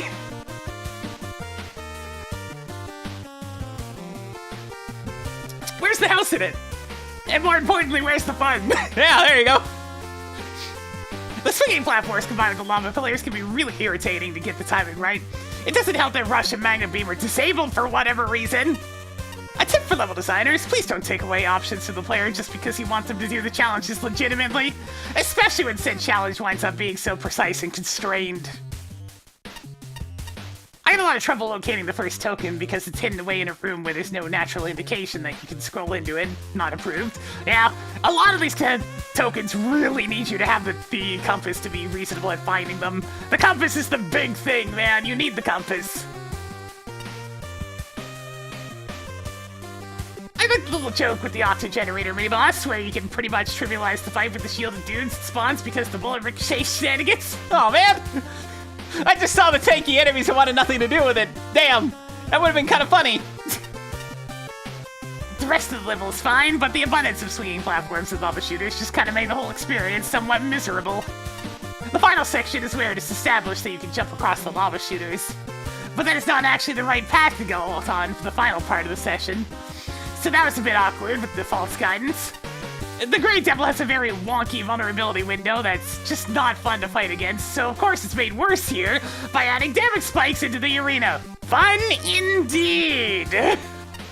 At least the music's actually nice. It's actually fun and energetic. A nice rendition of a Super Meat Boy track. The colors could use a bit more saturation though. The choices of the tile set were fine otherwise. Instant death challenges involving both precision platforming and precision timing, spanning areas so wide that blind jumps and disorienting back and forth screen shifting are unavoidable. Without any of the usual utilities to ease the difficulty when needed. On a first playthrough, this is one of the most unpleasant levels of the contest, making me distrust houses and fun. Flashman, if you don't distrust houses and fun yet, then I don't know what to tell you, man. They're always bad news. Always clowns. On a second playthrough, knowing what I was in for, the difficulty was almost bearable. But levels should be designed to make beginners into experts, not to punish beginners for being beginners. The first stretch teases a halfway sensible learning curve, which promptly falls apart when the level begins bombarding the player with one-off enemies and advanced gimmick setups that leave no room for error. It's a half-minute wait if you miss your line-guided platform, and the timing in that section makes it especially clear that the level is intended to be played in a very specific way. Honk noise. The climax is a deadly surprise of count bombs and rising and falling platforms, which were only seen for half a screen, half a level ago, leading into a thematically irrelevant boss fight. Lack of enjoyment aside, I don't see how this qualifies as a house of fun. I was expecting an amusement park vibe, mirrors, bouncy floors, assets from Clown Man's level, wacky architecture, whimsical decorations instead of functionally minimalistic ones, carnival music instead of something that feels like I'm scaling a mountain, etc. You got Flashman. Your God is never about the fun house. I do like the checkpoint placement, the look of some of the backgrounds, the creativity of swinging platforms with the lasers, the trickiness of the token challenges, the fact that the spikes in the boss chamber blow up with the boss, and the opportunity to swing enemies off of platforms into the spike walls. Several good ideas here, but the execution makes me weep in agony. This ended up being a long one, I'm afraid. Oh dear, how long are we talking? Oh boy. Oh boy. Alright, let's go. Okay, so how's the fun, eh? I can think of a few other F words that better suit the stage. Oh boy. Like fiddly, frustration, failing, maybe even heck. I suggest anyone playing, especially those that like to go in, bust her own material, bite the bullet, and just use the weapons. I mean, I use them for utility, and, you know, the usual laser trident for piercing shields. Because that is the only way this gets remotely close to its namesake, and honestly, if the fact the level requires that it's communicated up front, I can get behind that, but frustratingly, it just isn't. I don't think that was even the level's intention, seeing how all the Russian Magna Beam utilities got disabled. So anytime enemies show up, their entire shtick is to either drag out the length of the time between the checkpoint and whatever pit Mega Man found himself thrown down, or be completely out of the way chucking projectiles as the player tries to awkwardly time themselves on the Jewel Man swings. Paying attention to the magma streams only to get conked on the head the moment they jump, so Mega Man goes down yet another pit. If the actual Jewel Man slash Magma stream challenges weren't this awkward, maybe, just maybe the enemies wouldn't keep making the player feel like a right Wazak? A Wazak? That's a new one. Because oh boy, this combination of gimmicks is the furthest thing from fun I can think of. So making use of the Jewel Man swings requires a fairly sizable attention for the player to use, right? It's not exactly the most basic of a gimmick, and the player needs to keep track of the combined momentum and timing. The magma beams also require timing, right? You time away between them based on the visual cues and sound effects combined. In the source game, these were used on flat, often static screens and were still a bit of a nuisance. Know what makes it really hard to keep track of either of those things? Being on a bloody swing that moves said magma beam generator often on screen, thus blindsiding the player as they swing right into a beam that they could neither see or in some cases even hear coming. It's especially cute when you're between magma beams and on a swing! Very cute! Also cute is the first long corridor on this combination ending on what has to be the tightest jump in the stage. Mega Man saw that particular pin many times as he just barely missed the jump onto the concrete platform. The tokens and even the end boss of this level are also a nuisance. That's par for the course. The only thing that stops this becoming untenable is thanks to Tornado Blow and Ice Wall. You can help manage these difficult screens with the other weapons, getting rid of the worst of the enemies. The judges will, by the end of this, decide on whether or not stages get skips. I'm a not tear away from suggesting it, but it doesn't quite get there for me. But we'll see what everyone else decides. That's a good thing I got a skip portal. I think it's getting some use. That said, as you may have guessed, I did not, in fact, have fun in this house. Alright, the Flashman streak ends. Here you go, Ice Spark.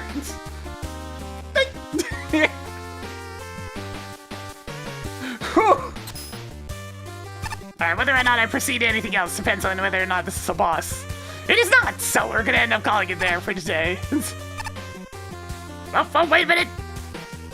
Would it kill you to wait until after I finish my daring escape before you're Sliding through random holes?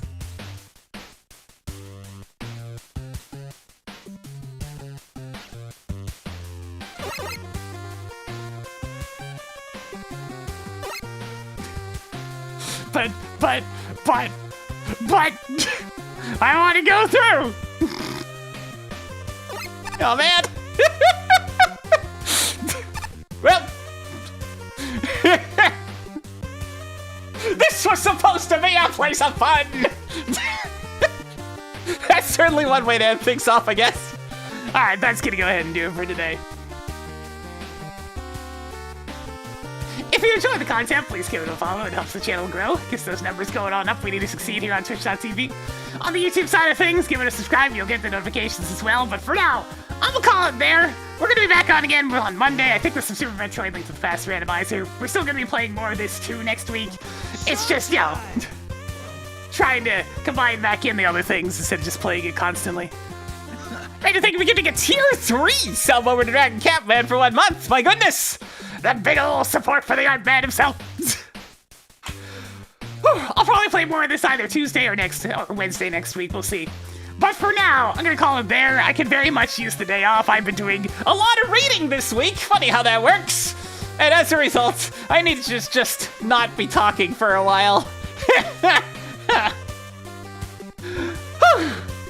We'll catch you next time, alright? Alright.